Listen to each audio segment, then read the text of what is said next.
Chapter 1. James covered his eyes against the sunlight that seemed determined to drive ice picks. Nah, I'm better than that.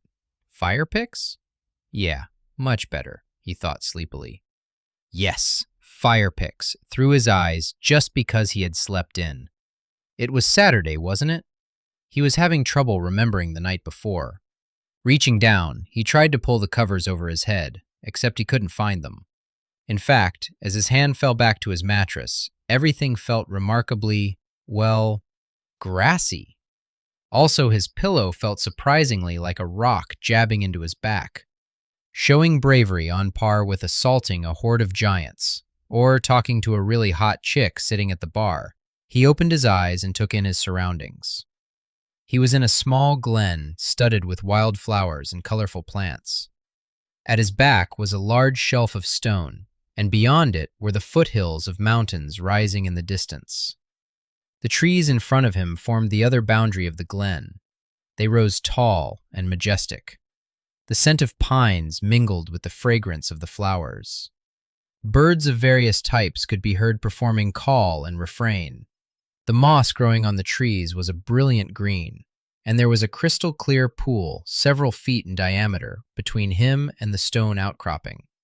It was one of the most serene and beautiful settings he had ever seen. It evoked in him feelings of connection and tranquility, and he expressed himself accordingly. What the hell? He sat upright as quickly as he could, not at all helping the headache that blazed in intensity at his swift movement. Looking down, he imagined it might have something to do with the curved rock that had been under his head, and the tender lump he felt as his fingers searched his scalp. As he took in his surroundings, he was interrupted by a slightly off-key and resigned-sounding voice that spoke from just over his left shoulder. About time you woke up. Turning his head, slower this time, he saw the small form of an imp lazily flapping its wings as it hovered 3 feet off the ground. It had gray, dusky skin and pitch-black bat-like wings perched on its back. Its body was humanoid, if only 1 foot tall. James stared at it in fascination. The VR module had never produced a creature so lifelike and unique before. Standing up, he slowly walked closer, examining it in wonder until he was only an inch away, which was the moment right before it kicked him in the eye. Ah, you dirty little!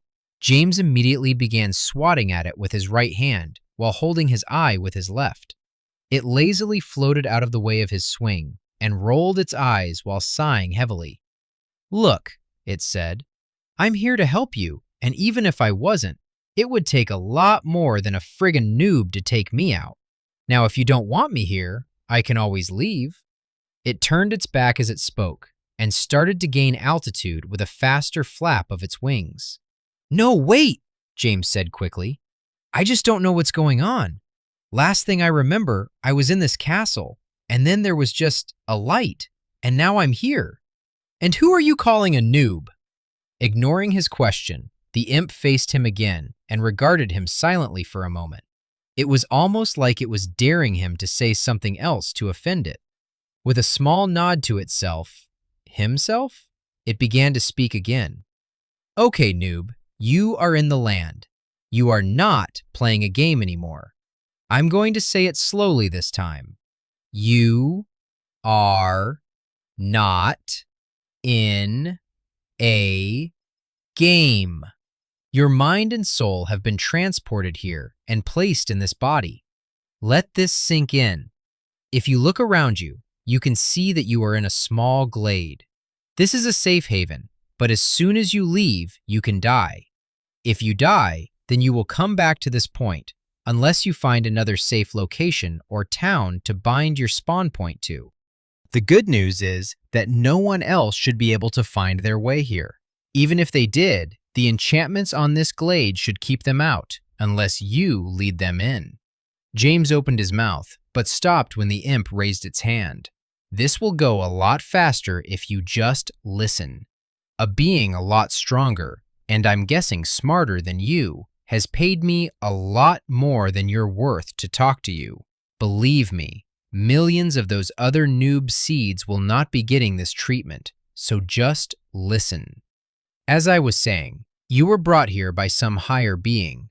No, I don't know who. I'm here to give you some basic info about this world, so you don't become troll dung in the first few minutes. The land is bigger than the world you came from. You are one of the first of your people to be brought to the land, and you were lucky enough to be brought to this little safe haven. Apparently, where most of you will land is random. Some of you might be in towns or cities, some in forests or mountains, and some will probably be dead on arrival because they fell into oceans and drowned. Who cares, right? You have landed in the forest of Nadria, on the Rivers Peninsula. Do you remember anything about this location? Yeah, it's near the Kingdom of Eves, supposed to be a section of land with a crazy amount of rivers crisscrossing through it. As far as I know, the patch to travel here hasn't been released yet, though. Good, you're not completely useless, the imp said. The land is not exactly like the game that you remember. Your character won't be either. Case in point, the imp snapped his fingers, and a hand-sized wasp flashed into existence. The imp casually looked at James and simply said, "Attack." The wasp immediately flew at James with its stinger extended as it curled its body. He quickly rolled to the side, hearing and feeling a buzzing pass just by his ear. He tried to activate the hide action of his character Silk. The wasp, upon missing with its first pass, immediately turned around and flew at him again. It clearly still saw him. This time, the stinger punctured his left bicep. Red-hot agony seared through his body as he swatted the wasp away, and it flew back into the air. That pain was worse than anything he had ever felt. What the hell was going on? The pain dampeners were not supposed to allow anything to hurt that much, let alone just the sting of a wasp on steroids. He picked up a rock with his right hand and activated his skill, True Aim, and threw. The stone flew from his hand towards the wasp. It easily dodged to the side, though, the rock missing and accomplishing nothing. That was not supposed to happen, he thought. At his high skill level, there should have been less than a 1% chance of a projectile missing when he activated True Aim.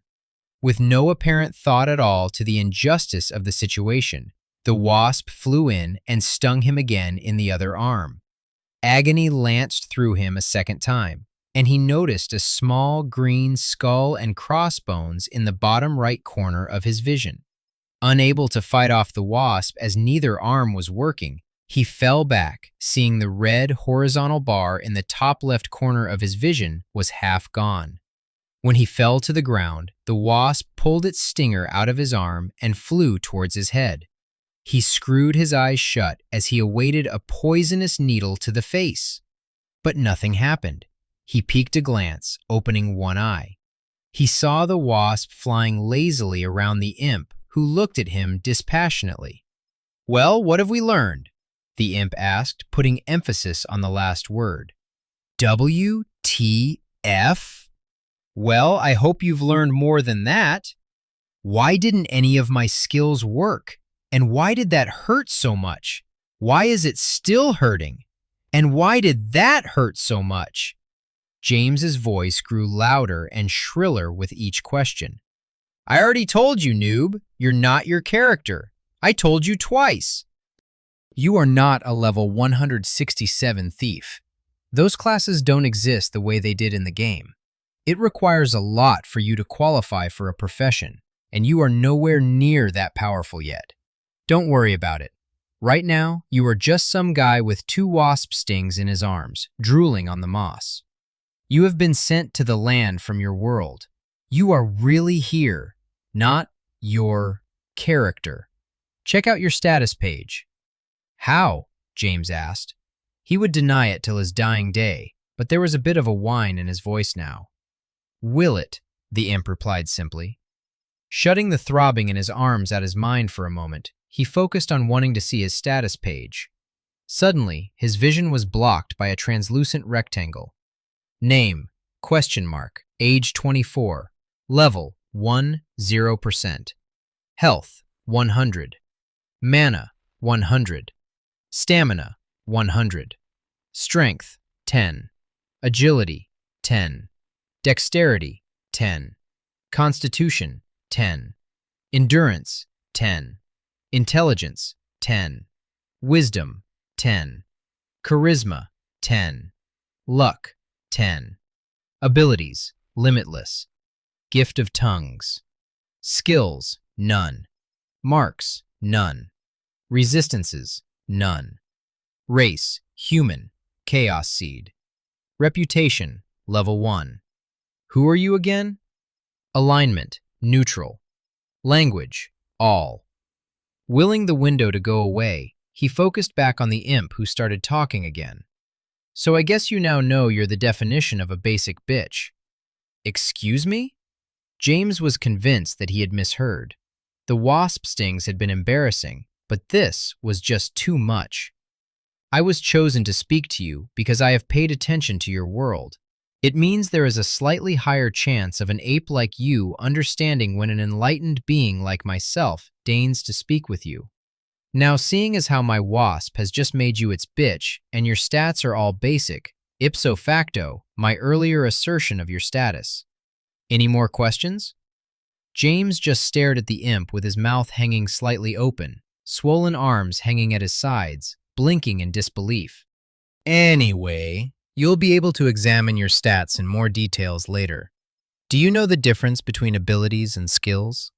Shaking his head at the imp's ridiculous attitude, James replied, Abilities are things you are born with or are given to you. Skills are what you can learn, but I don't know what marks are. That makes sense. They weren't included in the game you played. Marks will appear as small tattoos on your body. They can indicate allegiance or increases in abilities you have picked up. I'm told technically they can represent religious affiliation as well. But since there aren't any gods in the land, no one knows for sure. Right now I'm guessing you have nothing in any of these areas. Do you? James examined his two abilities more closely. Limitless.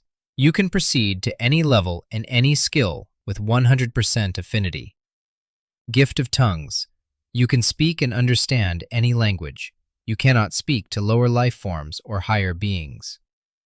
He related these to the imp, whose face took on a look of surprise. So that's why he's invested in you, the imp said under its breath. Well, gift of tongues is pretty self-explanatory. You can understand humanoids and other sentient beings, but not animals or beings of higher power like myself. For example, Shirin Kafrin Parul Cha.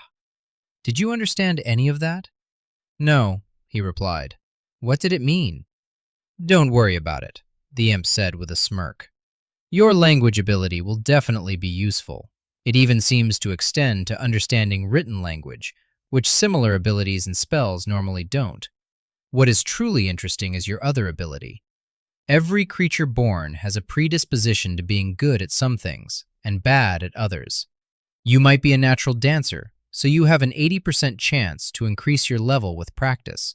You might be naturally clumsy, and so only have a 10% chance of increasing as a pickpocket. In that case, you will almost assuredly have a low level no matter how much you practice. Apparently, whatever you try to learn, you have the ability to increase with no cap. You could one day be very powerful, it said thoughtfully. I would keep the knowledge about this ability to myself if I were you. There are those who would kill you now for fear of what you will become. But not you, James asked. I was well paid to advise you. Trust me when I say that. You're lucky to have me. For an eternal being like myself, if I can't be trusted to do a job, I don't get many more. Fair enough, James said. He was still trying to breathe through the pain, and it was starting to make focusing on the conversation more difficult. Now, I'm sure by that pained expression on your face, you've realized that your health is not restoring. Lower health means more pain, and total loss of health will cause death, of course. Low mana makes it harder to think, and low stamina makes you sluggish. While magic and stamina will replenish over time, your health will not without prolonged rest or healing magic. As a chaos seed, you will heal faster than others, wounds improving over hours rather than days. But still, it will take time without help. As so, The imp waved its hand, and shadowy tendrils extended to touch James's arms, finally providing relief to the burning ache of his arms. James immediately started breathing easier, seeing the red bar of his health growing. "Thank you very much. I'm obviously completely lost here, and despite that first cheap shot, I appreciate your help. Would you please tell me your name so I can address you properly?" The imp smiled genuinely for the first time. "You may call me Zuatrix. That is, of course, not my real name. You must never give your real name, as with the right knowledge or abilities, it might allow great power over you." Now, with that said, what should people call you? A translucent screen appeared in front of his gaze again. It simply said, "Name," and had a blinking cursor after it. James thought for a moment, happy with the advice. His character Silk had served him well, but if what Shuatrix said was true, then his power could increase exponentially. If he was really in a new world, he planned on getting as strong as possible and making an impact. He would shake the ground, and his accomplishments would only be measured by... James smiled and looked at Shuatrix. "My name is Richter." Chapter 2.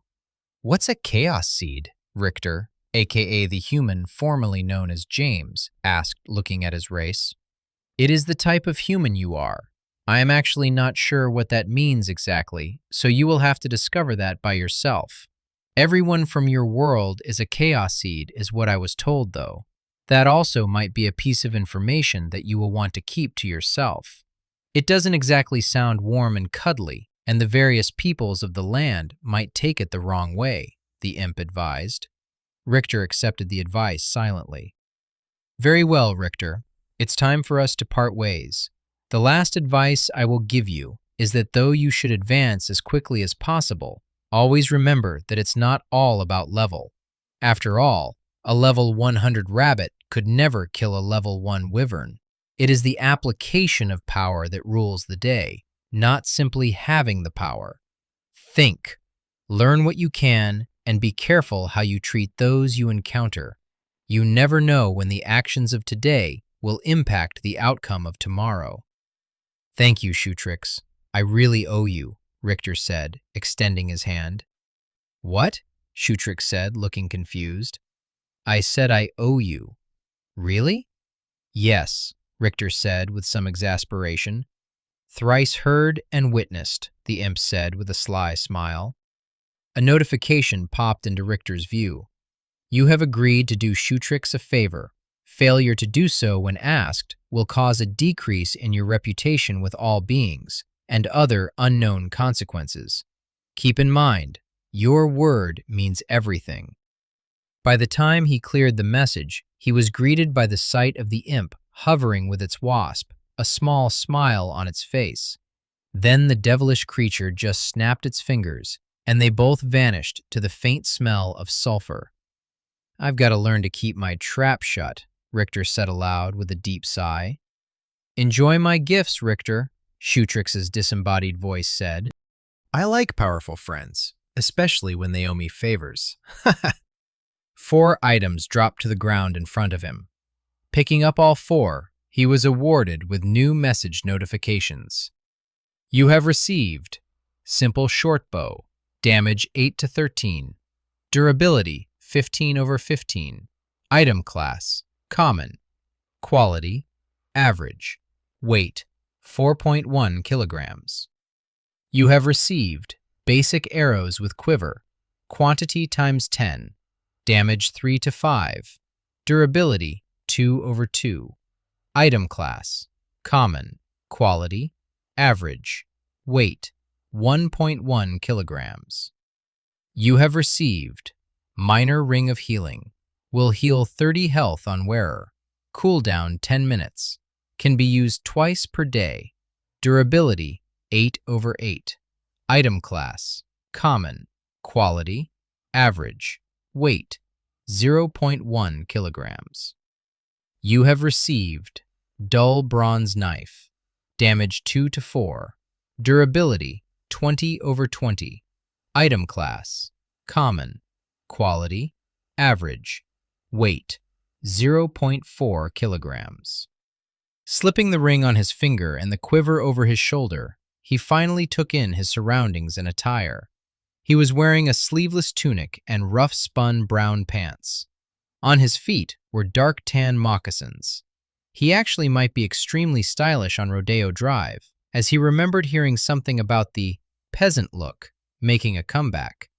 Only thing missing was... Yep. Richter definitely needed to be the first person to invent both cotton and boxer briefs in this world. Whatever rough spun was, it was definitely not the fabric of his life.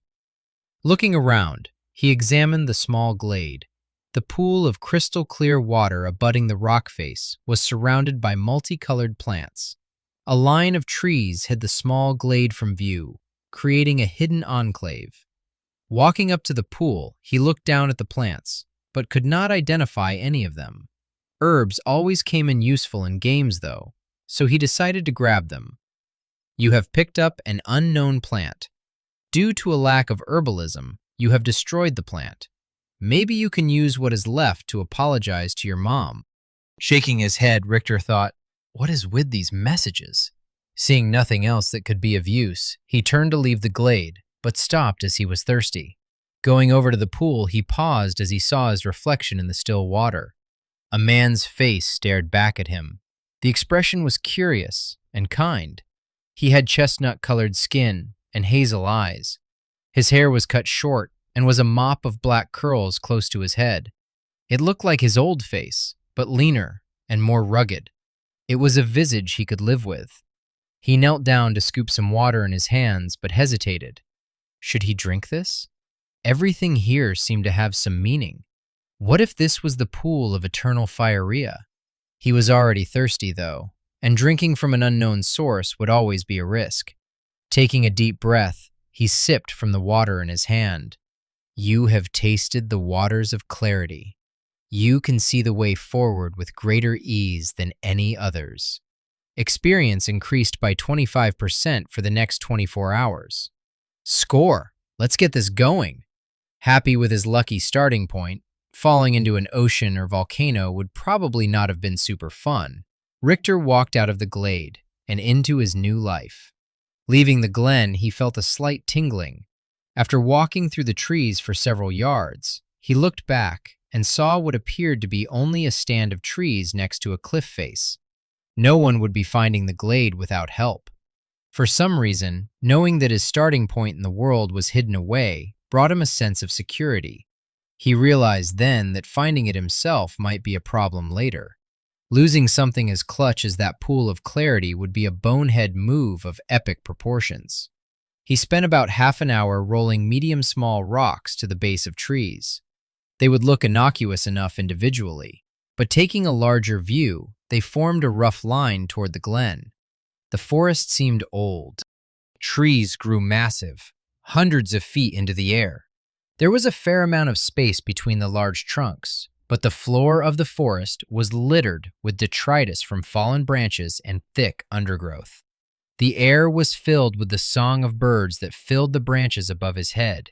Sunlight filtered through the leaves, but the canopy was thick enough that its position could not be clearly pinpointed. Walking forward, he began to hunt, already being a bit hungry. After only a short time, he heard a faint snuffling up ahead of him. Moving forward slowly, he looked over a dip in the forest floor.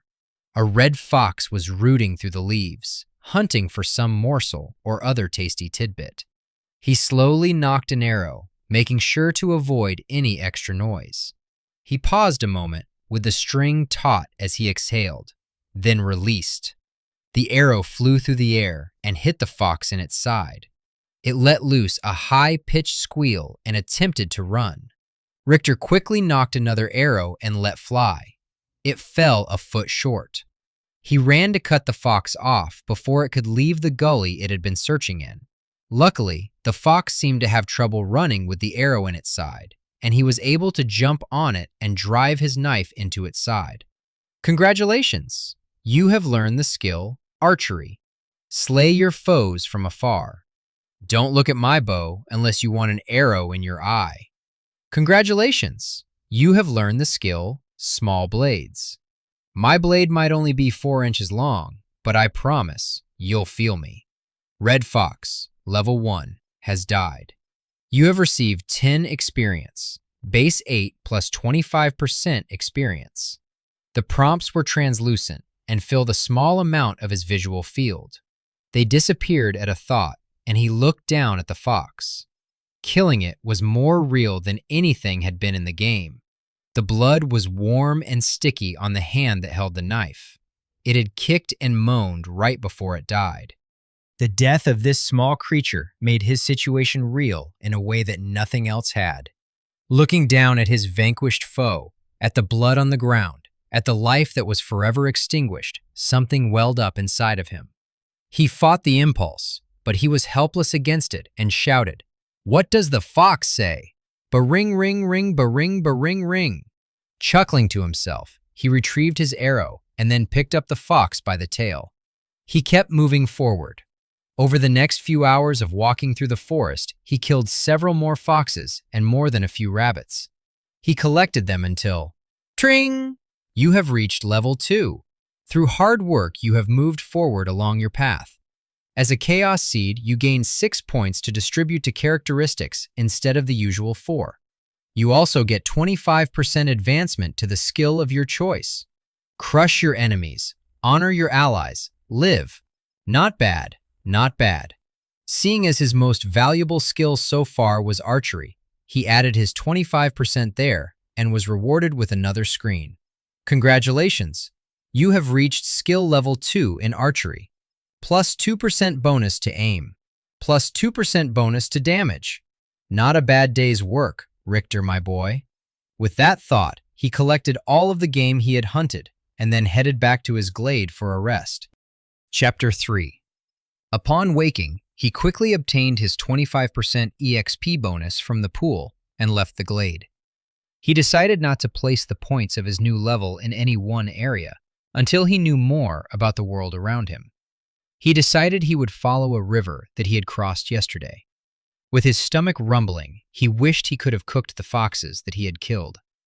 Since he lacked the ability to make a fire, though, he had simply tossed the carcasses a small distance from the glen for the local wildlife to consume. His hunger had not gotten to the point of eating raw meat. Getting the trots from some weird alien bacterial infection was not on his to-do list. He had left the pelts to dry on a rock in the glade in full view of sunlight. Making his way to the river, he quickly started walking upriver. It wasn't overly large at this point, only about 24 yards across. After about half an hour of walking, he found a bush with large, bluish berries. Hunger outweighing caution, he took a handful and placed them in his mouth. Upon swallowing, he received the notification. You have eaten blue forest berries. Concentration increased by 5% for the next 4 hours. He quickly placed another handful in his mouth, hoping for a cumulative bonus. Nothing. Well, he thought, that would have been the cheat to end all cheats. Watch out, dragons. I have a magic bush. Chuckling at his awesome joke, he kept moving. He didn't really notice any kind of difference, but what would an increase in concentration feel like anyway? Richter was sure that a couple of his ex-girlfriends might be able to tell him, but they were all in another world now, so who cared? With the edge taken off of his hunger, he continued walking forward. Keeping an eye out for small game, he killed 3 more foxes until he heard the voices. At first, he had mistaken it for birdsong, but the more he listened, he could make out faint words being spoken ahead of him. Get ready. I've been ready. I'm always ready. Quiet now. He's almost here. We need to stun him so he can be questioned. I know what we need to do. Quit arguing, a third voice said sternly. Not quite believing that he was hearing an argument about what he was pretty sure was an attack on him, Richter stopped walking. Why did he stop walking? How should I know?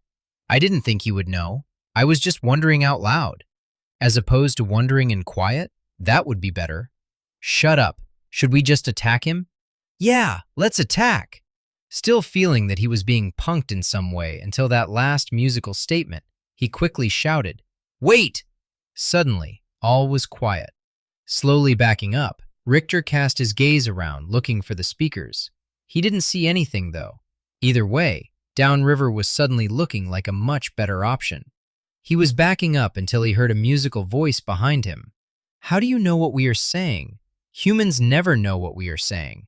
Even most elves don't remember sprite speak."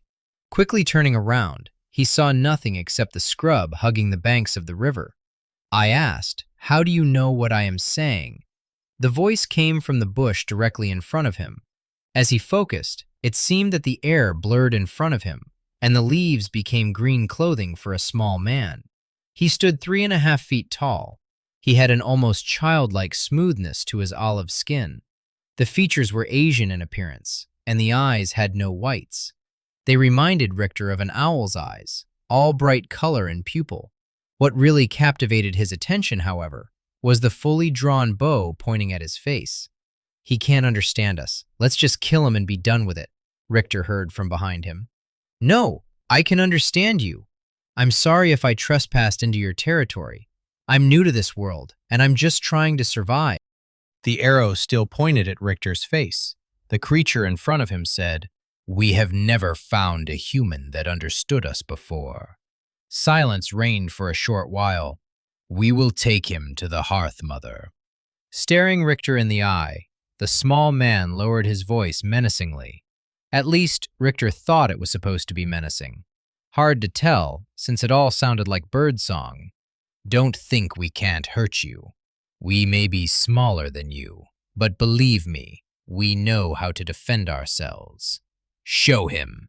And with that statement, a small blue blur flew by the right of Richter's head and struck a fallen log in the river with a large bang. Wood chips and splinters flew in all directions as he quickly covered his eyes and turned away. "That was only one arrow," the small man warned menacingly, "and you will never see the next one coming." "I understand," Richter said to the Napoleonic figure in front of him. "You're in charge. Don't forget it, human. Now turn around and keep walking." Richter continued moving forward along the bank, the only conversation being the near constant bickering of the unseen pair in front of him. Looking back, he could still make out the form of the small creature behind, bow no longer drawn, but arrow still nocked. After several hours of walking, there was a break in the forest canopy, and the sun was seen well more than halfway across the sky. The trees suddenly parted to reveal a large meadow with golden, waist-high grass. A humongous oak was situated in the middle. The tree was easily the size of a 40-story apartment building, massively dwarfing all other trees in the forest. The river continued along several hundred yards to the right of the golden meadow. The river Richter had initially been following had apparently been only a side channel. It had joined another larger branch, which they had continued to follow upstream. Though the river was not far away, enough trees had been in the way that he hadn't been able to see the meadow or huge tree in the middle until he was almost on top of them. "Stop, human," the creature behind him shouted. Speaking in a more normal voice, he said, "Go ahead and tell the elders what we found. We need to see the Hearth Mother. No stopping for grog or gossip." Still grumbling, the voices grew fainter as the other went off. Richter hadn't been able to catch sight of them, but he thought he detected two small parts in the seagrass ahead of him, moving towards the giant tree. Richter did not have to wait long for a response. The limbs of the tree rustled as if in a strong wind, though the grass in front of him did not move. Suddenly, in front of him, stood the 4-foot-tall figure of a woman. Wild red hair was bound up in a wild nest above her golden skin. A stern mouth sat beneath her bright green eyes, studying him with obvious intelligence. "Well met, traveler," she said in her smooth, melodic voice. "You stand before the hearth tree of the wood sprites of Nadria. I am the Hearth Mother, protector of our people and keeper of our secrets. I am known as Hisako. What may we call you?" "Richter, I am pleased to meet you," he said respectfully. She looked at him, nodding slightly to accept the respect paid. Never before have one of the tall folks seen our home and lived, and yet you speak our language and do not feel like other humans. Why is this? I am not from here. My home is called Earth. Specifically, ATL, Georgia shoddy. No? Richter heard crickets. Okay then, he gave a nervous laugh. Nothing like having a 4-foot-tall Celtic druid appear in front of you to knock you off your game. It also doesn't help when she insinuates that you won't make it out of here alive. If the pain that horrid wasp had caused him was any indication, then he wanted no part of those mini missiles the sprites seemed to be able to fire. Richter of Georgia, she said speculatively. Very well. I sense no evil in you, though I also sense little good. You seem to be a blank slate somehow, she said as she continued to gaze at him with a considering expression. I will give you the opportunity to prove yourself. The forest wolves have been encroaching on our territory of late. They all seem sickened somehow. If you cull their numbers, we will allow you to keep your life. We might find more use for you than simply watering the roots of the hearth tree. You have been offered a quest. Cleanse the forest one.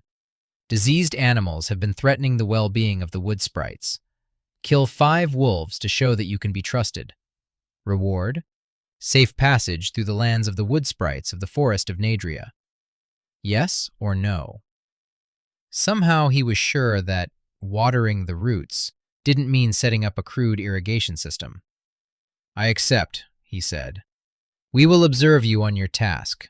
Do not attempt to leave the forest. I do have one issue, though. I only have 6 arrows left, and little other gear to speak of. The other arrows had been lost or broken during his day of hunting. She gave a short, melodic laugh.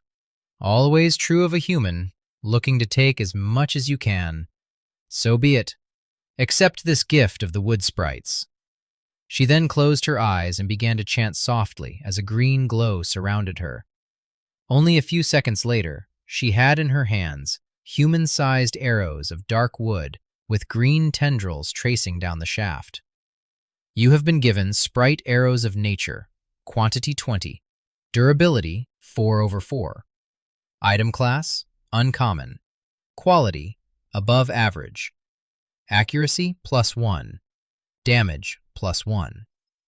Now that's an upgrade, he thought with a smile. Let's go hunt some wolves. Chapter 4. Richter was led around the tall golden grass surrounding the hearth tree. It was made perfectly clear that he was not allowed any closer to the sprite's home. He was told that the wolves had been attacking other animals with abandon. They were even not eating much of the animals, except for perhaps a few bites. It meant the wolves were killing for sport. Also, they had been ranging downriver, closer to the hearth tree than they normally did. Though none of the sprites had been killed yet, apparently there had been some close calls. Looking to his right, he spied the taciturn wood sprite that had led him to the hearth tree. He found out his name was Sion. Even though he no longer aimed an arrow at him, Richter could feel the animosity radiating in the sprite's gaze. The hearth mother had sent the small man to accompany him on his quest. Sion had not been pleased with the order. After walking for half an hour, he attempted to engage the sprite in conversation. So, what can you tell me about the forest? That it's much more likely we will be eaten if you make a bunch of irritating noise asking idle questions, Sion answered. His gaze never even wandering in Richter's direction, he continued to scan the trees. Having had just about enough of this green-clad munchkin, Richter replied, I didn't mean to invade your territory. I was just hunting in the woods, and if you don't want to be here, why don't you just go back and tell Hisako that you don't want to accompany me? We do not bicker and argue like humans. We do not question the wisdom of our leaders, and by knowing our place, we serve the spirit of the forest. I would not bring dishonor upon myself by saying that it's absolutely ridiculous that we need a smelly stomper like yourself to help us, especially when I can't reliably determine the difference from when he has spoken or broken wind. Sion paused for a moment. I would never utter such words. This speech, which comprised probably 75% of all the words Sion had spoken since meeting him, was delivered in the same disinterested tone as those Geek Squad douches who recommended a customer plug the laptop in to fix the fact that it wouldn't turn on anymore. Speaking as a former Genius Bar employee, those guys are the worst. Who needs to wear a uniform to install Windows? Richter simply ground his teeth as he stomped forward before saying under his breath, "No one told me those blueberries made you toot." Continuing to move forward, it was about another hour before Cyan raised his hand silently. Making eye contact, he motioned to a tree up in front of them to the left. Knocking an arrow, Richter slowly stepped forward, walking through the trees as silently as he could. As he passed a lichen-covered boulder, he saw the wolf. Its head was down as it greedily tore into what looked to be a rabbit. It was a mangy thing, brown and dusky gray in patches. On its side was an area bare of hair, giving the appearance of having been gnawed away. It would reach to almost waist height if it was standing straight up. He could see its ribs silhouetted against its skin. Slowing his breathing, he released the arrow with his exhale and struck the wolf on its haunch. It immediately dropped the rabbit with a yelp and turned its eyes towards him, teeth bared.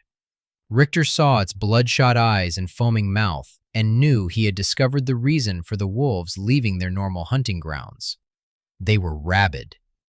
All such deductive thoughts fled his mind, however, as it launched itself at him, seeming to cover the 20 yards in a blink. Reacting instinctively, he dove to the left, barely missing the wolf's lunge. He fell sprawling, arrows falling out of his quiver and over his shoulder. Knowing he had bare moments before feeling the wolf's teeth sink into him, he drew his dagger and rolled over. He had barely turned when the wolf was upon him, lunging for his throat. Shoving his forearm against the wolf's throat, he attempted to stab it with the knife in his other hand, but the blade stopped on the wolf's ribs, barely penetrating. The wolf strained again, the fangs now mere inches from his face. Flecks of the wolf's slobber fell upon his face, mixed with gobbets of flesh from the animal it had been eating. It strained against his forearm to get close enough to sink its teeth into Richter's throat and end his life. Screaming in horror and anger, Richter adjusted the angle of the knife in his hands and stabbed it into the wolf on top of him. The blade now easily slid between the ribs of the wolf as he stabbed it again and again, hot blood spilling over his blade, then his hand, and then his arm. But he still didn't stop, and neither did it. Changing his angle of attack, he stabbed farther up towards the wolf's head and felt the knife pierce the wolf's heart with the barest resistance, followed by a small pop. The wolf seemed unaware of its own death for the briefest of moments, before collapsing on top of Richter. "Ah! Ah!" Richter grunted, attempting to push the wolf's body off of himself, and then, instead, settled on rolling it to the side. He took several deep, frantic breaths as he willed his heart to stop beating so wildly. Rabid Forest Wolf, Level 4, has died. You receive 40 experience, 32 base plus 25%. Staring up at the green canopy above him, with splotches of blue seen through the leaves, he was elated. "Woo!" he shouted, punching his fist into the air. Turning his head to the right, he saw Cyan looking at him quizzically. "What are you doing?" the sprite asked. "I'm celebrating. And where were you during the fight?" "This is your quest, not mine. And it is clear that you're celebrating. I meant, why are you celebrating when those other wolves are right over there?" Cyan asked, pointing to Richter's left. Slowing, turning his head to the left, he saw 2 rabid wolves with their teeth bared, not 15 feet away. Before he could move, the wolves were on him, and his world narrowed to consist only of fangs, blood, and above all, pain.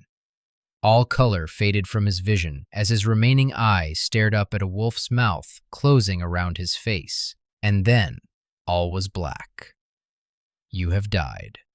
A blur of colors and the sensation of great speed, complicated by a lack of all emotion, until he felt as if he was falling from a great height, with a heart-clenching stop. A horrid scream ripped itself from Richter's throat. "No, please stop, please!" his arms flailing around, his head whipped around wildly, searching for the wolves. After a few frantic seconds, he realized he was back in the hidden glen, and his conscious mind began to reconcile the subconscious knowledge he already possessed. He had died. The wolves had killed him. Closing his eyes, he curled up onto his side and cried. There was nothing graceful or dignified about it. His body was immobilized by his great, racking sobs. They had been tearing at him. They had torn off a piece of his chest before he died. He had seen. That damn wolf had been chewing on a piece of him. The horror of it washed over Richter. He relived the cold feeling he had experienced at the moment of death. He drowned in the memory of helplessness as the wolf's teeth had torn and ripped at his tender flesh. Those memories hammered at his psyche. His mental torture physically manifested in his inability to leave the fetal position. As soon as he came to the end of his nightmarish remembrance, the sequence started again from the beginning. He relived the experience over and over, not able to break free of this hellish loop.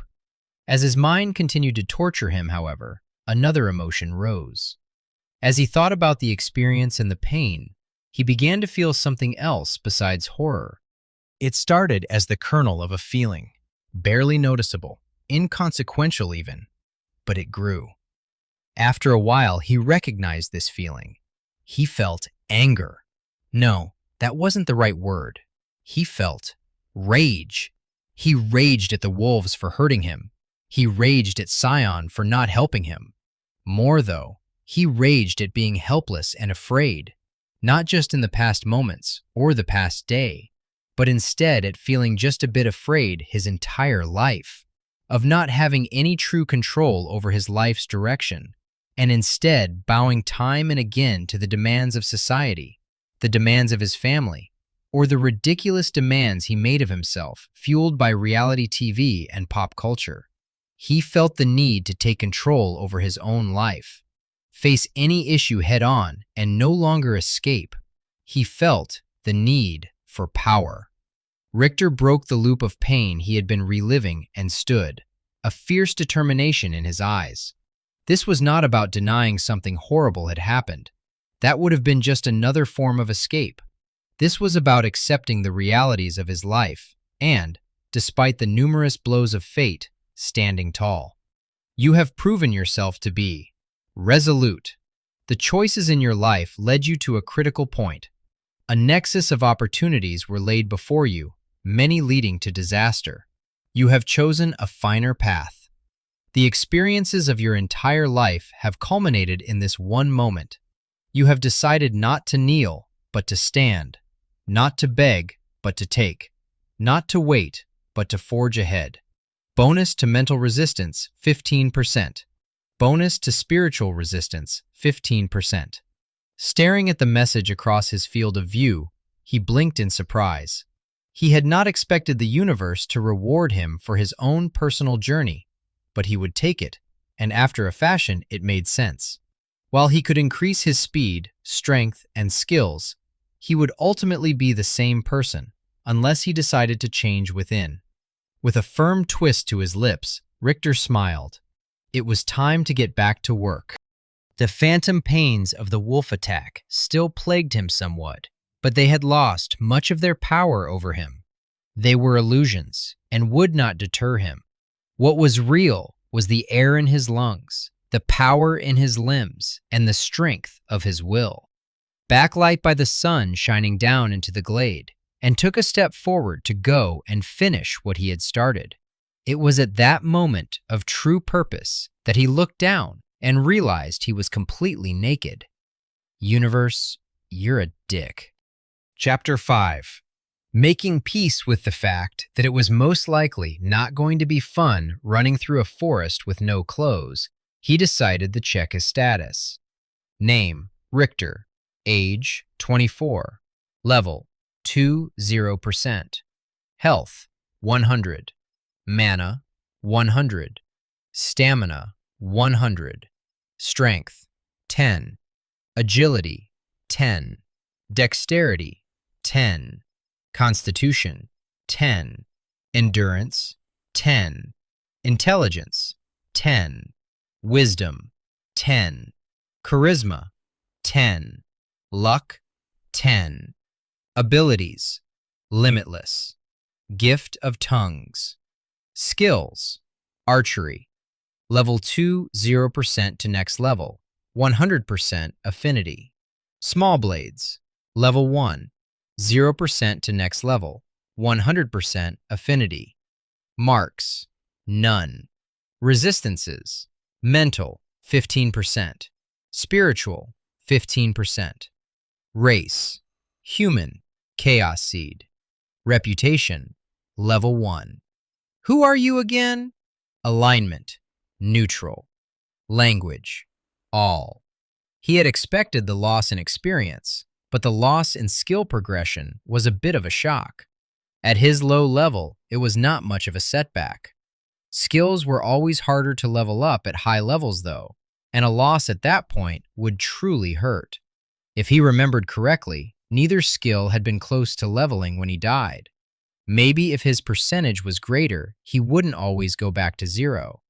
Either way, dying had real consequences. The real question facing him now was where to place his unused points. He had no idea what he was going to need in this wide world. The lack of professions was a complete game changer. To be specific, Jouatrix had said that professions were just very different and hard to obtain.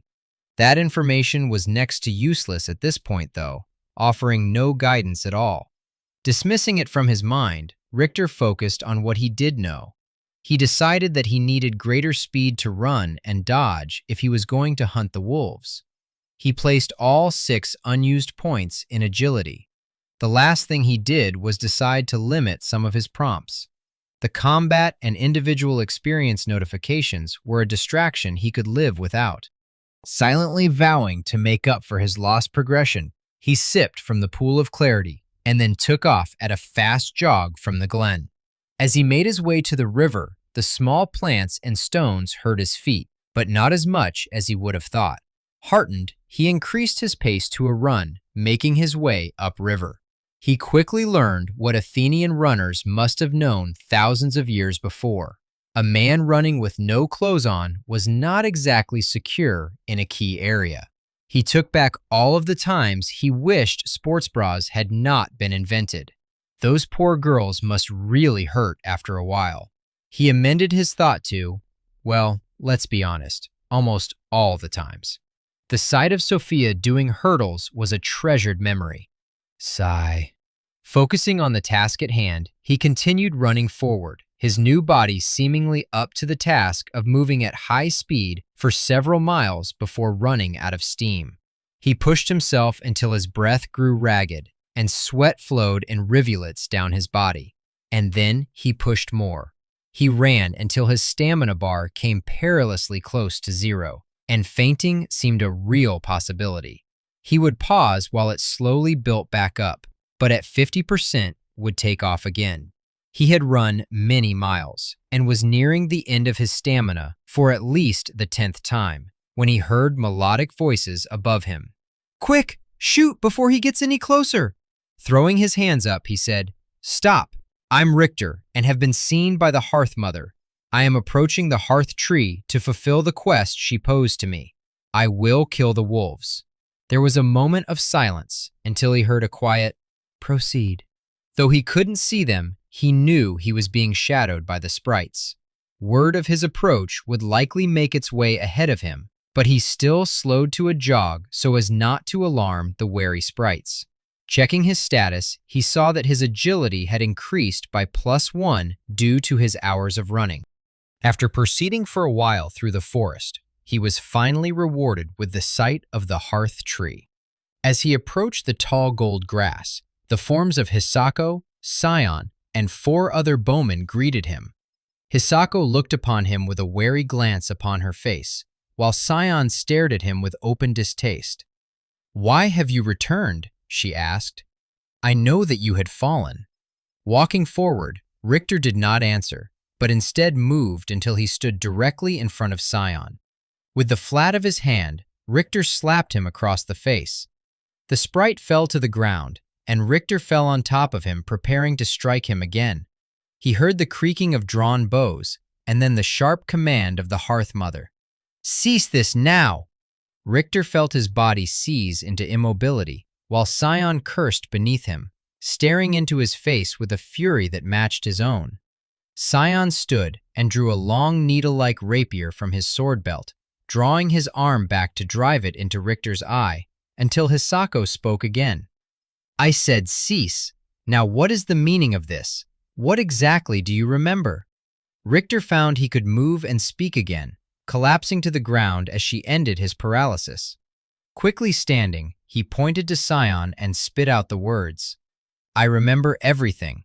He let me be torn apart and eaten by the wolves while he just watched." Looking sharply at Scion, Hisako asked, "Is this true?" "The quest was his, not mine," he grumbled, not making eye contact with the Hearth Mother. "Yet you knew that you were sent to help him, and thereby help our people to remove a dangerous threat. We will address this in a moment. My first question remains, Richter. Are you whole of mind? Do you feel any gaps in your memory?" "I don't know what you mean. I am alive and I know who I am," he said. He had thought of what to tell the Hearth Mother during his run, but had not come to any clear conclusion. Upon seeing her, he decided to speak from strength. "I will always come back to finish my tasks and repay my debts," he added, looking over at Scion, who glared back. "Why do you keep asking about my memory?" Returning his gaze to Hisako, Richter saw her face had resolved into decision. "The wood sprites of Nadria honor their commitments. We entered into a pact with you when you agreed to the quest, and my people have not aided you as they should have." With a snap in her sweet voice, she said, "Scion, bring Richter his items. Now." The male sprite was smart enough not to argue with the Hearth Mother after hearing the steel in her voice.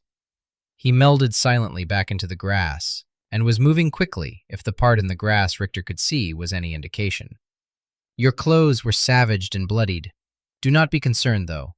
We will give you greater protection than those rags ever provided in recompense for Scion's behavior.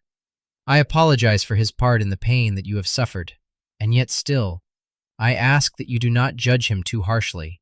He has no love for humans, it is true, but his heart is stalwart, and he will stay true to a friend through death. In the meantime, please accept these gifts." As she finished speaking, she closed her eyes and folded her hands as if in prayer. A green glow once again surrounded her, but much more intense than when she summoned the arrows. It grew in strength until it flared brilliantly. When his vision cleared from sunspots, he found items in front of him.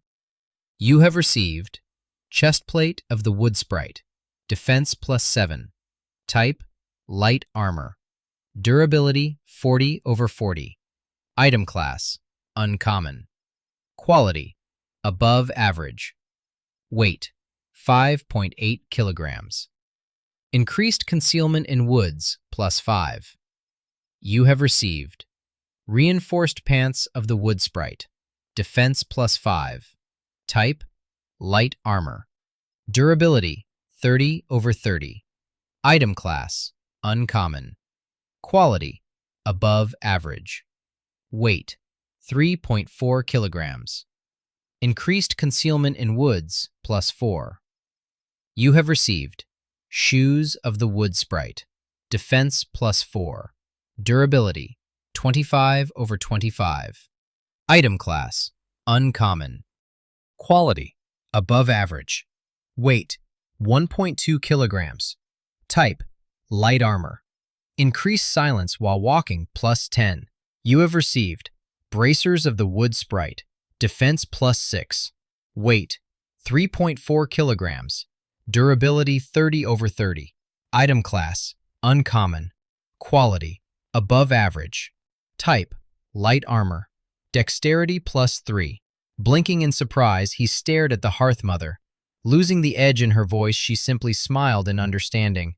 "Please accept these gifts in the open spirit of reconciliation with which they were given. I must warn you of the danger to your mind I asked you about earlier, however. I am familiar with the immortal rebirth of higher-level beings, though I have not heard of humans with this ability outside of the mightiest mages. While your rebirth will preserve you for the most part, it is still not without danger. You will be reborn in all but the most extreme conditions, but each time you die, there is a chance you may lose your memories in addition to experience and skills. There is no specific rule as to when this happens. It does not happen frequently, but it is a serious reality which immortals must face. I have heard that the greater the purpose you have in the life you live, the greater the chance you will come back to yourself. So live well, and may these gifts protect you and heal the damage between yourself and my people." Hearing her words, Richter was indeed moved by her generosity and felt much of his anger drain away. The discovery that he could lose his sense of self upon death, however, was truly frightening. As he started to equip his new armor, Scion came back with his old equipment in a brown sack, minus his clothing, which Richter assumed was now only bloody strips and wolf scat. He dropped the items on the ground in front of Richter. Looking at Richter, Hisako asked, "Will you finish the quest which you started? We will allow you to travel the forest either way, but this problem could well make the entire region unsafe before long." You have been offered the opportunity to cancel the quest Cleanse the Forest one. The Hearthmother believes Scion has not acted honorably. As such, you will be allowed to hunt and travel on the lands of the wood sprites without aggression from them whether you finish your quest or not. Do you wish to cancel? Yes or no? "I finish what I start," Richter replied. "I will kill the wolves, but you need to know that I don't think it will solve the problem. The wolves I fought were driven mad with disease. They were rabid. If we don't stop the source of infection, these woods will be rampant with rabid wolves, bears, and other predators. Do you accept the responsibility to root out this evil at its source?" she asked. You have unlocked the quest, Cleanse the Forest 2. It is clear now that some sickness has befallen the animals of the Forest of Nadria. Killing a few rabid animals will not correct this problem. You have been tasked by Hisako to figure out what is making the animals rabid. Reward: increased regard from the wood sprites. Possible gifts from the wood sprites. Yes or no? Richter had assumed that his quest was a chain when he saw the Roman numeral I after the initial quest. He wouldn't stop now. "I do," Richter replied steadily. Looking back to the newly returned sprite, Hisako's eyes hardened again somewhat. "I cannot force acceptance into your heart, Scion. I know well why you might welcome the death of any human. This man is only responsible for the actions and drives of his own heart, however, not the evils of his entire race. I will not force you to accompany him again, but I encourage you to work towards clearing this dark mark from your life. Watching another in pain without offering aid is not our way. What will you do?" A complex series of emotions worked its way across Scion's face, but not much time elapsed before he answered. "I serve the spirit of the forest," and he moved to stand beside Richter. Scion, the wood sprite, has become your companion. Companions will stay with you only as long as your goals align. Looking over the both of them, the Hearthmother said, "May the forest shade you." Chapter 6. The two of them walked through the forest, both wrapped in silence as they dealt with their own personal demons. As they moved forward to the last place the wolves had been seen, intending to pick up their trail, Richter noticed a small icon along the left side of his vision with Scion's face. Focusing on it, a translucent window popped up. Name: Scion. Age: 44. Level: 7, 47% to next level. Health: 160. Mana: 150. Stamina: 120. Strength: 17. Agility: 18. Dexterity: 44. Constitution: 16. Endurance: 12. Intelligence: 15. Wisdom: 15. Charisma: 9. Luck: 12.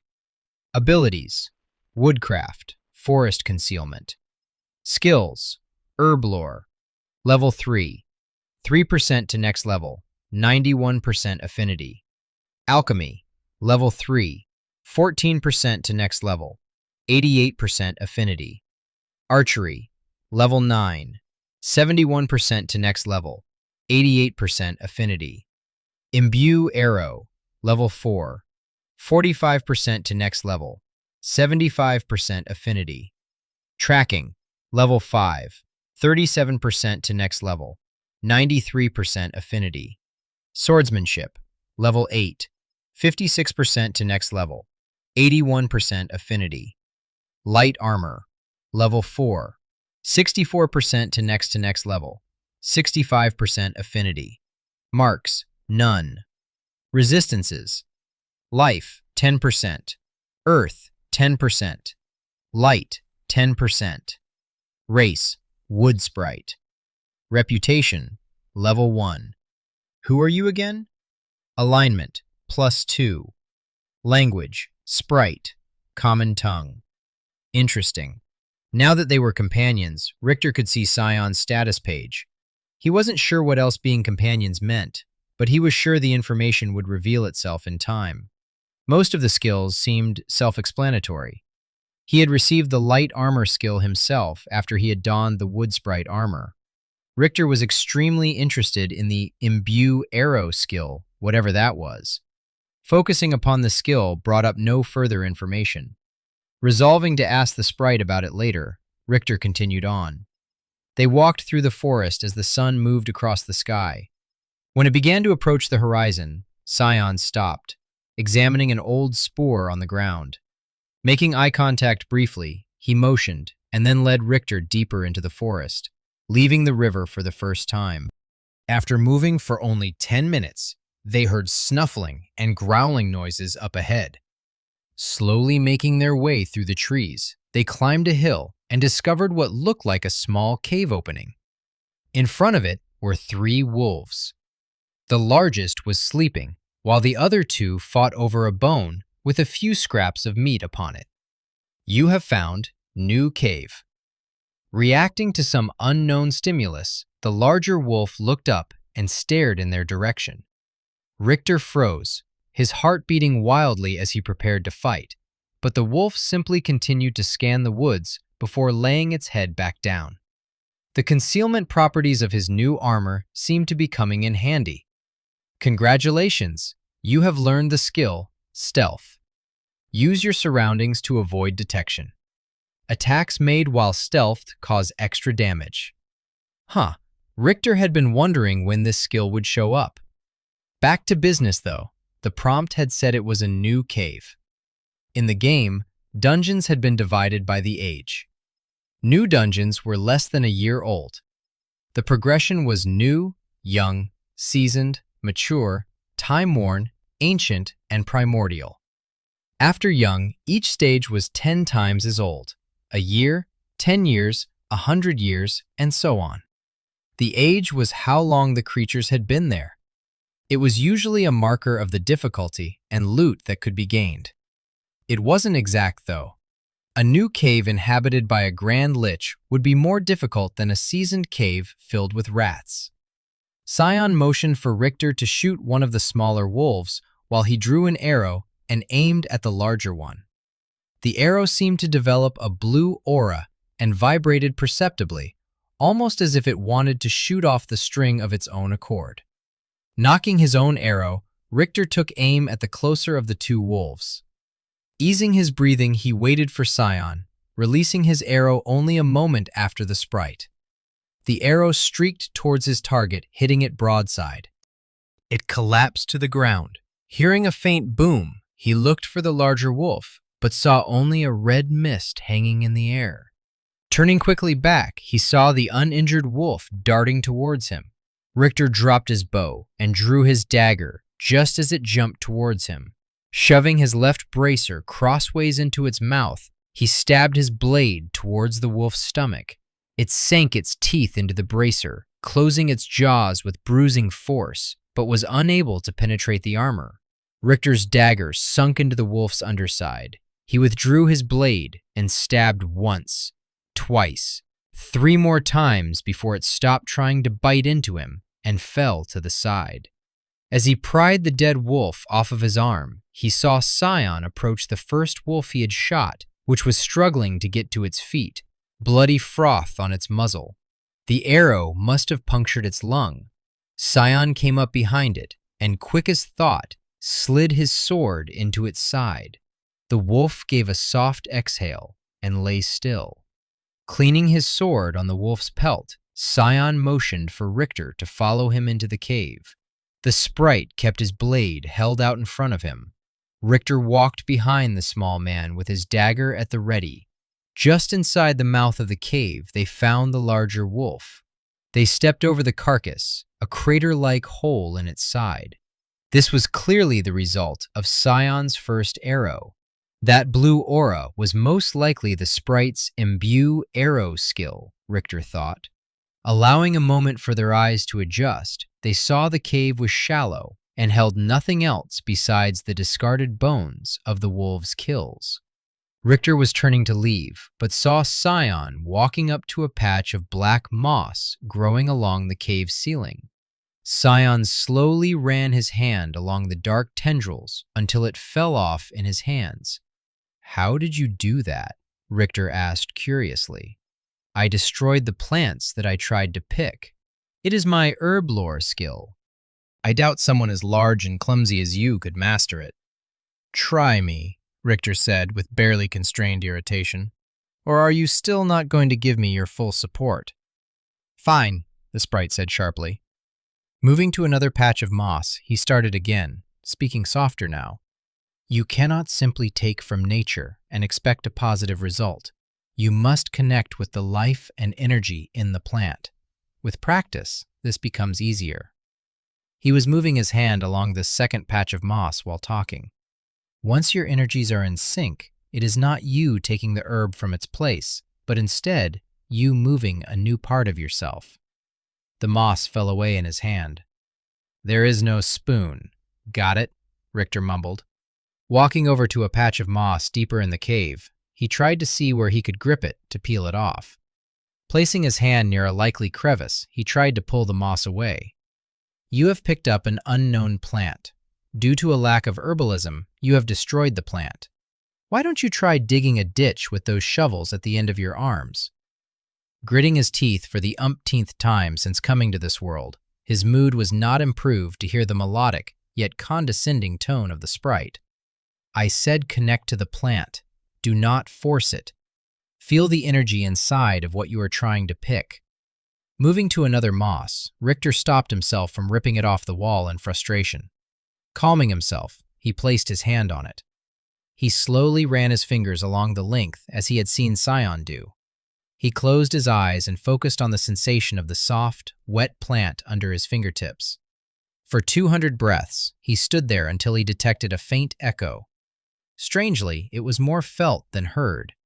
Immediately focusing upon it, he strained to detect it again. For another several minutes, he tried desperately to connect, but felt nothing. Stopping to think of another tact, he relaxed his mind, and in that moment, the echo was back again. Without focusing too hard this time, he willed himself to be open to the feeling. After a few moments, the moss simply felt more alive. Placing his hand at what he now somehow knew was the right spot, he pulled lightly and the moss fell away from the cave wall into his hand. "You have picked dark cave moss. You feel this moss might make you sick if you eat it. You cannot detect anything else at your current level. You have learned the skill, herb lore. You can now find useful plants with greater ease, identify, and pick them." Not bad," Scion said with a note of grudging respect. "Is this used to make poison?" Richter asked. "As with most things in nature, it can be used to harm or heal," Scion said with his reserved air. "Nature cannot be judged and does not fall into petty roles of right and wrong. But yes, dark moss can be used to make poison. Can you teach me how to create it?" "It requires the skill alchemy. Before seeing you learn herb lore so quickly, I would have said it was beyond you, but perhaps. Let us cleanse the forest, and then I will try to teach you at the hearth tree.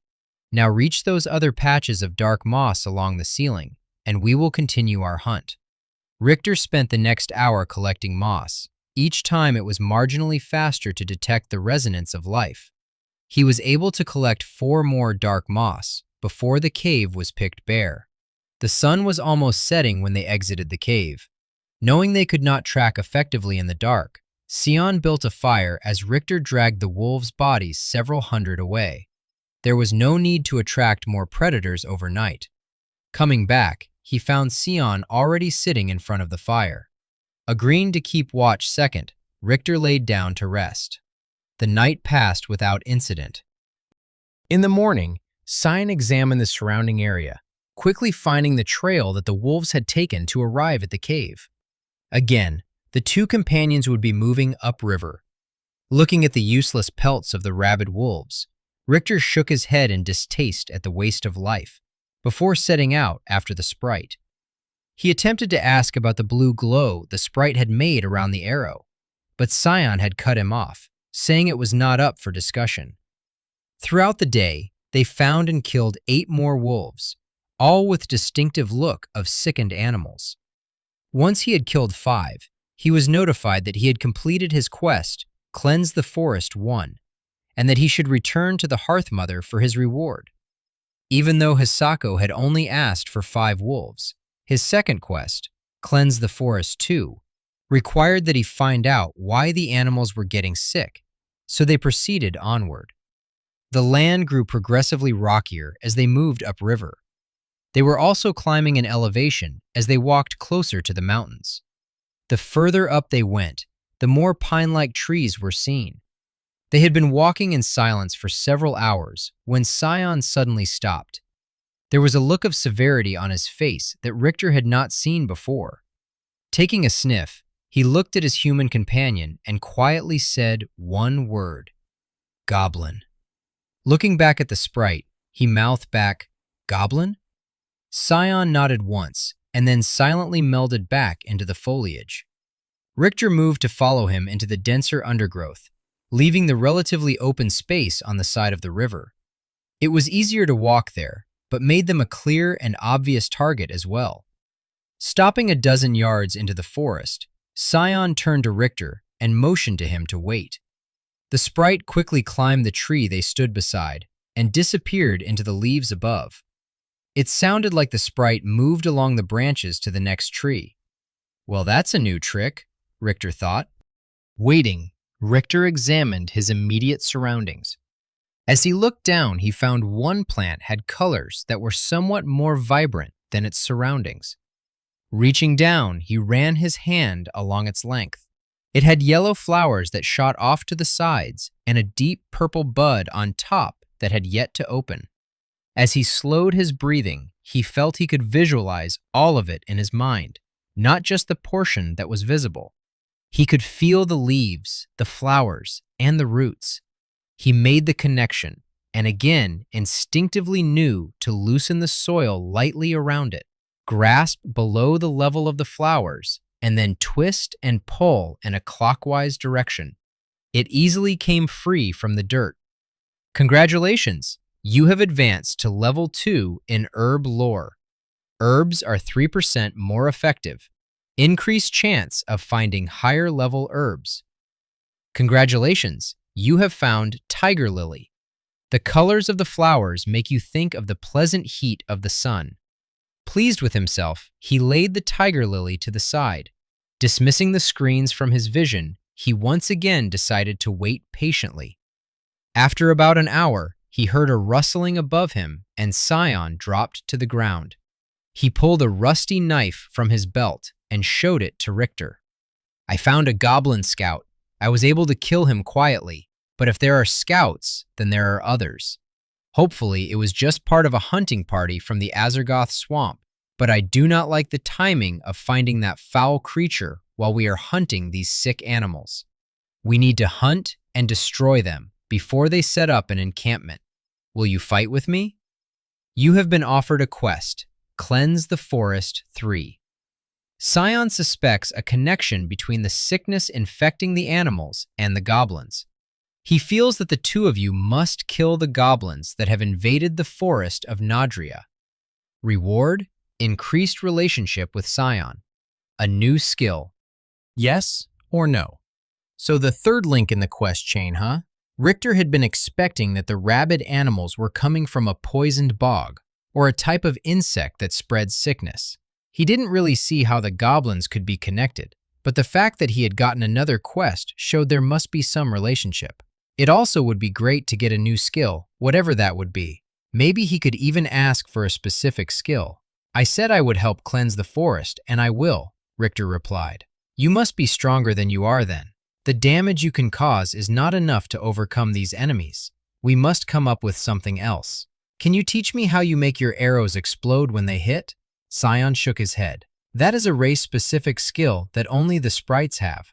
It was a blessing of the forest and the will of nature. Humans cannot learn it. That might not be a problem. I am not like every other human you have met. Just try. Seeing Scion's stubborn reluctance, Richter added, Please. Scion took a deep breath and said, I will attempt to teach the skill if you will swear never to use them against the wood sprites. I promise you that as long as you and your people do not break faith with me, then I will be your ally. I can accept that. Now listen. You must imagine your mana flowing into the arrow. As in herb lore, this is a partnership. Accept the arrow as part of you and let your mana flow into it. Use caution though. This skill can damage you as well. Once you have imbued the arrow, the energy cannot be taken back. It must be released. The mana makes the structure of the arrow unstable. The more mana, the greater the instability, the more powerful the strike, and the less time you have to fire. Waiting too long will make the arrow explode on the string. Do not wait too long to fire, or you will suffer the effects of the explosion. Are you ready to try? Richter was suddenly a bit less eager to do this. It sounds like Scion was saying the arrow turned into a stick of dynamite, and he had to light the fuse and hope it didn't go off too soon. There was no denying the power of the imbued attack, however. Steeling himself, Richter knocked his bow and tried to imagine his mana extending from himself and into the arrow. After long minutes, nothing happened, however. Seeing the difficulty, Scion said, Imagine the mana as a field around your body, both imperceptibly thin and massively powerful. Feel that field surround the arrow, and once it does, simply channel more power into the part of your aura that encompasses the arrow. Trying again, he did as Scion asked. Closing his eyes, Richter let his other senses expand. He relaxed his mind as he did when using herb lore to connect with the life force of plants. Rather than trying to connect outward, though, he allowed himself to gaze inward. After a time, he felt he could see his aura as a deep gold, with streaks of a rich, black-like old gold streaked with ebony. Once the visualization stayed in his mind for more than a few moments, he tried extending this field to encompass the arrow. He held the image in his head until he felt a peculiar sensation of stretching, of suddenly being a bit more. Opening his eyes, he could swear he saw a gold tinge around the arrow for the briefest second. You have learned the skill, Imbue Arrow. You can now imbue arrows with part of your mana to increase the damage of that shot. This is a sub-skill of archery. Not wanting to blow up, he quickly shot the arrow at a nearby tree and ducked and covered his face. He didn't hear an explosion, but did hear Scion laughing at him. You didn't actually put any mana into that arrow, Richter. You did manage to extend your aura, but next time let the mana actually flow as well. If it's any consolation, I'm sure that tree over there is thankful. Ha ha ha. Richter looked at Scion, expecting to see a disdainful gaze to go along with his teasing. For the first time, though, he saw an expression other than contempt. It was there and gone too fast to recognize, but he would have sworn it was respect if he didn't know that was impossible from the angry sprite. Imbue Arrow is a blessed skill of the forest. The fact that you have been blessed to earn it may mean that you are not all bad. Either way, this is a good start, Scion said. We will rest here for the rest of the day. Practice your new skill while I prepare some poison for our arrowheads using the dark moss. Sitting on the ground, he pulled a small mortar and pestle from the pack he carried. Adding a small amount of water to the bottom of the bowl, he began to grind the moss. Looking up at Richter, The sprite wolfishly bared his teeth. Tomorrow, we hunt goblins. Chapter 7. They left just before dawn, stalking silently through the forest. Richter found far fewer animals startled due to his presence since donning the wood sprite armor. Though he still made far more noise than Scion, he felt that he moved like a ghost through the trees. They had decided to follow the path he had taken to find the goblin scout, reasoning that this was probably the best place to start for finding the rest of the green-skinned creatures. Looking around, Scion found the trail again. Motioning for Richter to proceed slowly, Scion climbed into the trees and moved along in the same direction. The air smelled clean with the scent of pine needles and the brief rain that had fallen the night before. As Richter moved forward, his nose was filled with the comforting smells of nature. The sounds of the forest waking helped to calm his nerves, which had been on edge as they stalked a potentially deadly opponent. He made his way through the forest, trusting his small companion to stop him before running into anything dangerous. As he did, he noticed several plants catching his eyes. By this point, he knew it meant they would be useful in some way. He had to pass them by regrettably. The need for speed was all important at the current moment. His appreciation for his new herb lore skill increased, however. Slowly stalking through the forest for 30 to 40 minutes, he came to a halt when Scion slowly dropped down beside him. "There are 4 of them up ahead, all scouts," the sprite said softly. Moving to the left, they circled around the area Scion had indicated. When they crossed a rocky outcropping, Scion indicated the goblins were on the other side. Looking around the corner of a small boulder, Richter got his first sight of goblins. 3.5 to 4 feet tall, each was clad in rags and ratty furs. They were green with greasy black or gray hair that sprouted in wisps plastered to their heads. Fangs protruded in either an overbite or an underbite. They each had a rusty dagger or small club. They were sitting around a fire, roasting what appeared to be a large rat, bickering with each other. Scion looked at Richter. "Give me a count of 50 while I move to the other side of them. Then power your arrow and hit the ugly one with the club." "I haven't imbued successfully yet," Richter replied in a soft hiss. "It's time to man up then," Scion said. "One day you might be good enough to sprite up," he added with a smirk. "Fine, let's do this. But which one is the ugly one?" "Exactly," the sprite said, maintaining his expression, and then blended into the woods. Clearing his mind, he waited patiently. After the required time had elapsed, Richter nocked an arrow and extended his aura. Counting his heartbeats, he tried to let his mana flow into the arrow, and a golden hue began to surround his arrow, flickering in and out of intensity. Taking aim at the goblin whose back was to him, he let his arrow fly. His mana had not successfully filled the arrow. The gold glow went as soon as the arrow left the string, but luckily it struck the goblin in the back, the surprise nature of the attack magnifying the damage. The goblin fell to the ground shrieking. The other goblins jumped to their feet and began to move toward him. A split second later, a blue streak struck the middle goblin in its now turned back with explosive force. Its chest exploded outward, and blood spattered on the ground in front of Richter. The blast momentarily disoriented the remaining 2. A second arrow from Richter struck a goblin in the leg, while another blue streak ended the life of the last standing goblin. Scion rushed toward the remaining goblin with his sword drawn, prepared to end its life. "Wait!" Richter shouted. With a sneer on his face, Scion asked, "Why?" "We need to know why they are here and how many there are. I can understand what it is saying. We just need to get it to talk." "That won't be a problem," Scion said with a grim voice. After the interrogation, they finally silenced the goblin. They looked at each other, daunted by the task in front of them. These 4 they had killed were simply the tip of the spear. A large company of goblins had made their way into the forest of Nadria, led by a goblin chieftain that the scout had only called Big Red. Richter's comment that Cinnamon was always troublesome was met by only a confused glance from Scion. He shook his head. The ignorance of the sprite was causing him to miss out on comedic genius. Scion had been surprised that the goblins had banded together. Apparently, the green-skinned humanoids were naturally combative.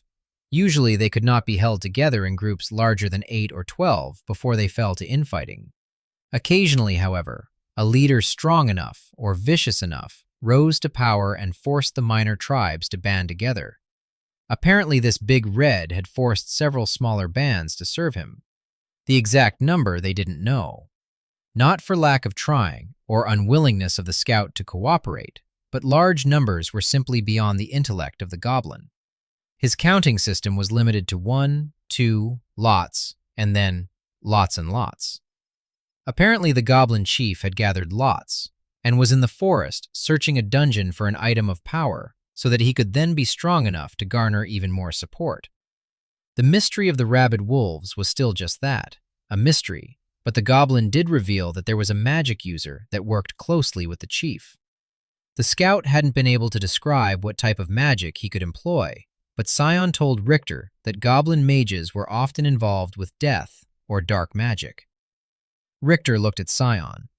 "Do you have any idea where this dungeon could be?" The goblin scout had just indicated it was somewhere north of their location.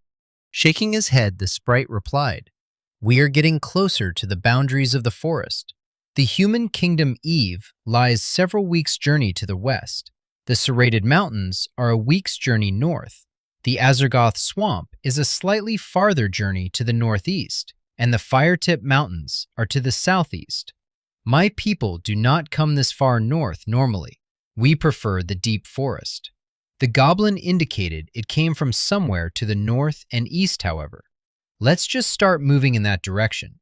If the band is as big as it says, I will find traces of them." Searching the bodies, they left the knives and clubs as useless. They did find 3 silver and 7 copper coins in various pouches, however. Scion had no interest in coinage and motioned for Richter to keep them. Tying one of the pouches to his waist, it somehow felt good to have money in his proverbial pocket again, even if he did have to shake bits of goblin off of the pouch. This Georgia boy just might turn into a cutthroat capitalist, literally. When the land had just been a game, 1 copper had been the equivalent of $1. A silver was worth $10, and a gold coin was a cool C-note. It meant he had just killed 4 people for $37. Richter wasn't sure that his mom would be proud. Scion took the lead again, and they walked back into the forest. They kept the river in sight, but stayed to the deeper woods, reasoning that they could be running into more bands of goblins if they were moving in the right direction. While they had dealt with that band of scouts with little difficulty, Scion assured him that those would be the weakest of the opponents they would face. As they walked, Richter continued focusing his aura around the arrow, but not trying to actually invest mana. He was extremely wary of Scion's warning of exploding his own arrows. The act of extending his aura was easier than the day before, but it still remained to be seen if he could perform under pressure. He wished for a moment that he had more of the blue forest berries to help his concentration. After a moment of introspection and pride, however, he decided he did not want to rely on anything small and blue to help his performance, at least not yet. Throughout the day, they encountered a few more wolves, which they quickly dispatched. Scion also detected a band of 6 goblins, thankfully, before the creatures saw them. They decided to bypass this group and stayed concealed in the underbrush while they walked by. 4 of the goblins looked like the typical scouts, but there were 2 slightly larger goblins in the group with rusty cutlasses and leather breastplates. Scion identified these as goblin warriors. Apparently, they were stronger, meaner, and slightly smarter. The 2 companions waited about 10 minutes after the patrol passed before continuing on. Even though it was a small delay, they were both heartened by the proof that they were moving in the right direction. They made camp for the night at the base of a large tree, deciding to forego a fire. The low-lying shrubs combined with the natural concealment of their armor made detection extremely unlikely, and the night passed without incident. Scion continued to lead the way for the next 3 days. Over that time, they noticed goblin patrols with increased regularity, always between 4 and 7 strong. They stayed hidden in the trees each time until the goblins passed. It was slow work, but it did let him increase his stealth skill to level 3. It seemed strange to him that Scion did not have a stealth skill, but he assumed it must be because the sprite had a concealment ability. Early in the third day, Scion came back from ranging ahead and told Richter that he had found the main encampment. It was in a ruin about 15 minutes ahead. Moving slowly now that they were so close, they creeped closer until activity could be clearly heard. Climbing into a tall tree to the south of the ruin, they were rewarded with a clear view. The remains of white stone walls could be seen ringing a compound the size of a large town. Dilapidated dwellings made of the same stone could be seen scattered about with grass growing up unchecked. It was clear that whomever had lived here had been gone for decades, if not centuries. The village sat on a small plateau halfway up a large hill. Mountains rose high above the village to the north. Before the mountains, a waterfall fell down a cliff face, creating a lake in the hills beyond the village. That lake, in turn, spilled down along its southern edge, creating a second waterfall that formed a small river. A second tributary came from the base of the hill. This small waterway extended back into the cliff face through a large crack in the stone. The two ribbons of water joined, and then traced their way back into the forest. Presumably, the small river rejoined the larger one they had been following for the past several days. Near the back of the compound rose an isolated and large shelf of stone. A rise in the land created an easy slope up to the stone, ending in a large cave face. Arrayed at the bottom of this slope was where they found the goblin camp. Dozens of goblins huddled around campfires, arguing, fighting, defecating, and fornicating wherever they wish. Richter was no cryptozoologist, but it didn't seem like there were any girl goblins down there. Well, he thought, as long as they were making love on each other, they weren't making war on him, so play on, playa. What was truly offensive was the smell. Even at a distance, the odor was staggering. It was like a pig farm and a frat bathroom had a baby, and then that baby ate expired Velveeta. Choking back nausea, he and Scion backed away into the forest again. They walked for several minutes until finding a stand of close-growing trees that easily hid them from view. "How do we do this?" Richter asked once they were safely away. "There is no way we can fight that many at once. We must slowly whittle them down." "How?" "Their patrols are already too strong. With the element of surprise, we can maybe destroy 1 or 2 patrols before they become wary, but that would still leave dozens of goblins." "Do you want to quit?" Scion asked. "No! I have already told you I am committed to finishing this, but we need a good plan." Scion looked frustrated, but did not offer an argument. They sat there thinking as the sun passed overhead. No solution presented itself for long hours. Evening was approaching, and Richter was getting up to relieve himself when, looking around the trees which hid them, several plants caught his attention. It reminded him of the dark moss. "How much poison can you make, and how potent is it?" Richter asked. Scion thought for a moment. "All we have with us is the dark moss. It causes weakness and dazes creatures when struck with an arrow coated with its extract. Even if we could shoot every goblin, though, the poison would only kill the weakest among them hours later, and by that time, the rest would be hunting us. What if we got them to eat it?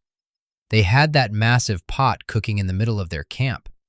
If we could poison their food, it might give us the edge we need." Scion scratched his face thoughtfully. "Perhaps, but to make a truly potent poison, I would need a few other ingredients. Let me search the forest. Stay here." After the sprite had disappeared into the greenery, Richter looked around and spent some time picking the few plants that caught his attention. He was ultimately able to pick 3 arrowroot flowers and 2 forest sage, which gave him feeling of stamina and health respectively. Afterwards, he sat and focused upon his aura manipulation, trusting in his camouflage to protect him. A few patrols came close enough for him to hear them, but no one came close to his hiding place. Several hours passed as he meditated, awaiting his companion's return. When Scion did come back to the copse of trees, night had fallen. The now familiar vicious grin was back on the sprite's face. I assume you found what you were looking for? And so much more. Nightshade, Deathflower, and Shadowbane. We will melt those foul-smelling interlopers from the inside out. With that pleasant image, Scion immediately took out his mortar and pestle to begin preparing the poison. Richter wasn't sure at first, but the bloodthirsty Disneyland reject was actually humming. Chapter 8. Scion worked through the night and into the next day, storing his poison in small clay jugs covered in animal hide that he took from his pack. Richter looked doubtfully at the small quantity of poison being produced, but Scion assured him it would be enough. Finishing in late afternoon, the sprite sat back, massaging his tired arms. Richter decided it was time to share the last of his plan. Killing these lesser goblins is probably not going to change much. We need to kill the chief, and it seems reasonable to assume his magician may be responsible for the rabid wolves, so he will have to die as well. Those two need to be our goal above anything else. While I was collecting the herbs, I was able to observe their camp. I never saw a red goblin come out, but when they all began eating, a few goblins went inside the cave with bowls of food. All the other goblins ate after that. They were probably bringing food to their chief and his pet magician. We need to get the poison in their wretched stew just before they prepare to eat their evening meal, to catch as many of them as possible. There will still be the patrols that are out of camp. They won't be sickened, but we will have a window to act. Now, it is time for you to tell me the last part of your plan. How do we get the poison into the pot? Well, Richter replied, depending on your perspective, this is actually the easiest part. The pot is right below a large tree. That tree grows out of the shelf of stone that the cave is set in. The shelf is well covered with foliage and small shrubbery that leads all the way to the edge of the encampment and into the forest. Scion nodded, being well familiar with the layout of the camp. Now, Richter said with a barely concealed smile, when you climb out onto the tree branch. An hour later, Scion was still cursing the stupid human and his own greater stupidity for agreeing to this horrible plan. As much as he wanted to plant an arrow in Richter, though, he had not come up with a better plan of how the two of them could kill more than 50 goblins. He moved along the escarpment, not 10 feet above the grunting goblins, hearing a mixture of common speak and their own guttural tongue. He moved slowly. Despite his justified faith in his concealment skills, one stumble or one loose rock would mean his death. If they were able to subdue him rather than kill him outright, well, it did not bear thinking about. Goblins were the racial enemies of the wood sprites, and tales of their savagery kept many a sprite child up late into the night. Keeping one eye on the goblins and the other on where to find his next hand or foothold, he moved along the rocky shelf until reaching the tree. He climbed up the trunk and then out onto its limbs, grateful for the added cover of the large leaves. He slowly crawled out onto the branch above the stew pot. Looking down, he saw too many eyes looking at the pot in anticipation, and dared not drop the jar of poison at this point. He and Richter had agreed that the return of a patrol would provide the best distraction. Waiting on the tree limb, he attempted to ignore the burn from the fire 20 feet below and removed the stoppers from both clay pots. As he slowly warmed, he vowed to repay the wretched human for this. He had seen that poorly concealed smile on his stupid, large face. Luckily, Scion did not need to wait too much longer. There was a clamor to the south of the camp as a group of 7 goblins returned, blathering loudly about whatever stupid thing they had found on their patrol. Scion never would have thought he would be happy about the inane babbling of goblins, but it worked to distract the rest of the camp for a few seconds. In those moments of misdirection, he dropped the 2 jars of poison he had prepared. He held his breath during the short fall, praying his aim was true. Success. Both jars dropped into the pot and quickly sank, thanks to the stones he had placed in each jar to increase their weight. Some poison had fallen out upon striking the surface of the soup, but luckily, whatever vile ingredients the goblins had found to make their stew left an oily surface. The dark color of the poison he had prepared could not be distinguished in the firelight. He started the slow climb back to the safety of the forest and began to curse that damn human again. Scion made his way back to the stand of trees that had been hiding them for the last day with no problems. They waited for another hour and then cautiously made their way back to the encampment. When they got there, they realized they could have broken every branch they found along the way, and they would not have been detected. The stench of the camp had been increased fivefold. The bowels of every goblin there had been released from both ends, and almost all were on the ground groaning. Richter looked at Scion, expecting to see another bloodthirsty grin, but all he saw on the sprite's face was grim resolve. "I take no joy in slaughter," Scion said, arching his back and rolling his shoulders. "But I will not shy from it either." They knocked arrows to their bows and began. It took very little skill to strike the goblins, since they were barely moving targets. They had decided not to imbue their first shots for several reasons. One, to keep the encampment from knowing their position as long as possible. Two, neither had enough mana to imbue the amount of arrows that were required. Three, Scion had coated all of their arrows with poison. Neither were sure they even had enough arrows, but thankfully, Hisako had given them several dozen each prior to leaving the hearth tree. In the night, the arrows were nearly invisible. The whoosh sound they made as they cut through the air was not loud enough to attract the attention of the goblins. Not when each of the green creatures were mired in their own personal hell. At near point-blank range, their shots struck necks and chests center mass. Apparently, the goblins' sickness and position qualified them as helpless, because it seemed to Richter there were an inordinate amount of critical hits. That, coupled with the damage the poison had already done, meant one arrow was usually enough to finish each goblin. They killed 10, then 15 more before the camp at large became aware of them. Even then, the cries of alarm were ignored for a few critical moments, being mistaken for the already existing moans of pain. By the time there was a coordinated counterattack, they had killed more than half of the goblins, leaving between 15 and 20 scouts and warriors. As the goblins began to move towards the two archers, Richter's shots grew more erratic, some missing, others hitting limbs, but few striking critical points. Scion, though, was able to strike 3 more, this time infusing the strikes with mana. The scouts' smoking chests made clear that they would not rise again. The first scout reached Richter, and he smashed it in the face with the end of his bow. Stepping forward to give Scion the time to make a few more precious shots, he raised his knife and slashed at the next goblin. It ducked, sending a vicious swipe of its own knife back at him. His longer reach kept the scout from reaching him with its blade, but several more were right behind it. A second scout moved in to his right and grabbed at his leg, holding tightly.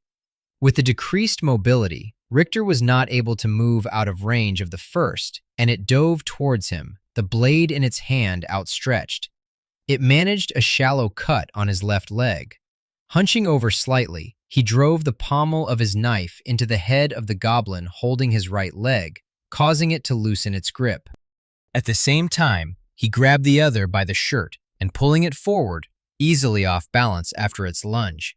He quickly stabbed down into its neck, causing a spurt of blackish blood, then whipped his blade at the goblin holding him. It went down wailing and holding its face. Seeing 3 more almost upon him, he fell back. Scooping up his bow, he turned to run, shouting in the sprite's language, "Fade back to the trees! We will thin them there!" A final blue streak shot right above his head and elicited a squeal of pain behind him. Scion had been able to kill 2 others during Richter's brief knife fight. That left about 10 on their feet. Furious expressions were on the goblins' faces. Running as fast as he could, he saw Scion join him on the right, the sprite's legs pumping as quickly as possible. The run was dangerous, and the slice of moon above only gave partial definition to obstacles they ran past. They continued on for a couple minutes, easily increasing their lead on the sick goblins. Scion had found a clearing, and they had marked it as a retreat point before they began their attack. Once it was in sight, Richter turned his head and shouted, "Go up in the trees. I'll make a stand on the other side. When they run past you, start firing."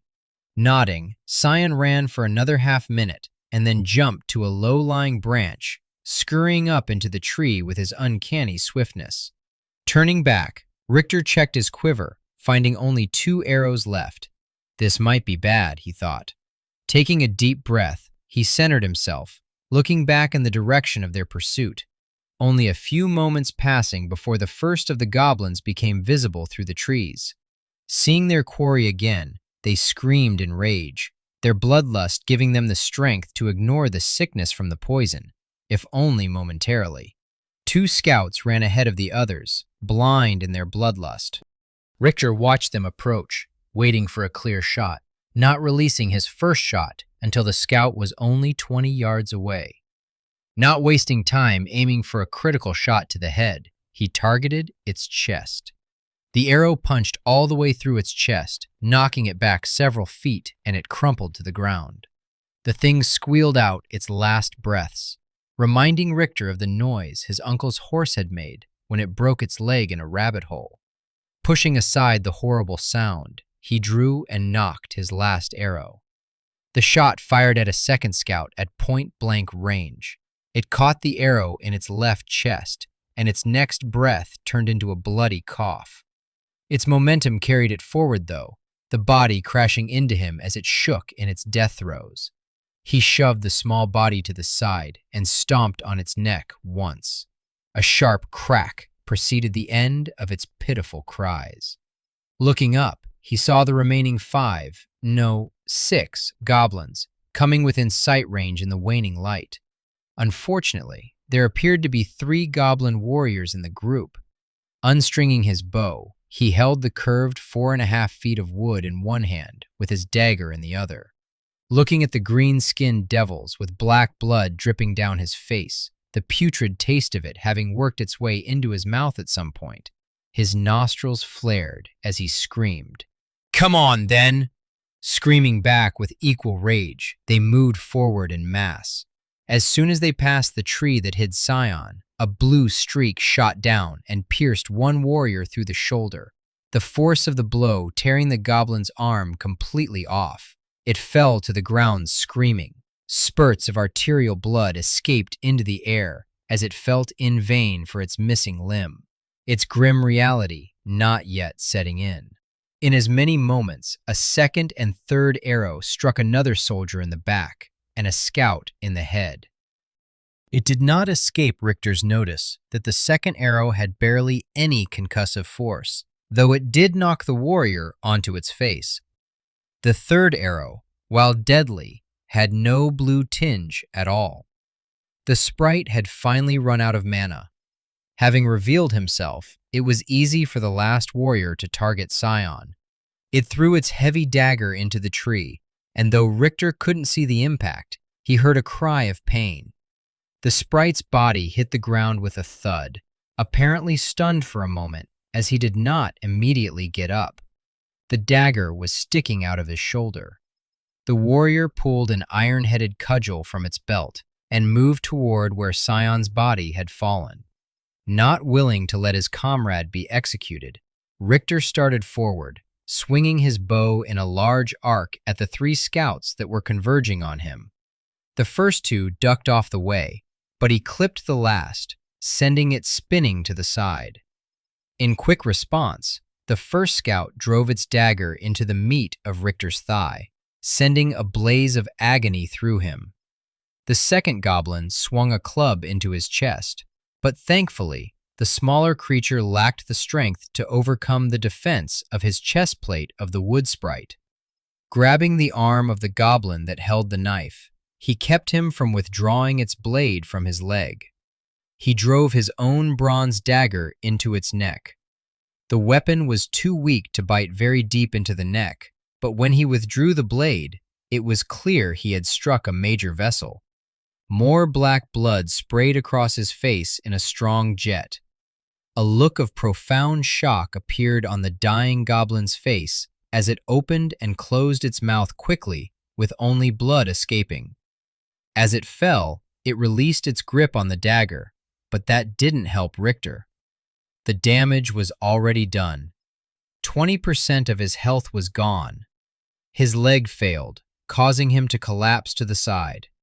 This might have been all that saved him. The third goblin that had been struck by the limb of his bow and then forgotten in the ensuing melee had gotten quickly back to its feet.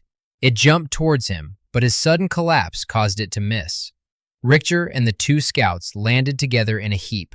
With a short and strong surge, Richter pushed himself up on top of them, plunging his dagger down again and again, shouting his defiance. For a few seconds, lost in the black haze of their blood and his own pain and rage. Coming back to himself, he remembered his companion and looked stricken in the direction of the goblin warrior, expecting to see it holding a cudgel, slick with the sprite's blood and brain matter. He could not have been more wrong. Scion was on his feet. He and the goblin warrior went back and forth in a deadly dance. The sprite's thorn-like sword darting in and out, trying to skewer the goblin, as its cudgel swung in strong arcs, attempting to crush the smaller fighter. The sprite's advantage was his speed, but he was clearly pained by the dagger sticking out of his shoulder. The goblin clearly had greater size and strength, but the poison must have slowed it down considerably, as its motion seemed somewhat sluggish. Moving forward to help his fallen comrade, he limped across the clearing as quickly as he could. Before making it halfway, though, the fight concluded. Fainting forward, Scion immediately leaned back again. The overhand swing of the goblin's weapon just missed his head before it struck the ground solidly. In that half-second of overextension, Scion again stepped into the goblin's guard and almost delicately drove his sword up under its chin and up into its brain. He stared his fallen foe in its eyes for a moment, while the light died in its eyes. He then withdrew his sword and stepped back, letting the body slump to the ground. The two companions looked at each other, surrounded by a charnel house of their own creation. The horrid images did not reach them, though, as both were still caught in the embrace of bloodlust and pain. The death and gore registered no more than a second-place runner registered to a gold medalist at the end of a race. They were still standing. Breathing heavily through their pain, they looked each other in the eye, and Richter verbalized what was on both of their minds. Let's finish this. Both using Richter's healing ring once each, it was enough to close their major wounds and stop the bleeding, though they both still moved slower than before. They also both consumed forest sage, which Scion had confirmed was a basic healing herb. Retrieving what arrows they could, they hastened to get back to the encampment, and then up to cave upon the hill. They had not forgotten time was limited to kill the goblin chief before any patrols made their way back. Though the fight had been intense and painful, it had lasted barely 15 minutes. If they did not waste time, they might still accomplish their goal. Richter picked up a sword dropped by a goblin warrior on the way back to the ruin. Checking its stats as he walked, he was underwhelmed. You have received Crude Goblin Cutlass. Damage 7 to 8. Durability 7/12. Item class Common. Quality Poor. Weight 4.3 kilograms. It did supplement his bronze dagger, however, which was down to a durability of 4/20. Arriving back at the encampment, they made their way through the bodies, quickly ending the lives of any of the goblins still breathing. There was one tense moment. A warrior that had been feigning injury turned quickly as they passed and drove a short sword towards Richter's stomach. He knocked the blade aside with a bracer, however, as Scion stabbed it through the throat. Looking down, Richter spit upon its dead body and then picked up the short sword. You have received Soldier's Short Sword. Damage 10 to 12. Durability 23/30. Item class Common. Quality Average. Weight 1.5 kilograms. Thanks, asshole, Richter said with contempt, dropping the inferior cutlass he had taken. It didn't take long to reach the mouth of the cave. They both looked at each other wearily. Cyan peered directly into his face, saying, "We are now brothers in blood. Though I am not immortal like you seem to be, my soul is. If it is my time to rejoin the universe, then I will do it gladly if it removes this threat to my people." Nodding back, Richter said, "It is noble to die for your people, but I say, let's make these bastards die for theirs." A grin on his face, showing blood-streaked teeth, Cyan smiled back crazily. With that, they entered the darkness. Chapter 9. How much mana do you have left? Richter asked. I've managed to recover about 35 points, enough to imbue 2 or 3 arrows or 1 very strong strike. Richter absorbed this information silently. At his current state, his wisdom had only 10 points. That equated to 1 mana point regenerated every 10 seconds.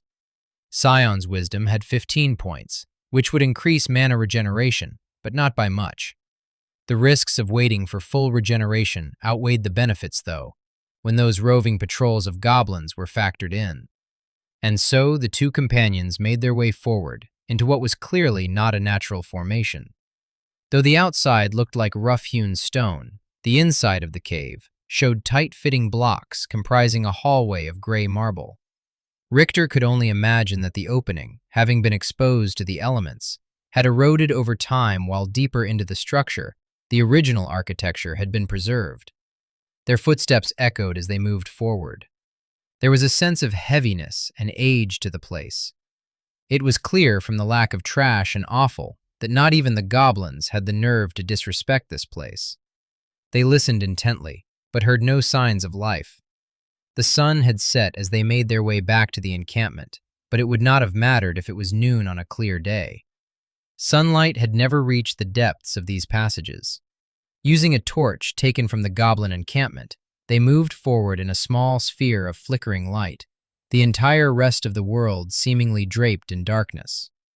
On they walked for several hundred yards, steadily going deeper as the floor sloped downward. After a final turn of the hallway, they walked into a large gallery. The ceiling reached 100 feet into the air, and multiple hallways branched out irregularly from the roughly circular room. All of this was of less importance, however, than the room's occupants. They had finally found their quarry. In the middle of the room, there stood a large goblin with a reddish hue to his green skin. There was a second, slightly taller figure reclining against a large mound. The goblin chief was just over 4 feet tall and powerfully built. It wore leather boots and a tunic made of poorly sewn together animal skins. Over this was a chainmail shirt with a large rent in the side, most likely created when the chief had killed the previous owner. A large axe was by its side, and buckler hung from its arm. It leaned heavily upon its weapon and glared with all of the animosity its weakened body could afford it. Its companion was 5 feet tall, or would have been if it was not hunched over. It was covered in black robes. Dark splotches gave a matted look to the rough material in places, giving that blacker-than-black appearance that is only imparted by congealed blood. It had sickly mustard-yellow skin and was completely bald. Its face was more human than the other goblins, but its beady eyes imparted the same malicious glare as the goblins. The deep wrinkles on its face gave it the appearance of old age. It held a staff in one hand with a small animal skull attached to the top, and red veins of color glowing up its black length, the color throbbing at the pace of a measured heartbeat. "Hobgoblin," Cyan spat. The mage nodded, the same smug smile on its face not changing. It was the chief who spoke in guttural but clearly understood common tongue. "Why are you here? Why has a human allied with this forest rat?" "You are in the forest of Nadria, filth," Cyan shouted back. "Answer instead why you, a fire goblin from the mountain tribes, has come to sully this ancient place." What is your purpose? A raspy chuckle came from the hobgoblin, with a loud, breathy whisper, sounding like the crumpling of old parchment. Have you forgotten so quickly? Have your people forgotten so easily the places of power that exist in the world? We are here with a glorious purpose, to reawaken forces and corrupt them. We will cleanse the forest of... Ugh! All Richter saw was a blue flicker, and then the hobgoblin's body was flying backward. Looking to his right, Scion shrugged. I decided it was time to fight, not talk. Guess that makes me Eastwood, Richter thought with a grin, drawing his own arrow and firing at the goblin chief. The chief blocked with his buckler, clearly not easy prey like the dead goblins outside the cave. He drew again, confident that the two of them could overcome the sickened goblin. But then the mound that hobgoblin had leaned against turned around. Richter was suddenly staring into the bloodshot eyes and frothed muzzle of a rabid cave bear. You have got to be kidding me! That was Richter's repeating thought as he began to launch arrow after arrow at the bear. His short bow lacked the power to deeply penetrate the bear's body, unfortunately. Richter dodged to the side as the bear took a swipe at him with its massive paw. It still caught him in the side, though, and flung him several feet through the air. He landed hard, losing 15% of his health from a glancing strike. Rolling with the blow, he regained his feet only to see an axe head swinging at him from the left. Falling on his backside again, he felt a brush of air on his face as the passage of the axe passed only a finger length over his head. Dropping his bow, he drew and threw his dagger in a weak, underhanded toss towards the goblin chief's face. The buckler again moved to block the strike, knocking the projectile to the ground. The distraction allowed Richter to regain his feet and draw his short sword. He began to swing his blade with an untrained but furious barrage at the goblin chief. He had to hope that Scion could occupy the bear. The boom he heard from his right, followed by a roar of pain and anger, gave him hope for a respite from the animal. As he rained blows upon his foe, it was clear that the poison had taken a toll. A particularly heavy blow drove the chief down to one knee. Grabbing the buckler attached to the goblin's right forearm, he pulled the chief forward off balance. The goblin fell to an awkward stance on all fours, one shoulder higher as it braced the buckler against the ground. The goblin chief's prone position offered Richter the opportunity he needed. With his stamina lowered to 30%, he reversed his grip on the short sword and drove the blade down through the goblin's back. The 2 feet of blade penetrated the chainmail covering him and sank until only a few inches remained free. The red goblin shuddered and then died. Turning to his right, Richter saw Scion running from the bear. The sprite was quickly losing ground. Scooping up the axe, he threw it with all of his strength. The weapon was strangely unwieldy, though, and only struck a glancing blow. It did pull the bear's attention, though, and it turned to lumber toward its latest aggressor. As it hobbled its way toward him, it was clear that it had suffered damage, but also was more than hale enough to still be able to cause him serious injury. Placing his foot on the body of the chief, he attempted to pull his sword out of its body. The sword was stuck fast in the body. At his current rate of exhaustion, Richter could barely muster the strength to continue. An arrow from Scion struck the bear in its hamstring, causing its leg to collapse. Richter sighed in relief. The bear was only a few feet away when it dropped. Richter drew his battered knife and prepared for a last stand as it continued to crawl towards him. That was when he saw Scion lightly jump on its back and run swiftly towards its neck. With a sharp jab, the sprite plunged his sword into the crook of the bear's neck and front leg. When the sword came out, there was a bright red spout of arterial spray. As its lifeblood spilled on the floor, the bear made a pitiful mewling noise and then finally collapsed. Feeling exhausted, Sion looked up just in time to see a dark bolt of energy surging from the magician's staff. The only cover available was the bear's body. Sion fell to place the animal's body between him and the hobgoblin. There was no great blast of force like with the imbued arrows. Instead, Dark tendrils of magic crawled over the bear's body, liquefying the flesh and causing large gobbets of meat to slough off.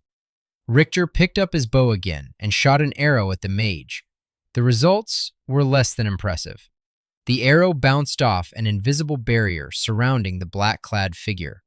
The red light on the mage's staff began to throb faster, and with more intense red color, looking like lava seen through basalt. There could not be much time until the mage released whatever horrible spell he was building up to. Basic rule of thumb was that the longer a spell took to cast, the more powerful the result. This would most likely be no different. With no time to lose, Richter nocked another arrow, giving his complete focus on imbuing it with his mana. After only a moment, it glowed golden. He released, and this time the arrow maintained its shine as it streaked towards the mage. It too struck an invisible barrier, but the extra force added caused the hobgoblin to stagger. Once it lost focus on the spell it was building, the light gathering at the staff's tip died. A second and possibly more important consequence was that the hobgoblin grabbed its head in both hands and shouted out in pain. The backlash from the interrupted spell must have been horrible based on its cries. Knocking another arrow on the string, Richter once again focused his magic in the arrow, pouring more energy than before. For one, then 2 heartbeats, he held his bow at full extension as the golden glow brightened and black streamers seemed to cross over the golden shell. Then he released. The resultant boom deafened both he and Scion momentarily. The mage must have lost the ability to maintain its shield with the backlash. The arrow flew unimpeded and then detonated on target. The chest of the yellow-skinned mage caved inward, and a red mist appeared in the air. The staff fell from its outstretched fingers as its body was flung across the room. The stench of blood, viscera, and feces filled the room after the fierce fight. The 2 companions stood looking at their vanquished enemies. Having given it their all, they both stumbled towards the center of the room and the body of the slain goblin chief. Standing there above its body, they suddenly heard raised voices and angry cries coming from the tunnel. It could only mean one thing. A patrol had returned. Richter looked to Scion. Run. I don't have much stamina left to resist them, but I will be reborn if I die. You won't.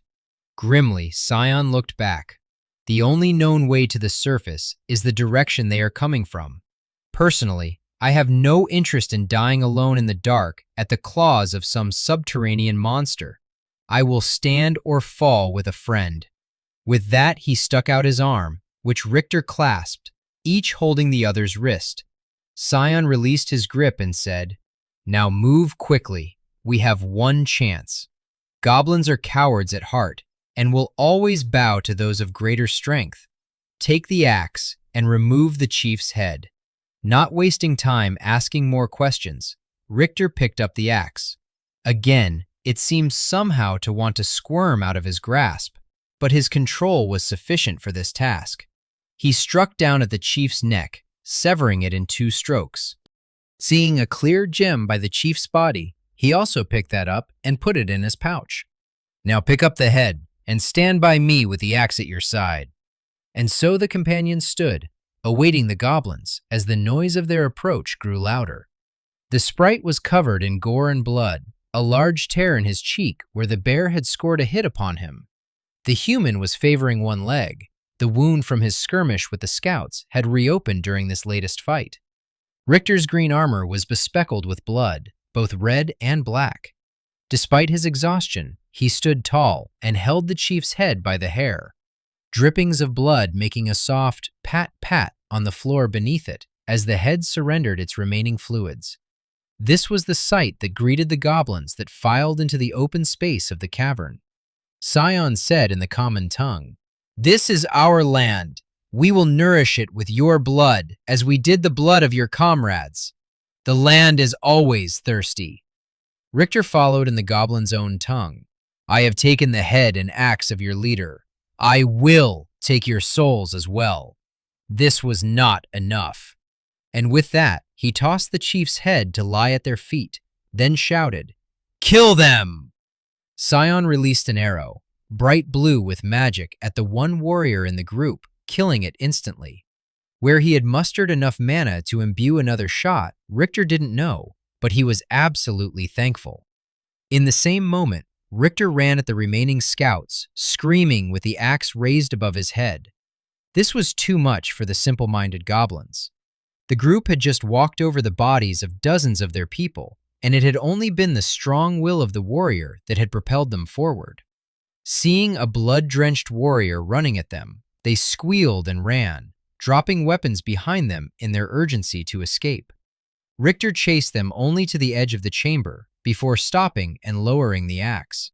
The damned weapon seemed as much a risk to him as the enemy. As he watched the back of the last goblin turn the corner, a short gasp escaped him, followed by a loud grunt, and quickly followed by laughter. The type of laughter that can only come from the mouth of one who has passed through the shadow of death's domain and come out alive. He laughed to release all the tension he had accumulated through the dark day. He laughed in vain attempt to balance out the horror of the slaughter he had committed. He laughed at the ridiculousness that he could still be alive. As the peals of manic laughter followed the goblin scouts, they ran all the harder, out of the cave, away from the ruins, and into the forest. They met up with other patrols, and the fear in their faces convinced those patrols to flee the forest as well. The goblins never fully rested until they had reached their marshy homeland. When they arrived, they passed along the horrible tale of the wild, laughing demon that had slain so many of their people. Chapter 10. As his mania left him, Richter slumped to the floor right where he stood. He barely noticed Scion coming and sitting beside him. The two leaned back to back, supporting each other physically, as they had come to do in all other arenas of their interaction. For a while they simply sat. Neither could say how long had passed as they gazed at the bodies of the dead, or simply gazed off into space, caught in their own musings. Sitting there, Richter became aware of a slow blinking in the corner of his vision. He turned his head, but it remained stubbornly at the mid-right aspect of his gaze. Puzzled for a moment, he finally realized what it was, and allowing his vision to relax, he saw an icon like an unrolled scroll. Focusing upon it for a moment, his vision filled with announcements. Tring! You have reached level 3. Through hard work, you have moved forward along your path. As a Chaos Seed, you gain 6 points to distribute to characteristics instead of the usual 4. You also get 25% advancement to the skill of your choice. Crush your enemies. Honor your allies. Live. Tring! You have reached level 4. Through hard work, you have moved forward along your path. As a Chaos Seed, you gain 6 points to distribute to characteristics instead of the usual 4. You also get 25% advancement to the skill of your choice. Crush your enemies. Honor your allies. Live. You have either characteristic points or skill percentage points to allocate from the previous level. Now that you have progressed again, you must allocate your points within the next week, or they will randomly be assigned for you. You have completed the quest, Cleanse the Forest, 2. Return to the Hearth Mother to collect your reward. You have completed the quest, Cleanse the Forest, 3. Return to the Hearth Mother to collect your reward.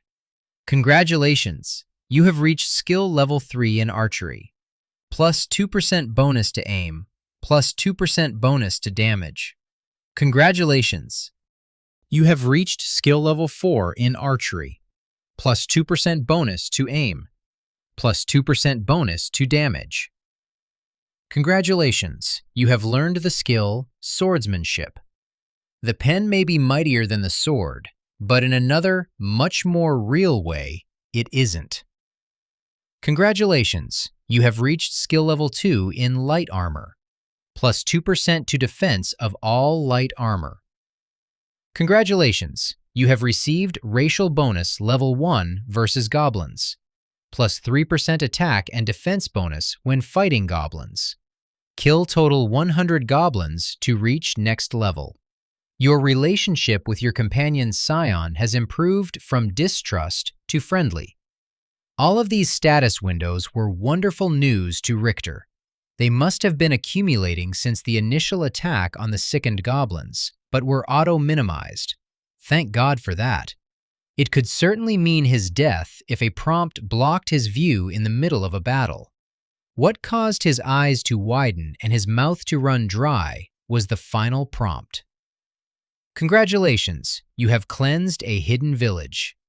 As owner of the Heart Crystal, and because there are no living descendants to the previous owners, you may lay claim.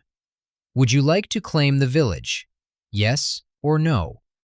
Richter's fingers started tingling as if he was already counting his riches. And why not? It was in his name. Focusing on the yes option, he read the next prompt. Congratulations, you have claimed your first village. You are now master of the Mist Village. Your village is level 1. As you increase the level of the village, more powers and resources will become available. This village is built upon a place of power. You now have access to the magic and mana associated with this particular place of power. There are many secrets to any location of power, and you must apply yourself to discover and master them. Good luck. Congratulations, you have won plus 700 fame points for founding a village on a place of power. Richter's mouth dropped open in shock. How had this happened?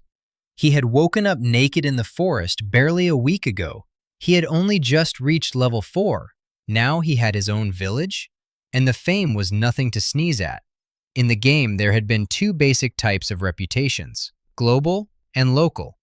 Local reputation would increase or decrease based on your interaction with a specific group. Global reputation as a term was a bit misleading. It did affect a broad amount of people or an entire region, but to affect another region, there must be some connection between the two, like a trade route. Reputation was not supposed to be a magic aura that just made people respect you more. Even though it didn't affect everyone in existence, global reputation was amazing nonetheless. It opened new quests, allowed for better treatment and better prices. It generally just made life more interesting. Unfortunately, the only way to increase global reputation was through fame, and it was almost impossible to earn. Questions buzzed through Richter's mind, and first among them was, "What's a place of power?" he asked musingly. A place of power is a nexus of the world's ley lines. It allows for a magnification of those particular powers. Sentient beings can tap into this, answered a deadpan voice. Somehow, Richter could tell it put an emphasis on place of power that he had not. Before the second word was spoken, Scion was on his feet, arrow nocked and drawn.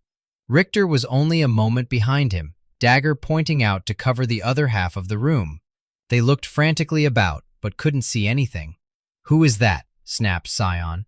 Only silence answered his question. "We both heard you. Who is there?" Richter asked, still looking for a potential enemy. "I am the interface for your village master."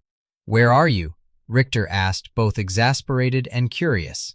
"I am present approximately 1 foot to the south of you, master." "Why can't I see you?" "My last master did not want me to be seen, so I remain invisible. Would you like to see me, master?" "Yes," Richter replied, scanning the air directly in front of him. "Show yourself." A gray sphere phased into view directly in front of its face. Its surface rippled like water, and it appeared lit from within, a steady glow and faint glow being cast from its center. "Gah!" Richter exclaimed, jumping back. "Not so close!" "Yes, master," the sphere said, moving back several feet, continuing to hover in the air. "What are you?" Richter asked, fascinated by its appearance. "I am a remnant, an echo of the personality of the first chamberlain of this village. He was a powerful user of magic and served the first ruler of this place of power. Together they built the Mist Village. At the end of his life, the chamberlain imparted intent to a fragment of his immortal soul. He tied it to this place to help guide future masters." "How long ago was that?" "My initial activation was 3,543 years before the removal of the gods from the land." "That's impossible," Scion said, his tone clearly conveying his lack of trust of the floating orb. "Of course. Who the hell would trust a floating, talking orb? What do you want? Again, the orb floated in silence. Why do you only answer me? Richter asked. You are the master of the village, and I will only respond to your commands and questions. This was the policy of the last master. He decreed it to be so in order to safeguard the village. Well, I command you to talk to and answer Scion.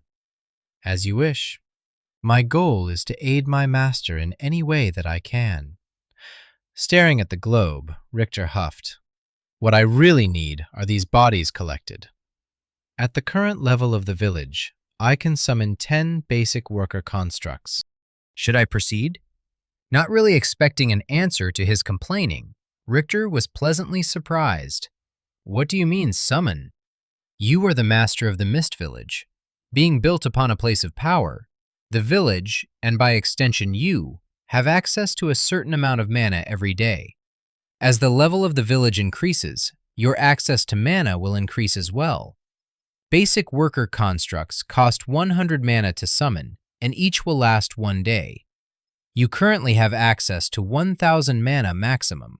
As master, you have access to all of these options, though many will not be available until the level of the village increases. You simply need to access the interface. Richter relaxed his gaze in a now familiar way. Seeing a new icon in the shape of a small cluster of buildings, he focused upon it. Immediately, a crowded screen occupied his view. A series of pull-down menus were present: enchantments, summoning, population, income, mana generation, defenses, global relations, and a host of others. Staggered by the amount of options, he simply focused upon summoning. More pull-down options presented themselves, most grayed out and illegible. At the top, however, was Mistworker, Level 1. Health, 50/50. Mana, 0/0. Stamina, 400/400. Able to perform simple tasks of menial labor. Cost 100 mana. Cooldown, net, lasts 24 hours. The mist-like properties of your constructs have all physical damage. You can summon these creatures? Richter asked. I can only do as you will, master. If you instruct me to do so, I will implement your will. Very well. Scion and I have to go back to the home of the wood sprites. It may take me several days to return. You have permission to summon these things daily. All of the dead bodies should be stripped of weapons, armor, and items. Take the bodies outside of the village and burn them. The ley lines which run through this village are strong in water, air, dark, and life. I have no access to fire magic, however, master. The workers can do everything you have instructed except light the bodies on fire. Richter looked at Scion. I know you are eager to return home, but we need to take care of these bodies first. We could also use a rest. If I leave these bodies to fester, they will spread disease and pollute my new home. The sprite nodded. Even though they were goblin filth, we do need to deal with the dead. As you have helped me to cleanse the forest, I will help you to cleanse your new home. Nodding, Richter turned back to the remnant. What is your name? I have none, master. What was the name of the mage that created you? His name was Futon Windspeak. Then I will call you Futon, if you like. As you wish, master, Futon replied in the same deadpan voice. It might have been Richter's imagination, but it seemed that for just a moment, the gray sphere glowed a bit brighter. And enough of this master business. That kind of thing could go to a man's head. Call me Richter. As you wish, Lord Richter. Opening his mouth to correct Futon, he closed it again, merely shaking his head slightly. Not worth it. Besides, Lord Richter sounded pretty good. Summon the workers, Futon. Light gray mist rose from between the cracks in the stone floor. Initially, it was just a shapeless cloud 1 foot off the ground. It then began to pool in 10 different spots in the chamber. The mist slowly rose, taking on vague humanoid shapes. Each figure grew distinct, but remained faceless. They had no clothing and no sex organs. Under the skin of each figure were slow-moving swirls. The end of each arm was a round, mist-filled sphere. How will they accomplish anything with those blobs for hands? They can fit any form desired, Lord Richter. Please attend. And so saying, one worker raised its arm, and the sphere became a hand, then a hammer, then a shovel head, before returning to sphere. Impressed by the versatility of the workers, Richter nodded. Have them begin separating the bodies from their items, but put those two aside, he said, gesturing to the chief and hobgoblin. Now, we need a safe place to rest. This room will be safe, my lord. The workers, though not strong, will delay and alert any attack from above, and no creatures of ill intent from the depths can cross the great seal in the floor you are standing upon. Nodding wearily, Richter sat down against the most comfortable surface in the chamber, which happened to be the body of the dead bear, just not the liquefied part, of course. Scion sat heavily beside him, the least graceful he had ever seen the sprite. Closing his eyes, Richter's second-to-last thought was, "This is one messed-up teddy bear," followed quickly by him verbalizing, "Wait, what creatures from what depths?" Chapter 11. A heavy-bladed axe plunged out of the dark as he fought a losing battle. Stabbing and swinging his sword, he fought as hard as he could. Again and again the axe gouged into his skin, eliciting blood and pain with each blow. He collapsed. Looking up the goblin chief's face that was peering down at him, the monster raised its axe to strike one last time and sever his head. Gasping, Richter stood swiftly, knife in hand, blinking away the terrors of his dream. After a while, he was able to slow his breathing, but his heart still hammered wildly. He may have done what was needed the night before, but he was still a 24-year-old man from a modern world. Until last week, he hadn't done anything more violent than punch the occasional frat boy that had gotten handsy with his female friends. As he became more aware of his surroundings, he realized Scion was also up, with an arrow nocked, looking for the threat. Closing his eyes for a moment, he collected himself, before opening them again and looking at Scion. "There is no danger, my friend. None outside of my own nightmares." Scion looked at him, relaxing the draw on the bow. "Yesterday was a dark day, and I think better of you that it could not be so easily dismissed." With a pause of his own, and then a small smile, he added, "My friend." Judging by the weariness he felt, they had only dozed for a few hours. The torch had gone out while they were sleeping, but some faint gray illumination filtered down from an unknown source in the ceiling. Richter heard the sounds of activity outside of the cave. There was no way he could go back to sleep right now, so he turned to Scion and said, "Let's see what we have." Richter walked over to the goblin chief's body. He felt his gorge rise at the mix of smells: copper and nickel from the blood, sour stench from body reek, and the nauseating reek from the feces that had escaped in death. Though he had ignored these in the heat of battle, faced with the harsh reality after a night's rest, he was doubly glad for the workers who would clear the other bodies. Searching the goblin, he first picked up the single-headed axe. "You have found Magic Iron Axe. Damage 15 to 20. Durability 33/35. Item class Uncommon. Quality Average. Traits Unknown. Requires Strength 17.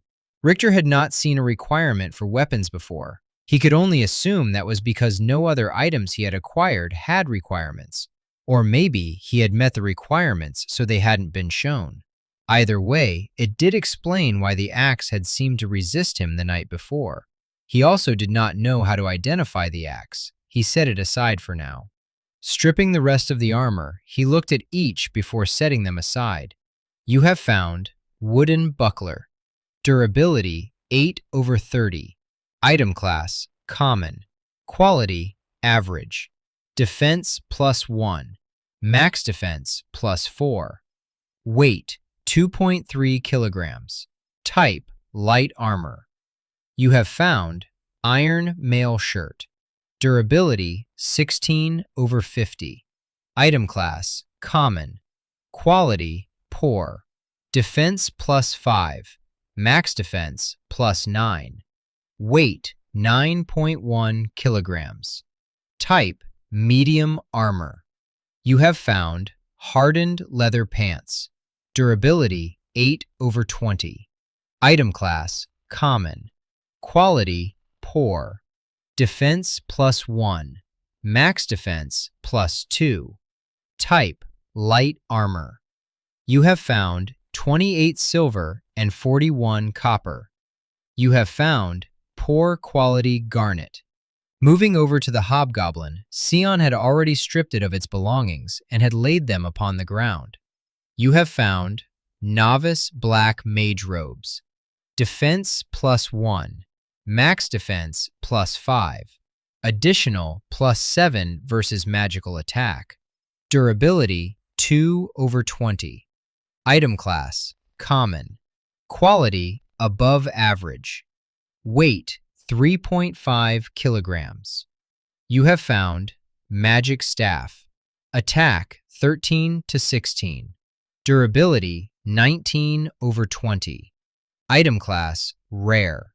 Quality above average. Weight 4.2 kilograms. You have found magic bracelet. Durability 10/10. Item class uncommon. Quality above average. Weight 0.3 kilograms. You have found 11 silver and 24 copper. You have found unknown potion ×2. You have found unknown potion. It looked like the attack and defense of the items was affected by its durability. Richter guessed it made sense. Why would armor on its last legs still offer the same protection as when it wasn't beat all to hell? He was happy that he had found loot, but he still didn't know how useful it was. I'd be a lot more excited if I could identify any of this stuff, he verbalized. I can help with that, said Futen, materializing just to the side of Richter's face. I swear to God I'm going to put a bell on you if you keep surprising me like that. It was not my intention to frighten you, Lord Richter. I'm not frightened. Nobody said frightened. I'm just startled. When you are approaching me in the future, though, become visible a couple of feet. Let's say 20 feet away. Understood? Yes, Lord Richter. Would you like my help? Thinking he heard a bit of attitude in its flat voice, but then assuring himself that was impossible, Richter replied, How can you help? Normally, to identify an item, you must use a spell or item. Alternately, you can take it to a magical college or temple to have a magician or priest uncover its true identity for you. I have the ability, however, to identify all but the most powerful of items. I can do this now if you wish. Can you teach me?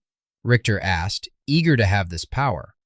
I am aware of your limitless ability, my lord, but that can only be applied to skills. As this is an ability, it would not apply, and I know of no way to teach abilities.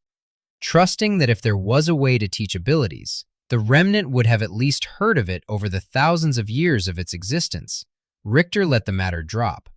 Before asking Futen to use his ability, however, a thought occurred to him. How do you know about my limitless ability? I possess a skill called Analyze. It allows me to know in-depth information about creatures. So that is something I can learn. Do you have any other skills? At this time, I am only aware of the one ability and one skill that I have told you about, Lord Richter. As I have only recently been awakened by your claiming of the village, my memory is highly fragmented, however. It is entirely possible that as time goes on, I will remember more. Also, if the village rises in level, then I may have access to further powers. Nodding, Richter said, Let's identify these items then. Afterwards, you can teach me your skill. The light within Futen flared white, and suddenly the information was given to Richter in a series of prompts. How is it I suddenly have this information, when you are the one who has the skill? Richter asked. You are the master of this village. As long as we are close to one another, I can give you information without verbalizing. As the village grows, the distance we can interact over will grow as well. Impressed again at the versatility of this unasked-for helper, Richter focused on the item information. You have found Staff of Decay, attack 10/12. Durability 19/20. Item class rare. Quality superb. Weight 4.2 kilograms. Traits +4 death damage. Has 5% chance to cause rapid decay upon target from direct strike or when channeling death magic. Requirement: alignment -2 or below. You have found Bracelet of Health. Durability 10 out of 10. Item class uncommon. Quality above average. Weight 0.1 kilograms. Traits: increase maximum health by +50. You have found Minor Mana Potion ×2. Taking this will restore 40 mana points over 6 seconds. You have found Minor Health Potion ×1. Taking this will restore 40 health points over 6 seconds. You have found Iron Axe of Strength. Damage 15 to 18. Durability 33/35. Item class uncommon. Quality above average. Traits +1 to strength. Requires strength 17. Remembering the black sludge that had come off the bear from one death spell, Richter shuddered, thinking of what would have happened if the staff's special ability had struck him. Telling Scion the properties of each, the sprite spit on the floor upon hearing of the staff's true identity. "We should destroy this evil thing. For some reason, I can't stand the sight of it." "How?" Richter asked. "Do I snap it over my knee?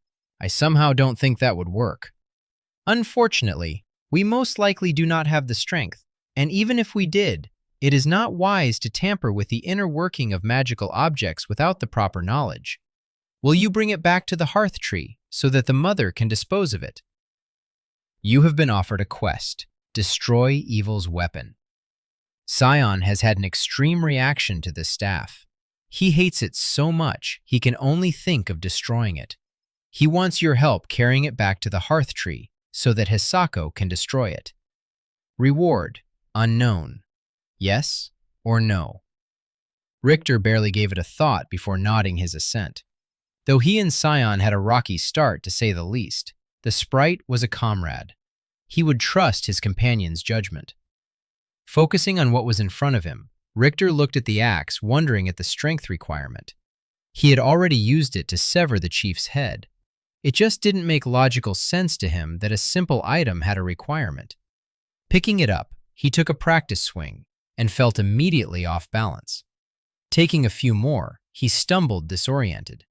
The last swing came dangerously close to cutting Scion.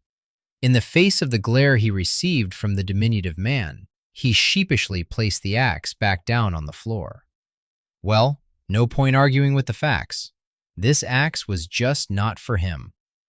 The sprite had shown no interest in loot, but Richter remembered the large amount of damage the Throne Warrior's dagger had caused. Picking up the bracelet, he handed it to Scion. The sprite initially looked like he would refuse, but Richter said, "You are a great warrior, my friend, but I seriously doubt this will be the last battle we are in. You have to grow stronger and survive. This will help." After a small protest, the sprite thanked him and slid the bracelet on his arm up to his bicep. He immediately stood a bit taller, and it seemed he had somewhat greater tone and definition than a moment before. Placing the money in his pouch, Richter took a second pouch that had belonged to the hobgoblin and slid the potions into it. Picking up the staff, he felt revulsion. It was like holding a writhing snake. He dropped it quickly. Cutting a length of cloth from the hobgoblin's clothes, he wrapped it around the staff, which greatly lessened the feeling of revulsion. Turning to Futen, he said, "Have the workers collect all of the other items and lay them aside. I will review them upon returning from the hearth tree. Is there anything else you would like to have done, my lord? I need to know what other resources there are available. I need to know what we can use to build the village. I will search the boundaries of the village and this level. I can go no further than what you have laid claim to, my lord. You will need to explore and vanquish any enemies in the lower levels if you wish to know what other powers and riches may exist in the catacombs." That had been the answer to Richter's question before sleeping. Apparently, the place of power was home to monsters. Through the millennia, creatures of various types had filled the underground levels. It was unclear if the place of power had created the monsters, or if there were other entrances to the underground levels and they had moved in. What was clear was that the catacombs under his feet were not safe. The chamber they were in, which Futon had called a Great Seal, stopped any monsters from coming up from the catacombs below.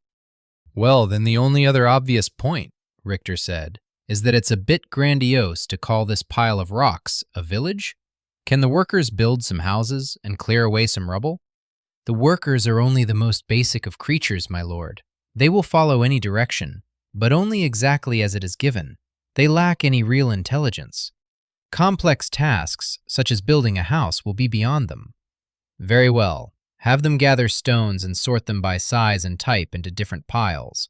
Also have them chop down trees that have grown inside the boundaries of the village and stack them. Finally, have them dig a trench around the area outside of the boundary of the village." Turning to leave, a last thought occurred to him. Pulling out the clear gem he had taken from the goblin chief's body. "What is this?" "That is the heart crystal, my lord Richter. It is the embodiment of your dominion over these lands and the source of your connection to the village." "Does that mean if someone takes it from me suddenly, they own the village?" Richter asked with some alarm in his voice. "In its current state, yes, but you can bind the stone to you. In this way it will be tied to you and your bloodline. You will also gain the powers inherent in the crystal." "What powers?" "Each place of power has certain characteristics depending on the composition of ley lines that creates it. As I stated before, this village sits upon a strong collection of air, water, dark, and life ley lines. Binding to the heartstone will tie your soul to the place of power. By fulfilling certain requirements, you will obtain mastery of each of those powers in turn." Tied to his soul, huh? That didn't sound creepy or ominous at all. The other option was to lose this village to the first thief that took the heartstone, though. After a few more moments' thought, Richter asked, "How do I do it?" "Simply will it, my lord." Focusing upon the gem, he stared into its depths. He suddenly felt that he was being pulled into the stone, though he did not actually move. A slight tingle played across his skin. The sensation became focused upon the inside of his left wrist. He realized with a start that the heartstone was gone. "It is done," the remnant said, its deadpan voice. Looking at his wrist, Richter saw a silver-gray circle on his inner wrist where the strange sensation had focused. It had a swirl of gray smoke within its boundaries that seemed to move slightly as he stared at it. After a moment, the mark faded from view. He knew somehow he could summon it back if he desired. "You have received a mark, Master of the Mist Village." Making their way out of the tunnel, dawn seemed to be just breaking. The workers had not been idle. There were 3 piles at the base of the hill leading from the cave, one of items, one of weapons, and the other of armor. Richter was about to ask Futon to call a worker over, but he remembered what was said about the village being an extension of himself. Focusing on the nearest worker, he willed it to come closer. It promptly left its task and came to stand before him. Smiling, he said, "Futon, how do I analyze the worker?" "Yes, my lord. You must gaze upon it. Focus until it becomes the only thing that exists. See past the external to the internal truth. This attention will draw its information to you." Focusing upon the worker, he stared intently at it. Richter looked at the light gray swirls that slowly moved under its skin, the clear lines of its arms, head, torso, and legs. He gazed at its shapeless face and suddenly just knew. "Congratulations, you have learned the skill, Analyze. Cost 5 mana. You will be able to know information about other creatures simply by looking at them. The greater the difference in level between you and the target, the less effective your skill may be. Mistworker, Level 1. Health, 50/50. Mana, 0/0. Stamina, 400/400. "I was able to do it, Futon. but the information is pretty basic. Yes, my lord. You will have to increase the level of the skill to obtain more information. Pleased, nonetheless, Richter let the worker return to its duties. The bodies had been dragged outside of the boundaries and placed within a pit the workers had dug. Grabbing a few water skins from the pile of items, he removed the stopper from each, pouring out a small amount of the contents. The first appeared to be water, as expected. The second he quickly cast aside, deciding not to ponder what the vile contents could be. The third, however, appeared to be oil. Moving over to the pit, he poured the contents over the bodies. Striking flint, Scion lit one of the torches from the goblin camp and then cast it into the pit. After a short time, the flames were licking eagerly at the naked green forms. Giving one last order, Richter said, "Once the bodies are consumed, fill the pit with dirt again. I don't want to be reminded of these creatures." "Is there anything else I can do, my lord?" "Don't hesitate to advise me if you have something useful to say. Do your best to take care of the village and me. I want to be made aware of any major decisions, but in my absence, do your best to protect and grow the village." "It will be done, my lord," answered Futon's deadpan voice. Richter and Scion began their trip back to the hearth tree. Chapter 12. The journey back to the home of the sprites was without incident. After several days of moving through the forest, they were greeted by the sight of the golden grasses of the glade. The hearth tree loomed in front of them. As before, the hearth mother seemed to know they were approaching and waited for him at the edge of the grass. She smiled at him with a look of contentment and peace. Richter smiled back and nodded his head slightly. "I have finished my quests. We traced the sickened animals to a goblin camp. There was a hobgoblin necromancer who was responsible. It gave the mage control over them somehow. I do not know how, but the important thing is that it's dead. The danger has passed. I greatly appreciate all of your effort and for bringing our warrior home safely. In addition to your reward, I will give you a word of caution. Though those creatures were evil, it does not make them things. Robbing other creatures of their identity or gender may ultimately rob you of your goodness. You have received 1,000 experience for Cleanse the Forest 1. You have received 3,000 experience for Cleanse the Forest 2.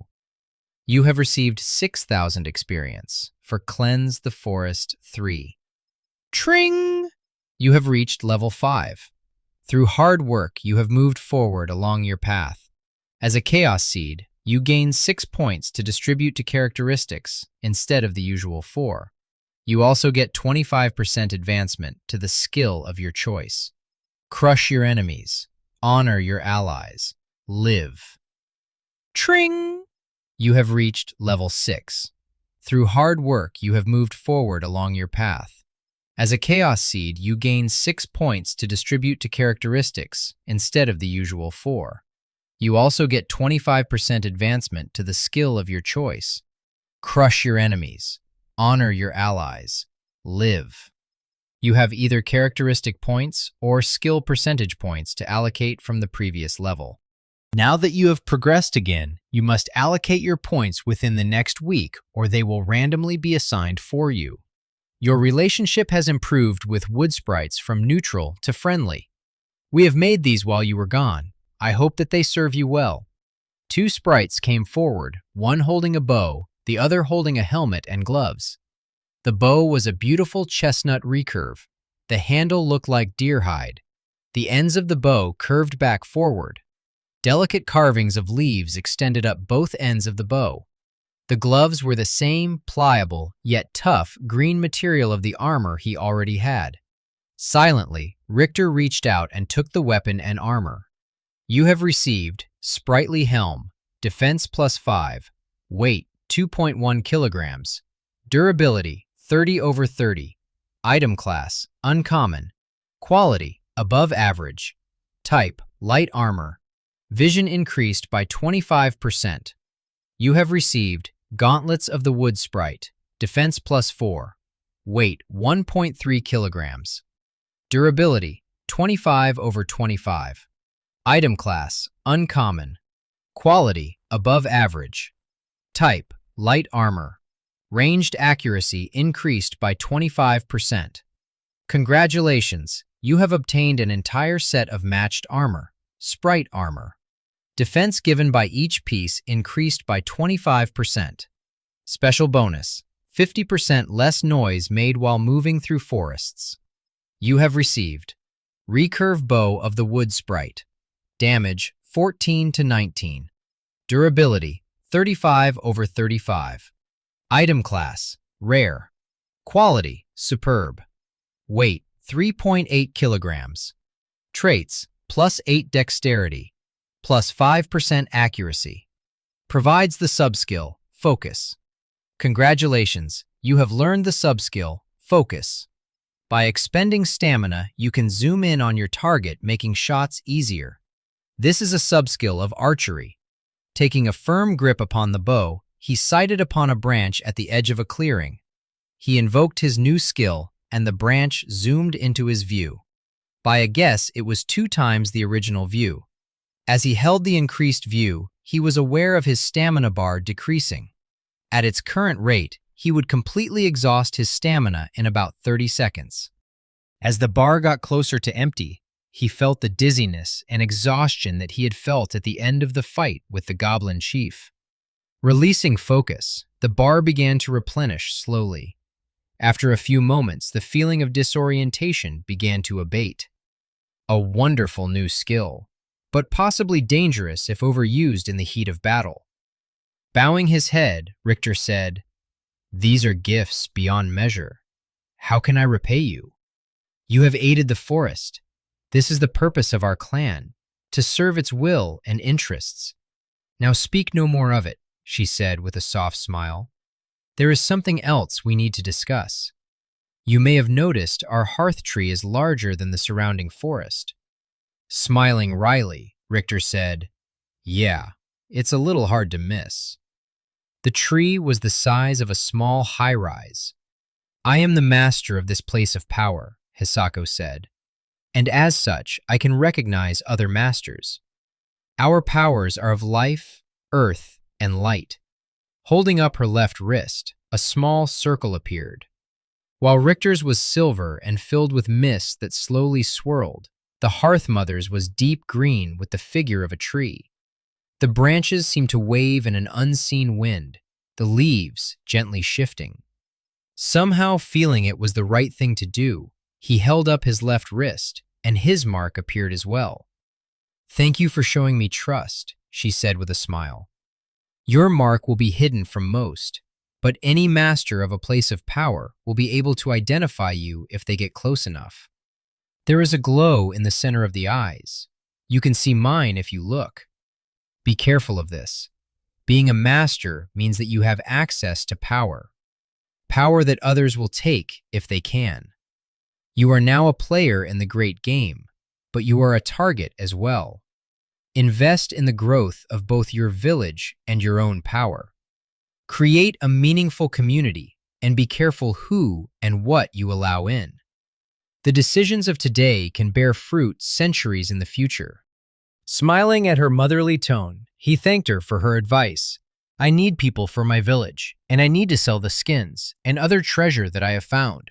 I plan on traveling into the Kingdom of Eves. Hopefully there I can find a buyer for my goods, and settlers who are willing to come with me for a fresh start." That is the closest human kingdom, and you can find almost anything there. Tread lightly when you go. I do not know what humans are like in your world, but here, while they can be generous and kind, they are often petty, greedy, and cruel. I would not easily tell anyone that you are a master, or where your village is located exactly. And as I said, masters can recognize each other. You should stay away from the palace or other halls of influence. "Is every settlement built on a place of power?" Richter asked. "No, but most settlements that have grown to prominence did so because of the strength of their powers. I have not been into the human lands for more than a century. The capital city of Eves is called Law. It is built upon a confluence of fire, water, earth, and air. Most places of power that are taken over by human settlements have a balance of their forces. It may be because they have an equal likelihood to serve good or evil." So be careful. Everywhere I go is dangerous, and I'm now a cosmic target. That's basically it, right? Richter asked. The Hearth Mother walked closer and motioned for Richter to kneel down. He went on a knee and looked her in the eye. That was when she slapped him in the side of his head. He really needed to start being careful of letting small beings within striking distance. Don't complain. It could always be worse, and nobody likes a crybaby, Hisako said. Sion chuckled behind him and said under his breath, "Rookie." Flaring his nostrils, Richter exhaled a deep breath, then gave a chuckle himself. "Yes, ma'am." Standing back up, he turned to Sion. "Well, my friend, I will miss your company." The sprite smiled at him. "No, you won't. I'm coming with you." With a half smile on his face, Richter asked, "Are you sure?" In a sweeping gesture that started at his head and moved down towards his feet, Sion replied, "A big guy like me belongs in the big city," and the grin on his face grew wider. Hisako nodded in approval.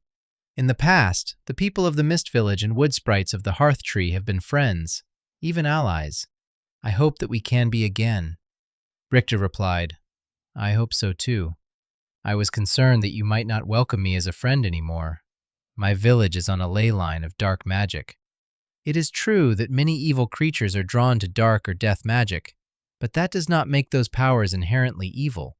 Night is just as natural as day, and death will always be a part of life. Your actions will determine the character of your village, and you have earned my trust," Hisako said. "Now, is there anything else we can do to aid your journey?" Humbled by her faith in him, he smiled. "I could use a way to transport goods to and from the city. We can help with this, though it will take the rest of the day. Is there anything else?" she asked again. Sion stepped forward. "We have found an artifact of evil, Mother. I was hoping that you knew how to destroy it." Richter unwrapped the staff, showing it to Hisako. For the first time, Richter saw a look of true anger on her face. "Drop that thing," she commanded.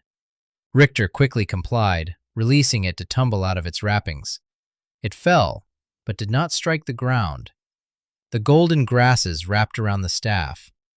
The grass wound so tight that Richter could hear squeaking from the pressure. Some of the gold color leached from the grasses as they tried to crush the black wood. Brighter flashes of red color could be seen coming from the staff, almost as if it tried to free itself from the golden vice. A look of serious concentration was on Hisako's face. With a tightening of her jaw, she glared at the staff, and then there was a loud, rumbling sound. A small tear opened in the ground, widening to 5 feet long and 1 foot wide. The grass bent, lowering the staff into the ground as the red pulses came faster and faster. The rent in the earth closed over the staff, and all was quiet for a moment, before a boom came from beneath them, more felt than heard. Richter looked over the seemingly benign sea of golden grass that he now knew was a deadly prehensile defense. Hisako exhaled a breath of relief. "You have completed the quest. Destroy evil's weapon. A royal pixie chrysalis was recovered.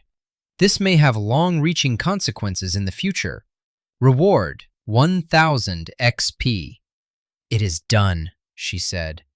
"That was a greater evil than you know. I can see why you instinctively felt it needed to be destroyed, my son. It was not just a tool of evil. It was a corruption of good. At the core of the staff was a royal pixie chrysalis." Sion inhaled in shock. "Can it be true? Can you save it?" "I don't understand. What's happening?" asked Richter. "Sion may have told you that goblins were our racial enemies. As such, neither of our two races can normally abide the other, and aggressive qualities are increased on both sides. That is partly because goblins are usually of a negative alignment, and wood sprites are normally of positive alignment. Pixies are the opposite side of that trait. They are our natural allies and bring a completion to our magic. It is said that every sprite born has half of a destiny, and each pixie born has the other half. Long ago, even before I was born, there was a sickness that only affected pixies. Despite the combined efforts of the races of good, pixies were erased from the surface of the land. Finding this chrysalis is like finding the other half of our soul. Will you please relinquish the pixie into our care? We can channel our life magic into it and hopefully revive at least one of the species. She looked at him with a pleading gaze. Yeah, Richter said, taken aback by the depth of emotion in Hisako's voice. He then immediately felt like a moron for not giving a better answer than, yeah, in such a pivotal moment. Your relationship has improved with wood sprites from friendly to trusted. The relationship of the Mist Village has improved with wood sprites from friendly to trusted. Hisako's face shone like the sun. Her anger at seeing the staff had been replaced by pure joy. Thank you for this precious gift. Rest with us, then start on your journey in the morning. Their rations had run out the night before, and so Richter welcomed a good meal. The Hearth Mother turned and walked through the golden grass. As Richter, Scion, and other sprites followed her, he thought hopeful thoughts for the morrow. Chapter 13. The sky began to lighten with colors of peach and amber. Scion and Richter once again stood at the boundaries of the meadow containing the hearth tree. Once you return to your village, make your way due west. After several weeks of travel, you should reach the boundary of the forest. There, you will find a road. The other travelers you meet can direct you to the City of Law. Be careful. There are many dangers in the forest. We are on the northern side, and there shouldn't be any organized tribes between here and Eves, but sometimes the southern tribes send hunting parties up. They are not as kind as we are. Turning to Scion, Hisako placed a cupped hand to his face. Come back to us safely, my son. Closing his eyes, he bowed his head. Yes, mother. Led by two sprites, a pair of ponies with saddlebags were brought to them. Checking the bags, they were filled with foodstuffs and other useful tools, including more sprite arrows of nature. It was a welcome sight because they had only been able to recover a few after the fight with the goblins.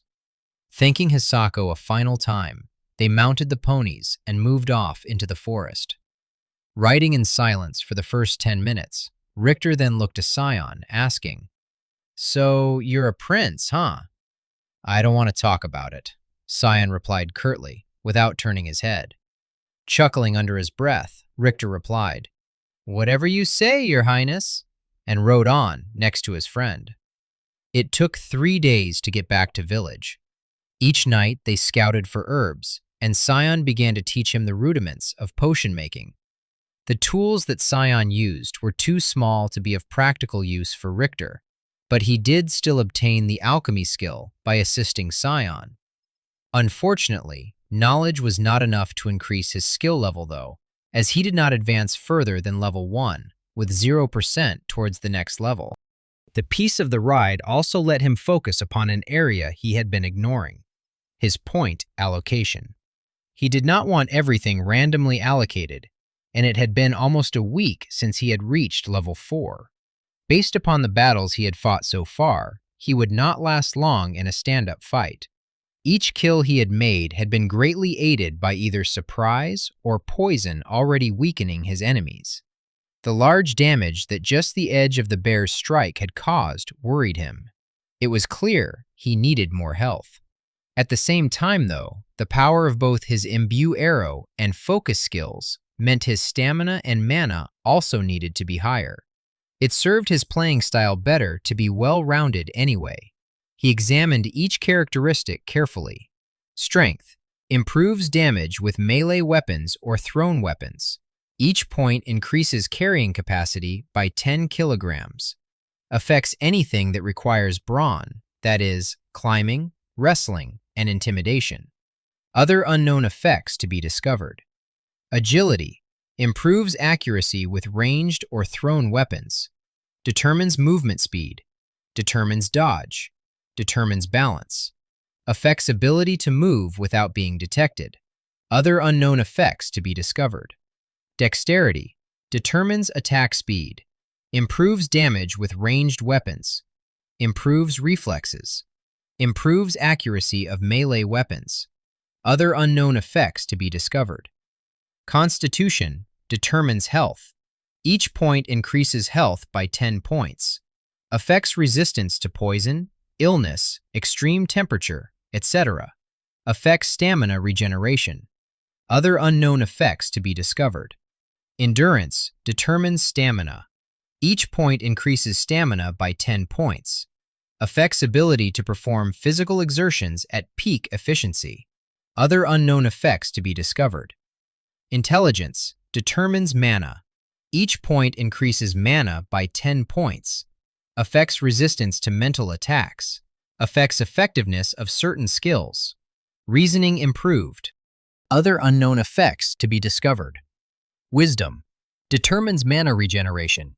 Affects magical resistance. Determines perception. Other unknown effects to be discovered. Charisma determines the likelihood others will like you or want to interact with you. A higher score may open certain quests that would otherwise be locked. Other unknown effects to be discovered. Luck. It will affect you in a million different ways, or not. But as the man said, I'd rather be lucky than dead. Each description was helpful save the last. Of course, every game he had ever played had a crappy description for luck. He had 24 points to invest. He could definitely see the bonus from being a chaos seed coming in handy. He would theoretically be 50% more powerful than other humans at an analogous level. He decided to invest half of his points equally into constitution, endurance, and intelligence, raising health, mana, and stamina by 40 points each. As his character seemed based on range attacks and speed, at least for now, he decided to forego strength. Agility had already been increased. Though it pained him to put points in a soft area like charisma, it was clear he could not look at his current situation as if he was playing a simple RPG. This was his life now. His upcoming interaction with a whole city meant that interpersonal interactions were going to be important. Also, the advice of the Hearth Mother to make a community was something he took seriously. The comedy of having a 4-foot-tall older woman dictating his life wasn't anything new. His own mother was 5 feet of feisty fury. Hating every moment of the decision, he invested 6 points in charisma. Choosing yes on the final "Are you sure?" prompt, he felt like he had just sacrificed 6 children. He also invested 4 points in luck because, hey, what self-respecting Southerner couldn't win a hand of Texas Hold'em? At that thought, he made a mental note to invent Texas Hold'em. He was sure he could make a fortune cleaning out the medieval rubes that seemed to live around here.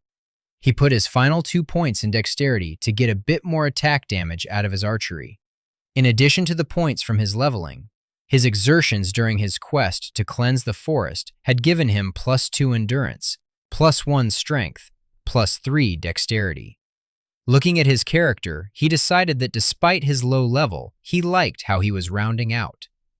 Name: Richter. Age: 24. Level: 6, 15%. Health: 140.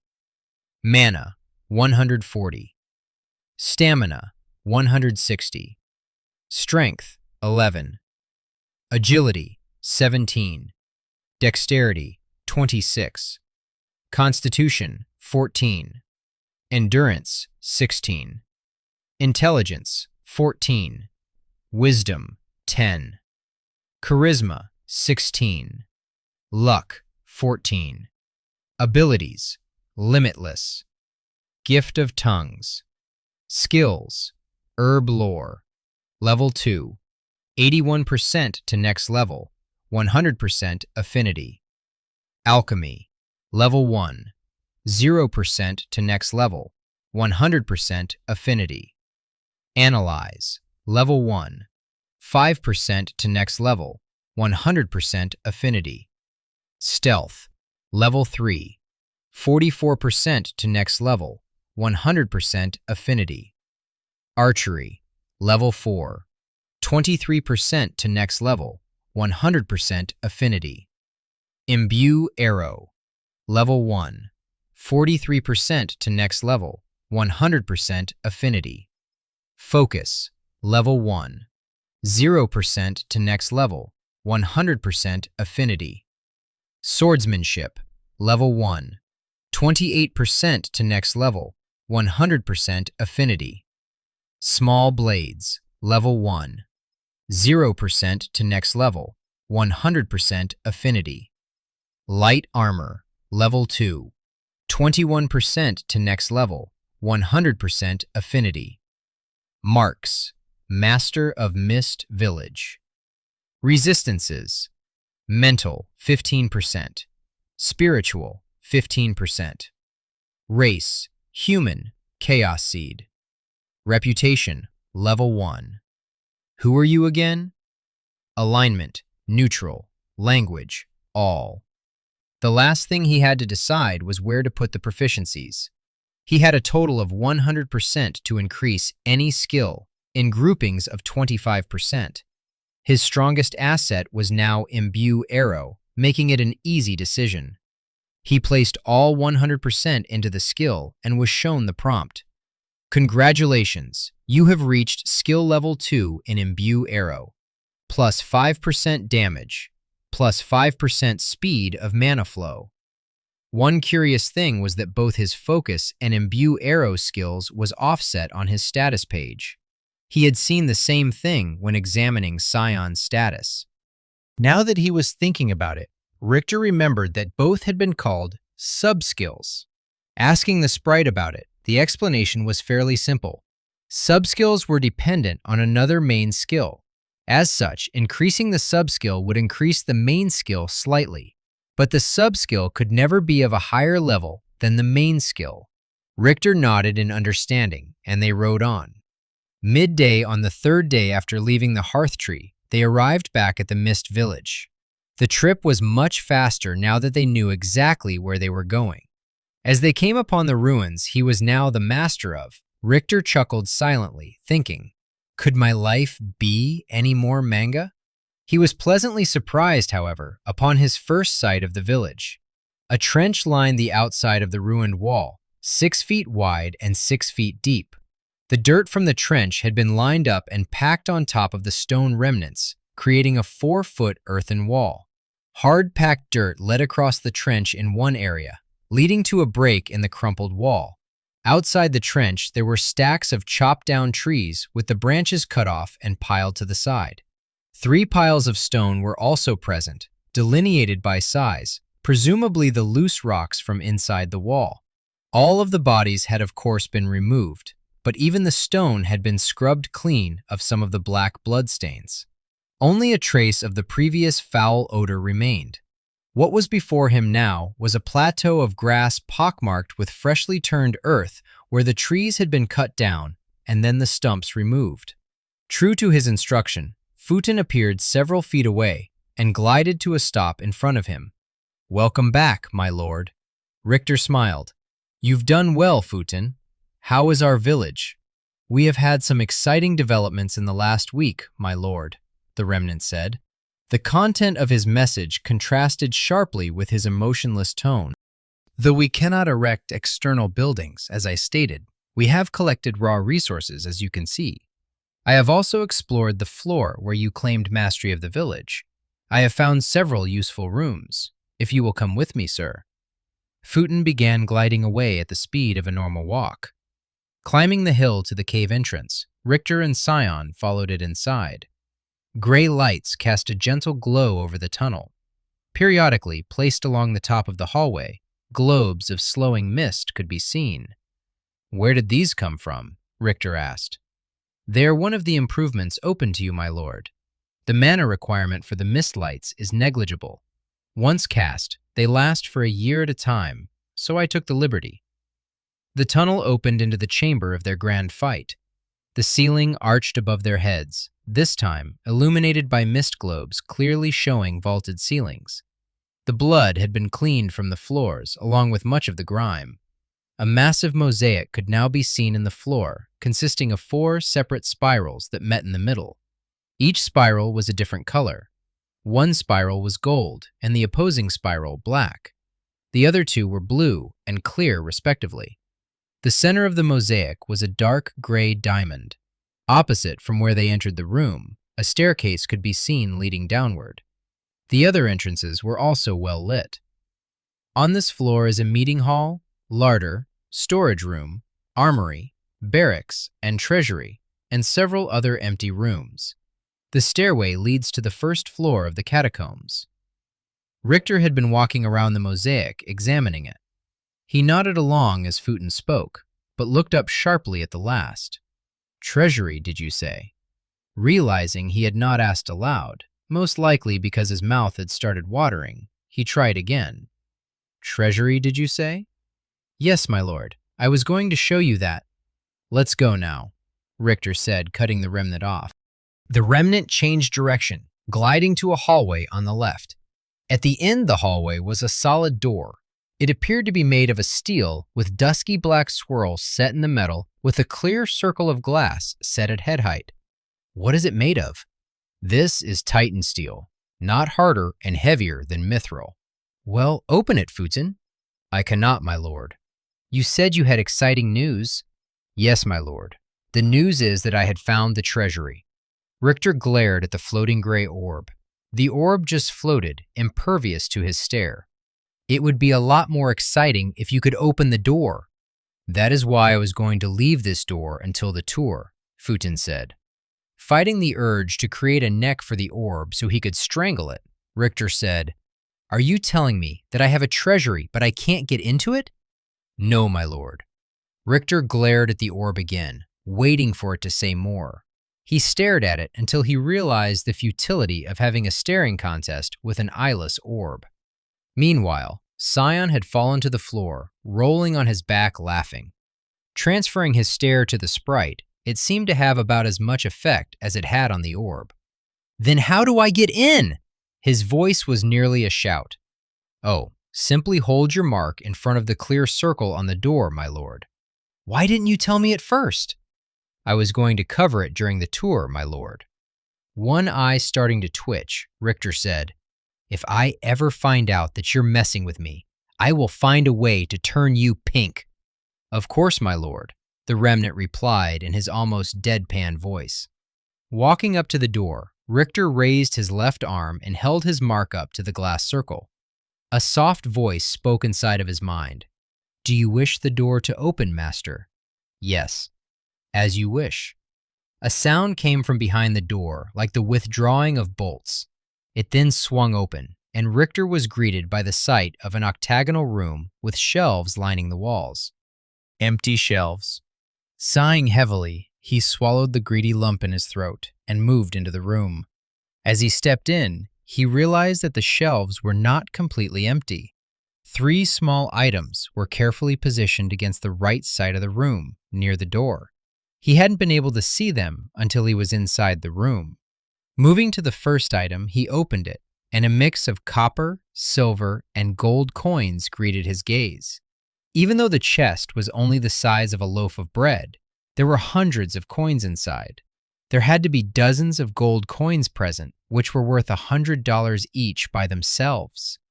Doing a little internal jig, he moved to the second chest. It held a scattering of gems, which might be worth more than even the coins.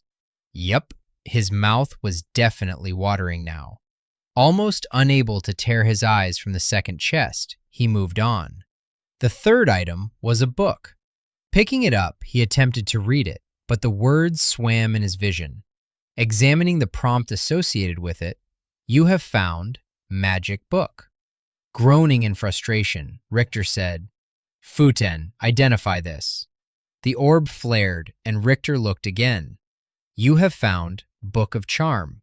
You can convince an enemy that they are your friend. In battle, they will fight for you. Casting this upon a creature lowers their regard for you after the spell wears off. Requirements: Intelligence 16, Charisma 18. Definitely a useful spell. Plenty of melee battles in games that Richter had played had been won by taking control of enemy units and making them fight each other. Turn your enemy's strengths against them. He was pretty sure he had heard that in a Tarantino movie. It was a shame that he hadn't met the requirement level yet. It was certainly a priority, though. It also showed that charisma was more versatile than he initially thought. Despite the somewhat threadbare status of the treasury, this was certainly a start. Putting the book in his pack, he then picked up both chests, carrying them under his arms. Leaving the treasury, he walked back to the center of the chamber. As he walked away from the octagonal room, he heard the door closing with a solid boom and the lock snapping back into place. Laying both chests down in the central chamber, Richter asked Futen, "What else should I know?" "The armory is this way, my lord." Following the orb, Richter and Scion made their way into another hallway. Again, he was greeted by a door, though this door was only wood banded with iron. It also possessed a clear circle at head height. Raising his wrist, he thought, "Open." No voice chimed inside of his head this time. His intent was apparently clear. Moving into the room, lines of swords, axes, and bows sat under massive amounts of cobwebs. Definitely the armory that time had forgotten. He closed the door and walked back. "I am sure there are many things to explore, but is there anything crucial that I need to know?" "I have followed your instructions, my lord, and have had the workers gathering raw materials and working on basic physical defenses. I would advise caution, however, considering that you have not instituted any of the magical defenses." Richter looked blankly at the orb, wanting clarification, until realizing that yet again, an eyeless orb might not be so good at picking up facial expressions. "What defenses?" he asked. "You have access to the village interface, my lord. You simply need to focus upon the options which are available." Richter selected the icon for his village. A sprawling list of pull-down menus filled Richter's vision. Realizing how long this might take, he closed the menu in a fit of annoyance. "Can I get a chair?" A short time later, both he and Scion were settled into the barracks. Really just a line of stone bed in a long room. There were no creature comforts, but it would serve. The ponies were tacked outside, where they could graze. Scion settled down for the night, while Richter laid back and browsed through the interface. He first looked into defenses. It simply showed the status of current defenses. Next he checked enchantments. This showed a host of options. Most were grayed out, but two at the top were available: Concealing Mist and Confusing Mist. Concealing Mist cost 400 mana, upkeep 200 mana per day. Generates a thick mist field at the borders of the village which extends to the boundaries of your domain. You may grant immunity to this effect to those of your choosing. Attacking or taking hostile action against a creature will negate the effects for a short period. Confusing Mist cost 800 mana, upkeep 400 mana per day. Generates a thick mist field which extends to the boundaries of your domain. Causes disorientation that will lead affected creatures in random directions. You may grant immunity to this effect to beings of your choosing. Attacking or taking hostile action against a creature will negate the effects for a short period. The enchantments were passive, but he could easily see the power of them. "What does it mean by the boundaries of the domain, Futen?" Richter asked. "You are master of more than just the village, my lord. Your power also extends 10 miles in all directions. The boundaries will extend as you increase the village level." "You have mentioned increasing the village level several times. Just how do we do it?" "There are multiple requirements, my lord. You can see them on your interface." Letting his eyes unfocus again, he began searching. Ultimately, he found the tab, Settlement Level. Level 1, Total Mana, 1000. Mana regenerates at total mana divided by 24 per hour. Boundary of surrounding lands, 10 miles from Great Seal. Requirements for level up: increase population to at least 100. Build 10 freestanding buildings. Master 3 levels of the catacombs.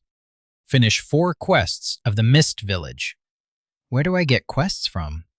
"I am tied to this place of power, my lord," Futen said. "As such, I can read the needs of this land. There is one quest that is available now. As time goes on, I will tell you of other needs of the village. You may also find information on quests in your master's interface." "You have been offered a quest. Unlock your power one. Your village will increase your power, but you must care for it in turn. Currently, there is a local dungeon that needs to be cleared out. Reward: unlock one of the powers. Yes or no?" As if there was any question. If Richter was right, this quest would increase his magic immensely. Choosing yes, he looked at Futen. Any idea how I can find it? I can move freely within the boundaries of the village. I will guide you. How about it? He asked Sion. Ready to kick some monster butt? That's what I do, his friend answered with a grin. In the morning, then, Richter responded with a grin of his own. Chapter 14. Awakening early, Richter told Futen not to summon the workers today. This was somewhat of a sacrifice, though a short-lived one. Futen had continued his report until Richter had fallen asleep. One of the items was that an iron mine had been found. Richter agreed with Futen's assessment that defenses should be put in place to protect the village, however. Summoning the workers could wait until an enchantment was cast. They walked outside and stood near the earthwork wall. Richter opened his interface. Prior to casting the spell, however, a thought occurred to him. The purpose of the Concealing Mist and Confusing Mist spells are to hide the village. If there is a well-defined border of magical mist, though, won't people be able to figure out the location of the village by just mapping the boundaries? The mist slowly builds along the boundaries of our territory, my lord. Have you ever been able to mark exactly when and where mist starts? I assure you the enchantment is quite effective, but it is not foolproof. Also, to map the boundaries of the mist would mean walking for about 100 miles. It is a possibility that a master mage or someone with a strong item could dispel the enchantment, at least temporarily, or a being with high magical resistance might be able to ignore its effects. So while I advise that you not put all of your faith in the enchantment, my lord, I assure you that it is very useful, Futen replied. Nodding assent, Richter activated the interface, bringing up the enchantments available. He had thought about it last night and decided the longer his village remained secret, the better. Even though using 400 mana was a steep upkeep, it was worth it. It was also worth noting that the village mana regenerated. At a rate of the total mana divided by the hours in the day, 1,000 divided by 24, the 400 would be replenished after 10 hours. Also, he didn't really have another use for the mana right now. He selected Confusing Mist and activated it. Richter felt a pressure build within his body, feeling like he was being filled with cool, wet wind. It reminded him of standing on the boardwalk, watching a storm roll in from the ocean. The feeling built until it seemed to press against the thin boundaries of his skin. All of a sudden, a roiling sea of gray mist exploded from his body in all directions. It flowed and flowed, building in speed, obscuring all sight. As suddenly as it started, the flow from his body stopped. The mist continued to roll back until it reached the edges of the village. There it hung like a gray curtain, making any visualization beyond 5 to 10 feet from the edge near impossible. What happened to my immunity to the mist? Richter thought. What good is this spell if I blind myself too? Just as he was thinking that the spell might be... Looking back, the sprite once again seemed to be scanning his surroundings. Richter walked towards him and became visible once he was within a few feet. What happened? I was following you. First you became indistinct, and then I could not see you at all. I would have sworn that to find you, I would have gone well to the right of the direction that you just came back from. Did you move to the side after I lost you? No, Richter replied. I came straight back. This new enchantment is more powerful than I thought. Wait a moment. Opening the village interface, he worked through the options until reaching Confusing Mist. Focusing upon the tab, he found the section for immunity. Thinking of Sion, his name appeared under the drop-down list. Glancing at his companion, Richter saw the sprite's eyes widen. With this magic, none will be able to stand against us. We will see them from a distance, while they will constantly be confused and separated, Sion exclaimed. Richter nodded happily. They both followed Futen deeper into the forest. They walked along the base of the mountain that the village was nestled against for half a day. Their pace was slow in light of the thick undergrowth of the untouched forest. The rocky prominence lowered in elevation until it turned into a series of wooded hills. They noticed a fair amount of wildlife as they made their way forward, But despite the mist concealing them from sight, many bounded away as soon as they came in sight. Futin, why does it seem like the animals can see us? Richter asked. Spells like Confusing Mist target a specific level of consciousness. Much like your charm spell, the Concealing Mist will work on humanoids, but not lesser thought forms such as in animals, or vastly different thought patterns as with certain monsters. Higher beings would also probably be immune. Definitely good to know, Richter thought. He wasn't as safe as he had thought he was. How much further? They were just cresting a small hill. At the trough between the hill they were on and the next were two large slabs of stone leaning against one another. The dark entrance of a cave could be seen between them, leading into the interior of the hill. Of greater importance were the two skeletons aiming arrows in his direction, though. Immediately dropping to the ground, both arrows flew well over his head, and neither seemed particularly well aimed. Raising his head, he saw each skeleton had knocked another arrow, and was scanning the hill he and Scion were lying upon. Thankfully, the mist seemed to be concealing their position. It was only his talking that had given away their general position. They backed down from the top of the hill until the cave entrance was once. He backed the hill to Scion. There are only two, he whispered. The mist will hide us unless we get too close. Let's make our way up and use imbued arrows to destroy them. You take the one on the left, I'll take the one on the right. They crawled up to the top of the hill and knocked arrows. Building power around his arrow, it began to glow golden, while Scion's glowed blue. As the glow intensified, however, the skeletons oriented on them and began to prepare arrows of their own. Knowing they were out of time, he released his arrow, Scion streaking away right after. Richter's arrow struck the skeleton's shoulder. It spun away to collapse against the hill. Scion's arrow struck his skeleton's center mass, causing it to be knocked down. The skeleton Richter had struck was back on its feet in an instant, minus its right arm. The first shot had knocked the entire appendage free. It had drawn a sword from a scabbard at its waist and was running towards him. He took quick aim and shot again. In his hurry, he lacked the focus to properly imbue the arrow. The normal arrow only caused the skeleton to miss a step before it started charging up the hill again. A second imbued arrow from Scion. What he saw was the wonderful sight of Scion's imbued arrow striking a critical blow to the skeleton's head. The skull was not only removed, but it shattered the facial bones as well. The bones of the body collapsed into a pile. The second skeleton was back on its feet and was unsteadily moving towards them with its sword in hand. Drawing his short sword, Richter feinted, causing it to slash at him, but he had already bent down to strike it in the knee. The skeleton's blow missed entirely, but Richter's did not. Its already weakened magical bonds could not withstand Richter's strike, and its lower leg flew off, causing it to fall on its face again. One more strike to the back of its neck caused its head to fly off and ended the fight. Both he and Scion stood with arrows drawn and pointed at the cave, waiting to see if the noise of the fight brought more enemies out, but none came. Richter eased the draw on his bow and examined the opening. You have found Seasoned Cave. Futin, Richter said. Yes, my lord. A disembodied voice answered from somewhere in front of him. Stay invisible. Scout ahead into the cave. Let us know what you find. As you wish. The two of them waited for a few minutes. As they did, they gathered the weapons of the skeletons they had destroyed, as well as whatever arrows could be salvaged. The skeleton's gear was all common and poor quality, but there might be a use for it later. Not needing to sit long, the remnant appeared back in front of them. There are two caverns inside the cave, one after another.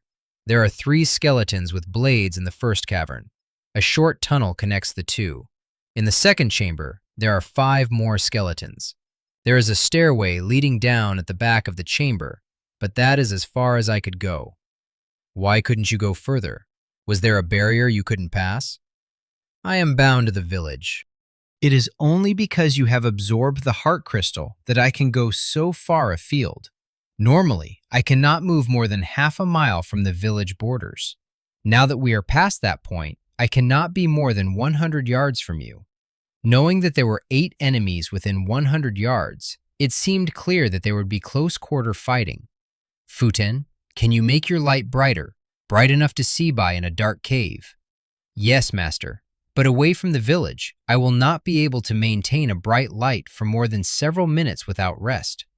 "Does the mist go into the cave? Can we rely on its concealment?" Sion asked. "No, the mist stops at the cave mouth." "Okay then," Richter replied. "Become invisible and go to the top of the first cavern. Wait 5 seconds, then flare brightly." Looking at Sion, he asked, "Have your mana and stamina recovered?" At his companion's nod, Richter explained the plan. "We strike immediately after Futen flares the light. Hopefully, it will distract them. Take the one in the middle. I will hit the one on the right. Keep firing as quickly as you can to keep distance between us and them. Now go, Futen!" Placing an arrow to the string, he focused on his aura. It surrounded the arrow almost instantly, and he began to pour his mana into it. He allowed the mana to flow for 3 seconds, reasoning that the deeper they got into the dungeon, the stronger the opponents would be. He began to see streaks of black flow over the gold aura and moved into the cave mouth, Sion to his right. Just before entering, a white-gray light flared. They stepped inside and both immediately took aim. As hoped, the blast of light had taken the attention of the skeletons for key seconds. Triggering his focus skill, the skeleton he was targeting seemed to jump towards him. Easily focusing on its chest, he released.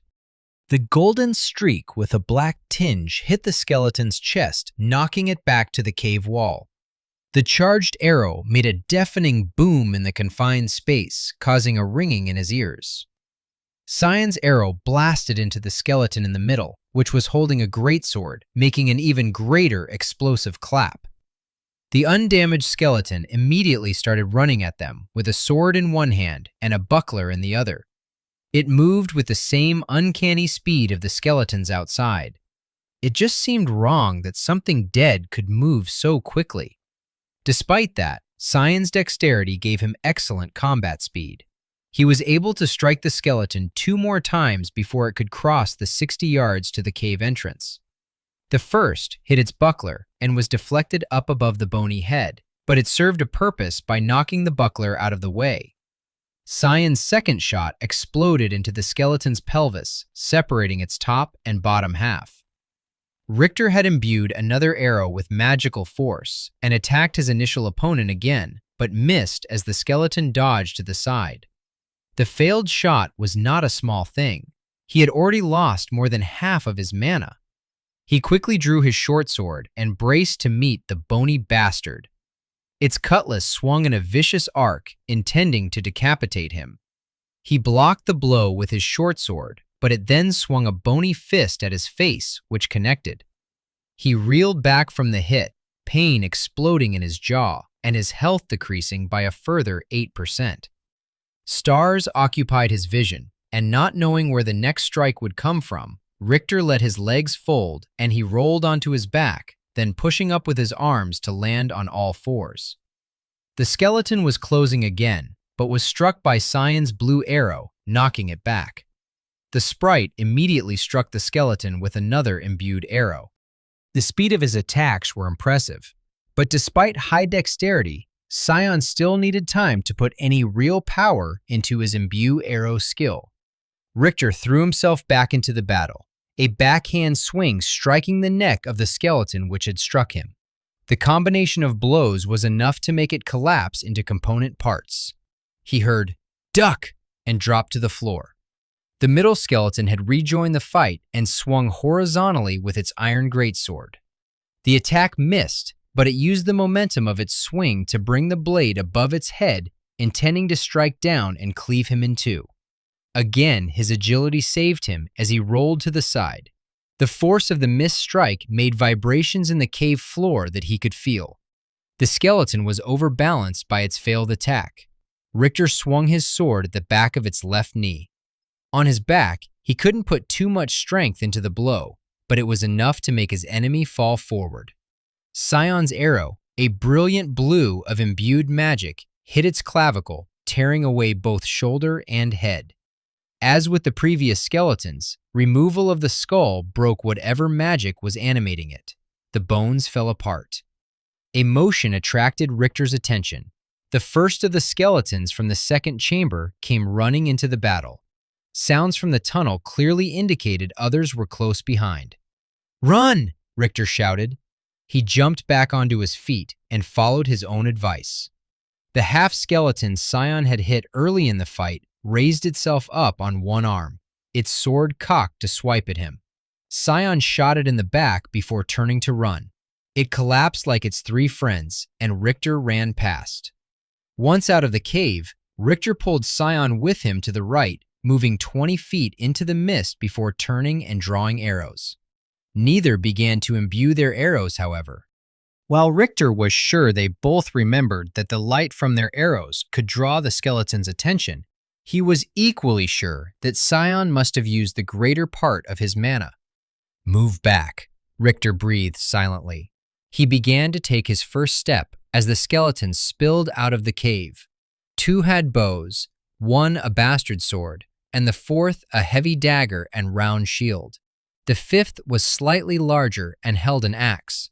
Knowing Scion needed more time to recover his mana, they continued moving back slowly and quietly. A large fallen tree was behind them. Huddling behind it, Richter looked over and focused upon the largest skeleton, invoking Analyze. Skeleton Warrior, level 9. Health 310 over 310. Mana 0 over 0. Stamina 220 over 220. FML, he muttered under his breath. "What does that mean?" Scion quietly asked as they moved back and took shelter behind a fallen tree. "I'll tell you later." "Futen, where are you?" The gray sphere appeared in front of them with its inner light muted. "Can those things hurt you? Can you be hurt?"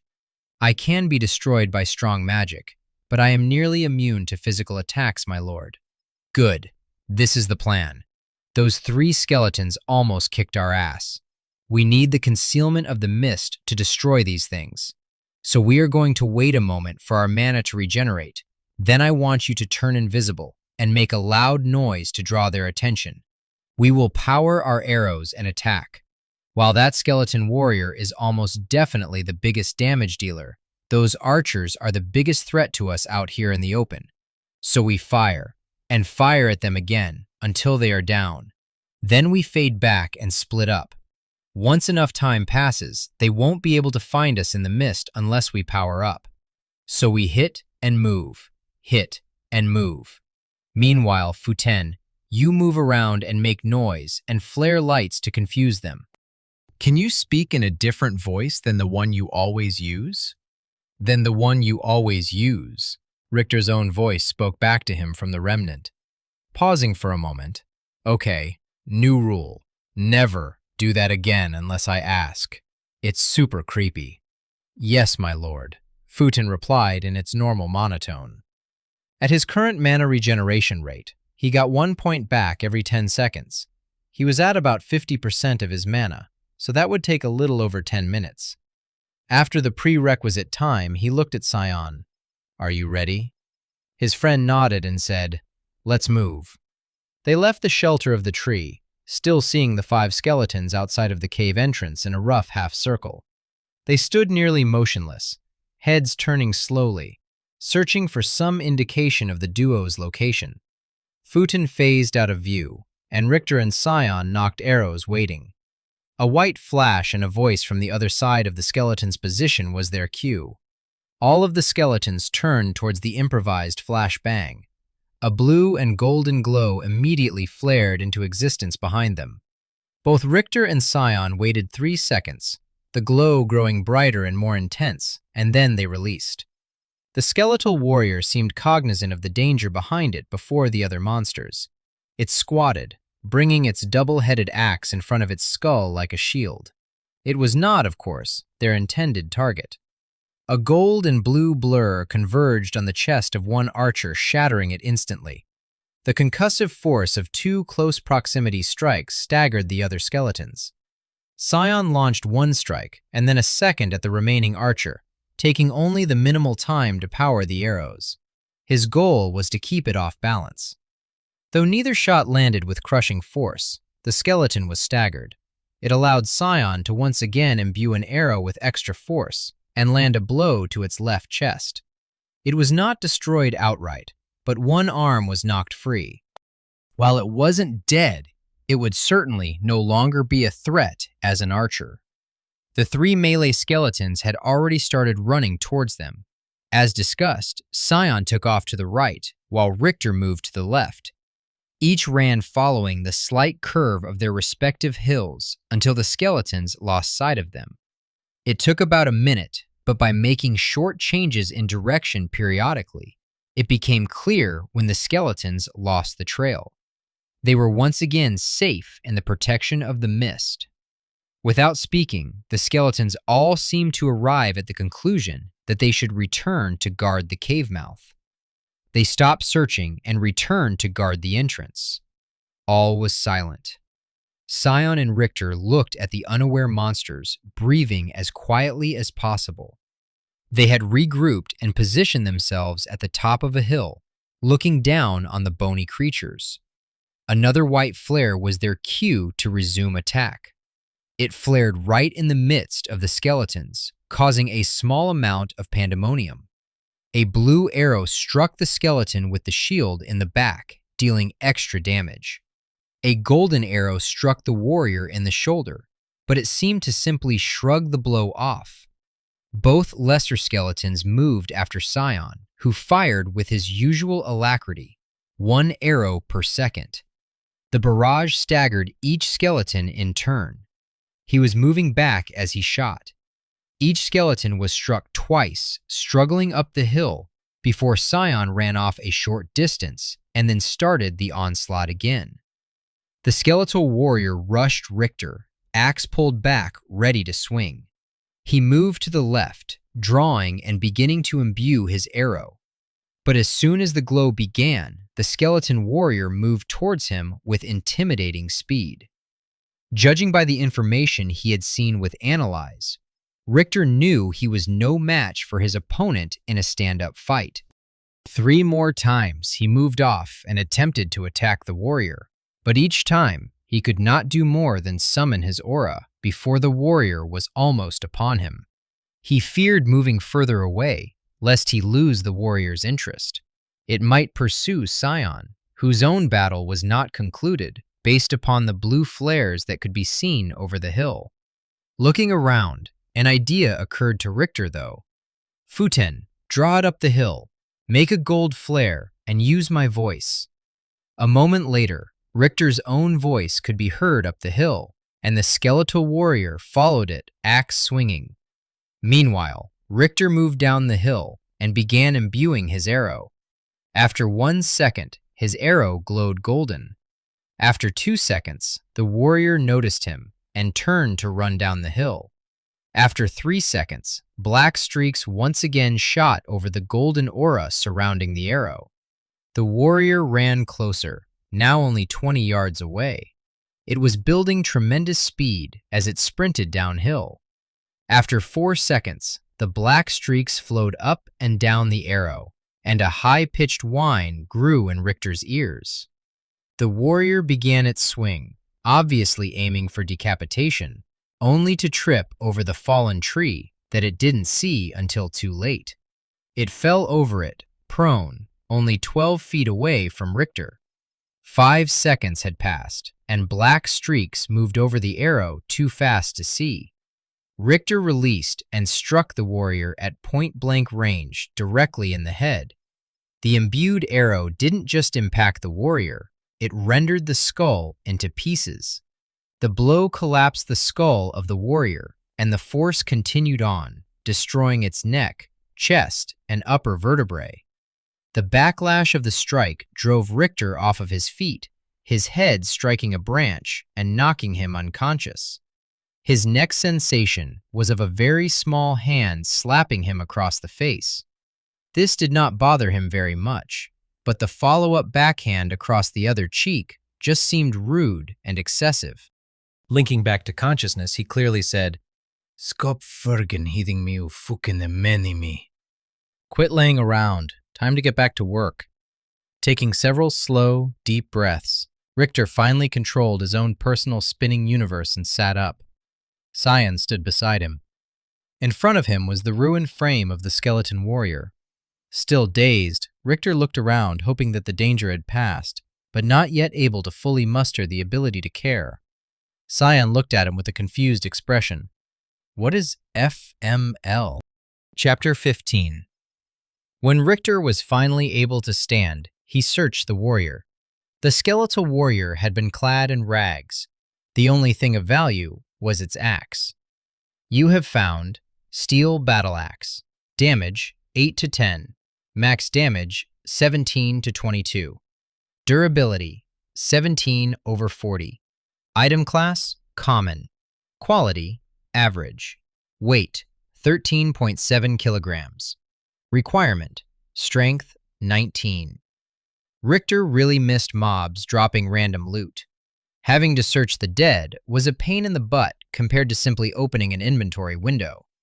To be fair, though, it wasn't really realistic to find a bottle of fire resistance inside of a bear, or a healing herb from killing an air elemental. They walked back to the cave entrance, both gnawing on healing herbs. The herbs did not have the instant healing of Richter's minor ring of healing. They also didn't heal as much or as fast as the potions they had found. Forest Sage.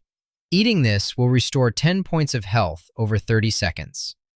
A benefit of all that hide-and-seek in the mist was a bump in his stealth skill. Congratulations, you have reached skill level 4 in stealth. 2% increase to concealment. They gathered the other weapons and shields from the destroyed skeletons and left them in a pile at the entrance. Like the warrior, these skeletons had nothing of value besides their weapons. A quick scan by Futen found no other enemies in the immediate vicinity. Moving into the cave, they swept up the remaining weapons, placing them with the others. They entered the tunnel connecting the two chambers. Richter took the lead, sword in hand. If Futen had missed some creature, then there would only be a split second to defend himself, not nearly enough time to aim and shoot his bow. Cyan followed 2 paces behind, arrow nocked and ready.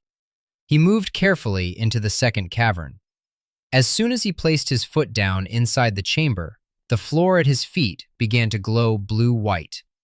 "Move!" Cyan shouted. The sprite grabbed the back of Richter's belt and pulled. Unfortunately, Cyan lacked the strength to actually move him back, but it did stop him from moving any farther forward. The light flared, and with a zzz, bolts of electricity shot into the air, bouncing off the sides of the hallway. Both he and Cyan fell to the ground. You are stunned for the next 3.0 seconds. Richter's body was locked in spasm, pain coursing through him.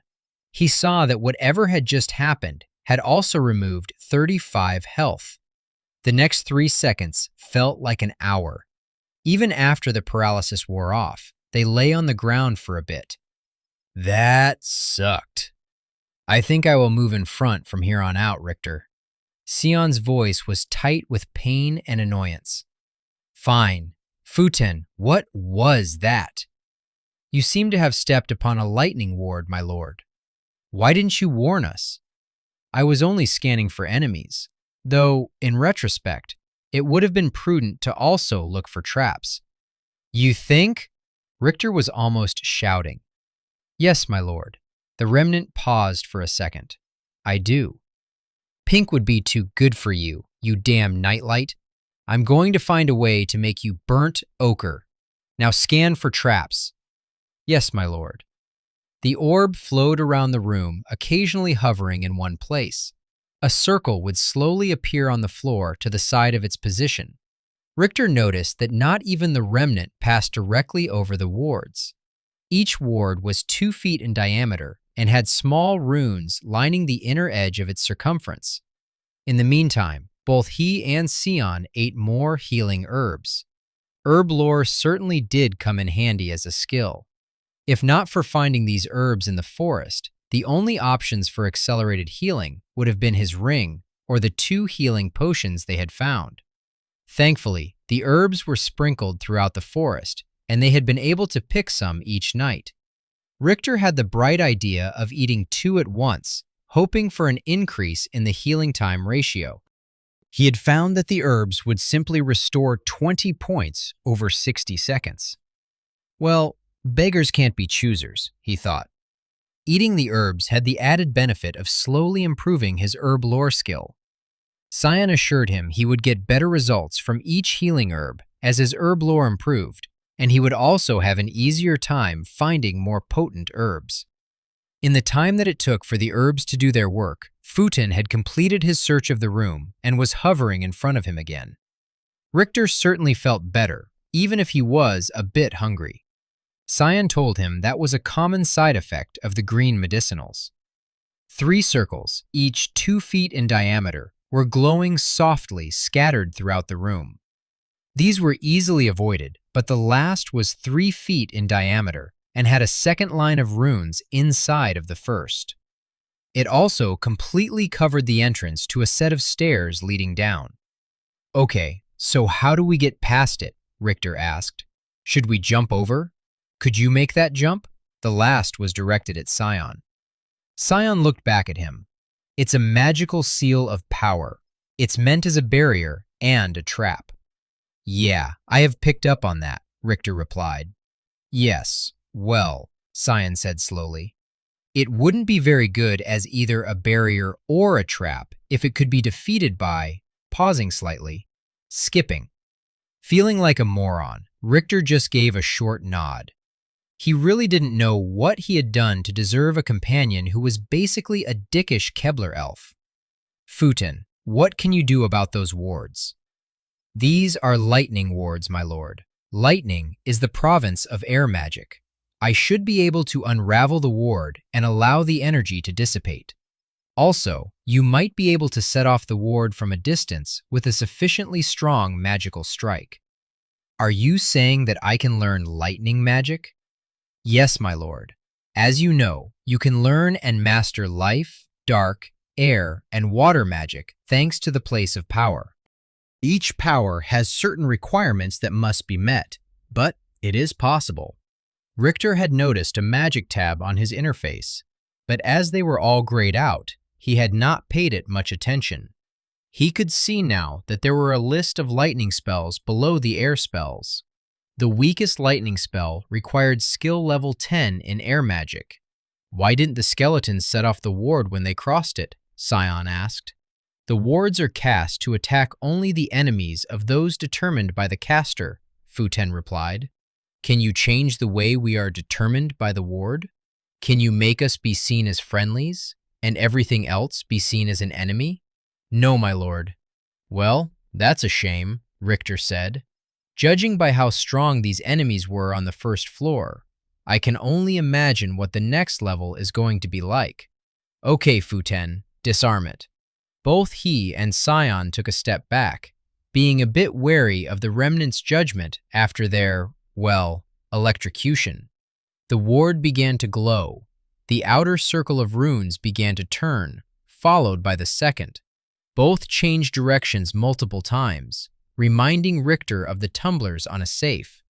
A few more turns and both circles stopped rotating.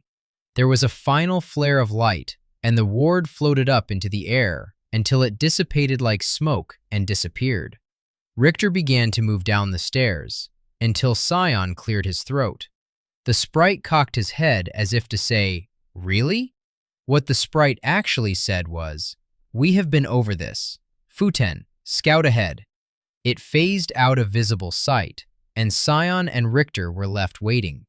The orb reappeared before long and said, "There is one large chamber. At the end are a set of black doors. In front of it are 2 of the larger skeletons." "What type of weapons do they have?" Richter asked. "One is carrying a large axe, and the other a larger sword. They seem alert, my lord." "Well, that's not surprising." "A deaf bat could have heard all the racket we were making," Richter commented. "If there are only 2, though, we can take them. How far from the steps are they?" "About 80 yards, my lord." "Is there light?" "Very little."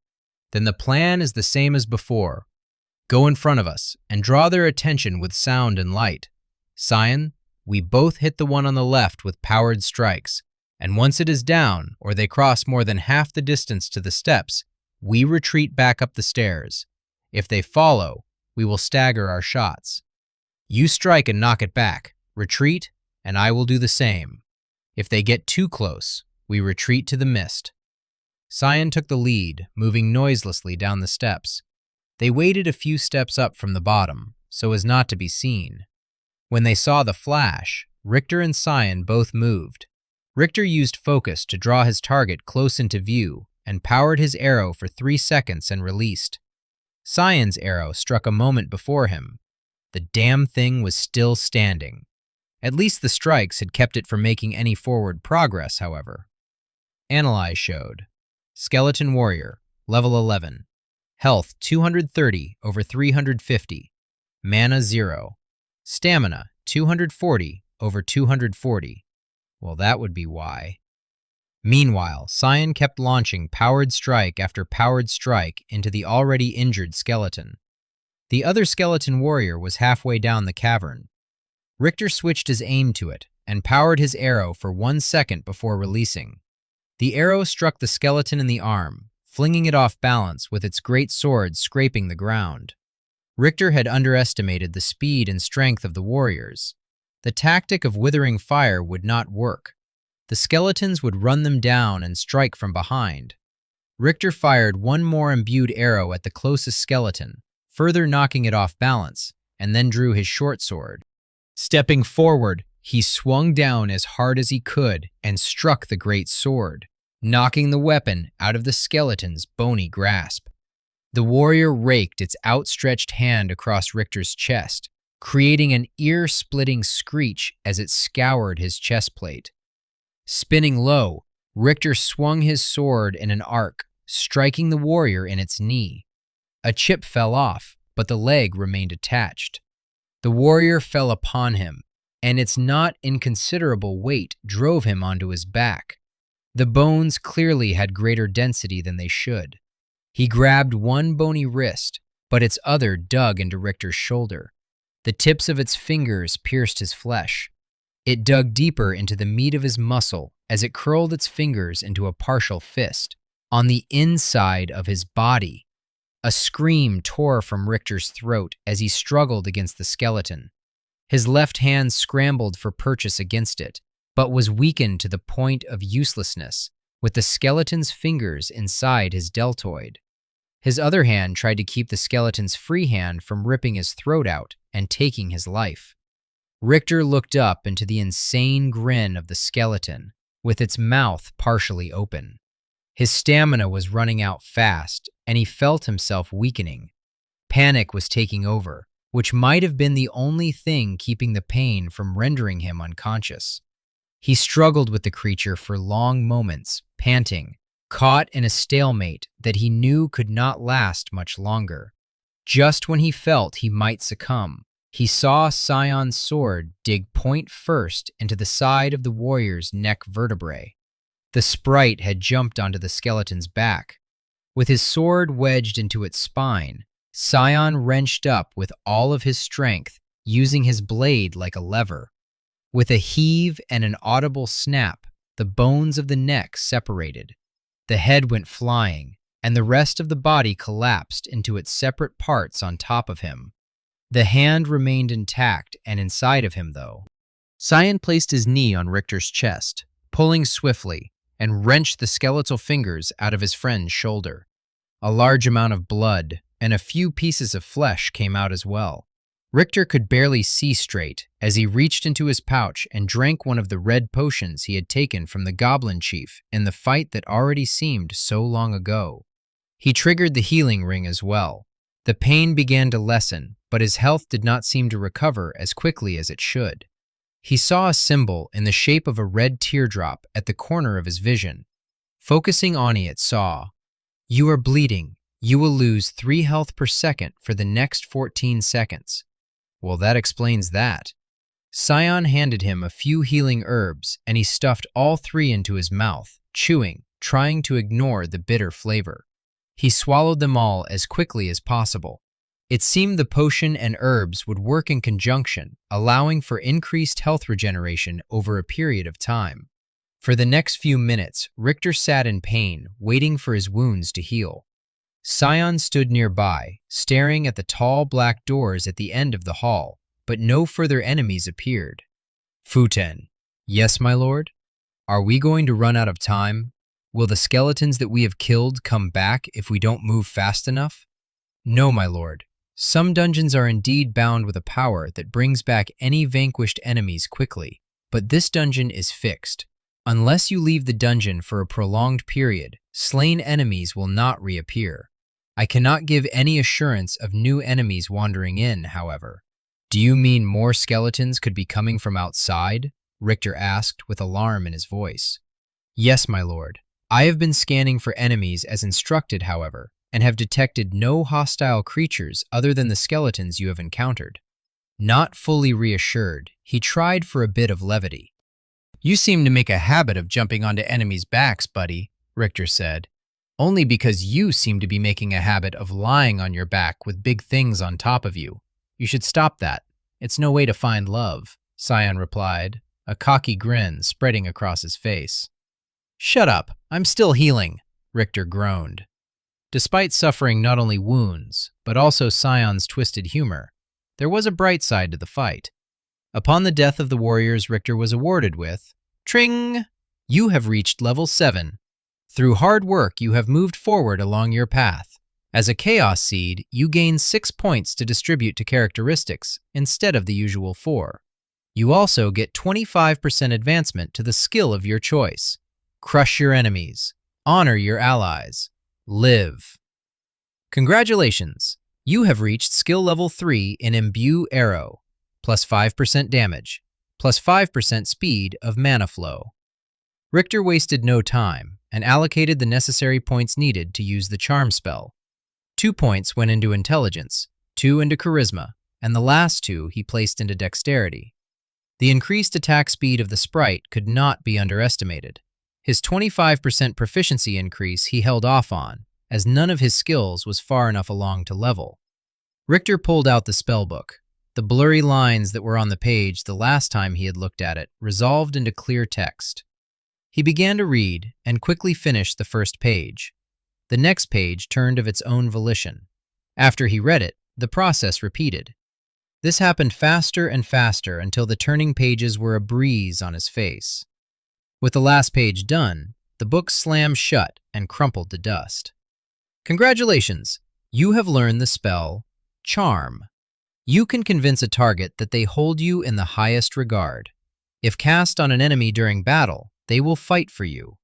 Casting this upon a creature lowers their regard for you after the spell wears off. This is a spell of life. Costs 60 mana. Duration, 1 hour. Range, 20 feet. Cast time, 1 second. Cooldown, 10 minutes. Congratulations, you have learned the skill Life Magic. His wound closed while he learned the spell. Richter stood and looked at the black doors. It was time to finish this. Can you scout what's inside Futen? No, my lord, not until the door is opened. Well then, no point waiting around. Let's do what we came for. Futen, as soon as we open the door, illuminate the room and find any traps as quickly as possible. Sion, kill stuff, Richter said, getting a vicious smile in return from his companion. Striding to the end of the chamber, Richter flung open the doors and moved inside. Futen lit the room, hovering above their heads. A black altar was in the middle of the room. A skeleton stood behind it wearing black robes and holding a long staff. The staff appeared to be one large bone. It was at least 5 feet long and was blue in color. The top of it had spiderweb cracks that were black in color. Small spheres of black light shone in the center of the skeleton's eye sockets, leaving no doubt that it was staring directly at them. It was flanked by 2 skeletal warriors, both holding greatswords. Next to the priest, though, was the showstopper. A grayish humanoid creature sat on haunches wearing tattered rags as a loincloth. It had weeping skin and festering sores. The stench coming off of it was horrible and overwhelming. It looked up at them with animal-like intelligence, arching its back as it prepared to leap. "A ghoul!" Cyan shouted. The robed skeleton waved its hand, and the doors slammed shut with an ominous boom, locking them in. Then Richter heard something even more disturbing from his companion. "Fuck my life!" Chapter 16. "Don't let the ghoul touch you," Cyan shouted. "It can paralyze." The sprite drew, knocked, and imbued an arrow, firing it at the closest skeleton warrior. He then switched to the other warrior. His shots made a constant staccato, buying time before they could close the distance and bring their horrible strength to bear.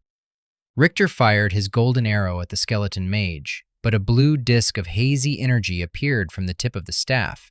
It acted as a shield. His arrow stopped well short of the skeletal mage, creating a loud bang, but having little other effect. The ghoul had jumped over the altar and was quickly closing the distance to Richter. Putting all of his faith in his new spell, Richter cast out his hand and invoked Charm. The 1-second cast time allowed the ghoul to leap. It was in the air by the time Richter had finished the incantation. Its jump easily crossed the remaining distance between them. The stinking weight of its body crushed Richter into the wall. He held his arms out, ready to wrestle the creature to the ground, but it easily gave ground. It simply stood there, staring at him. With a grim smile on his face, he pointed to the skeleton mage. "Sick 'em, boy!" The ghoul rushed at the mage, who had been chanting a spell that would almost definitely have ruined Richter's whole day. The mage was forced to break off its spell to fire a bolt of frost at the ghoul, knocking it to the side. Unfortunately, the caster did not seem fazed by spell feedback from the interrupted spell.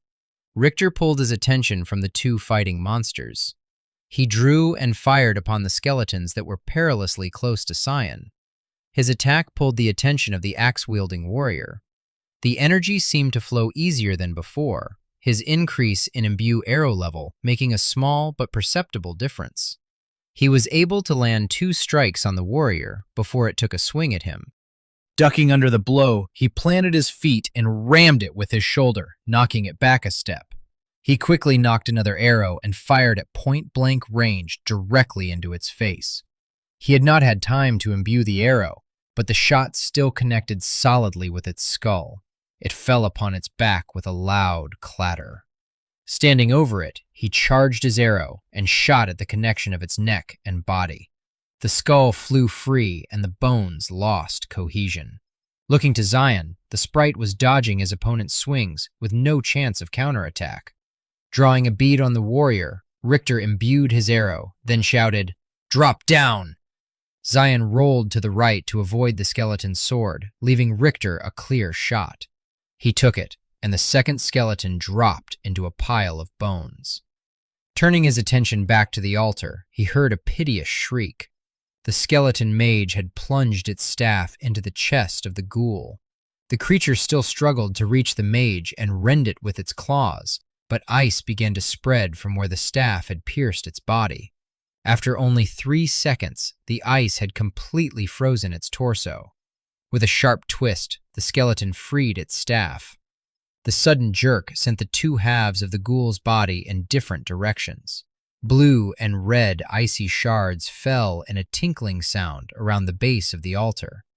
Hoping to catch the mage off balance, Richter drew an arrow, imbued it, and released.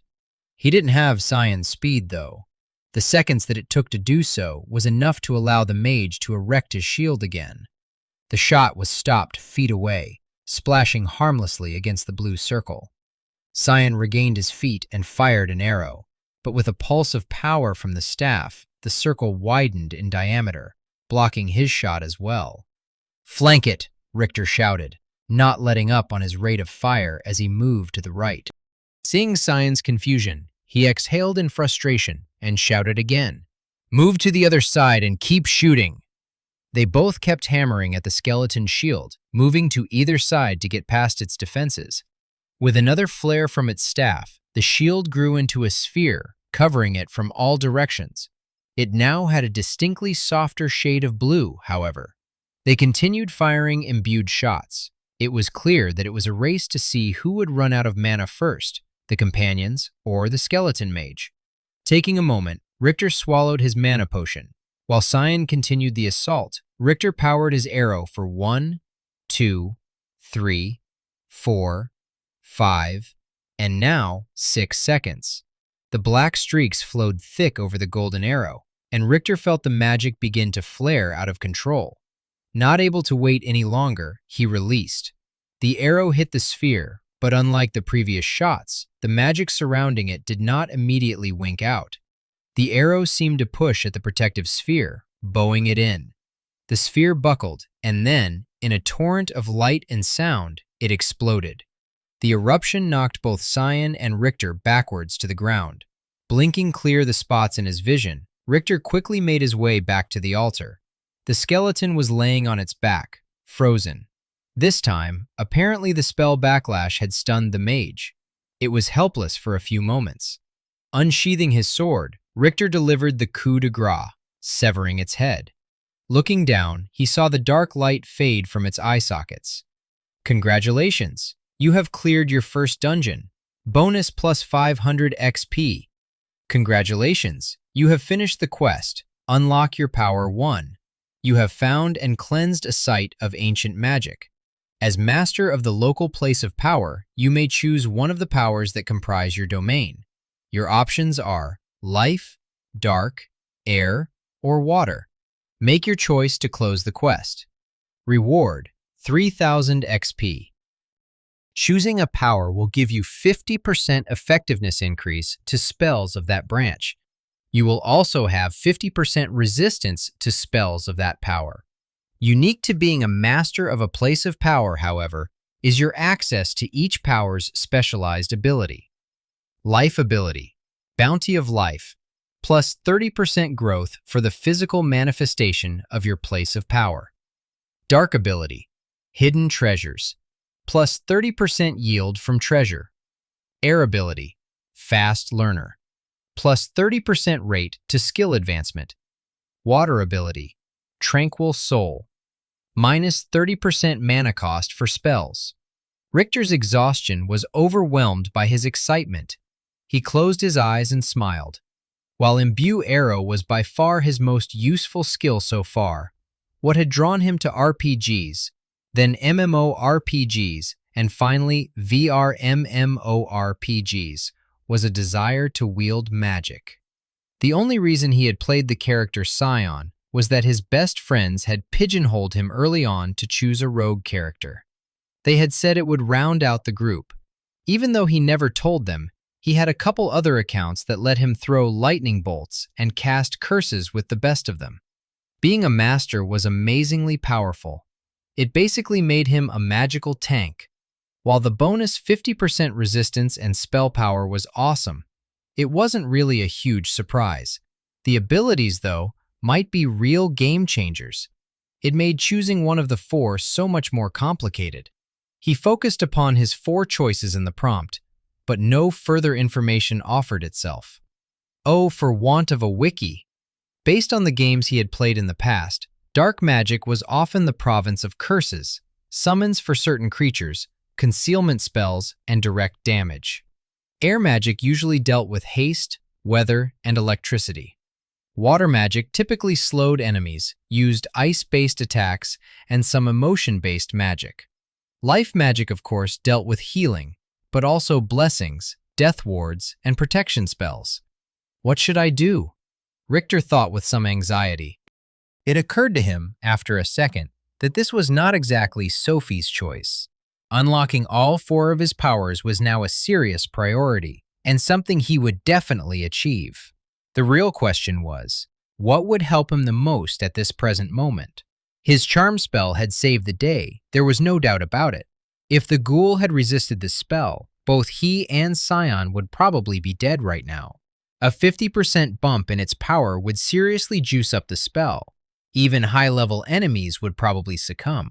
Also, increased growth for his village would be clutch. On the other hand, he wasn't really ready to take advantage of the bonus yet. Dark magic would certainly be powerful. Also, the Hidden Treasures ability was insanely tempting.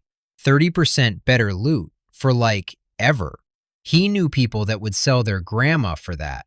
You also couldn't discount Tranquil Soul. 30% less mana needed for any spell? It was a magician's wet dream. But then there was air magic, the power of haste and lightning spells, maybe even flying or instant transport.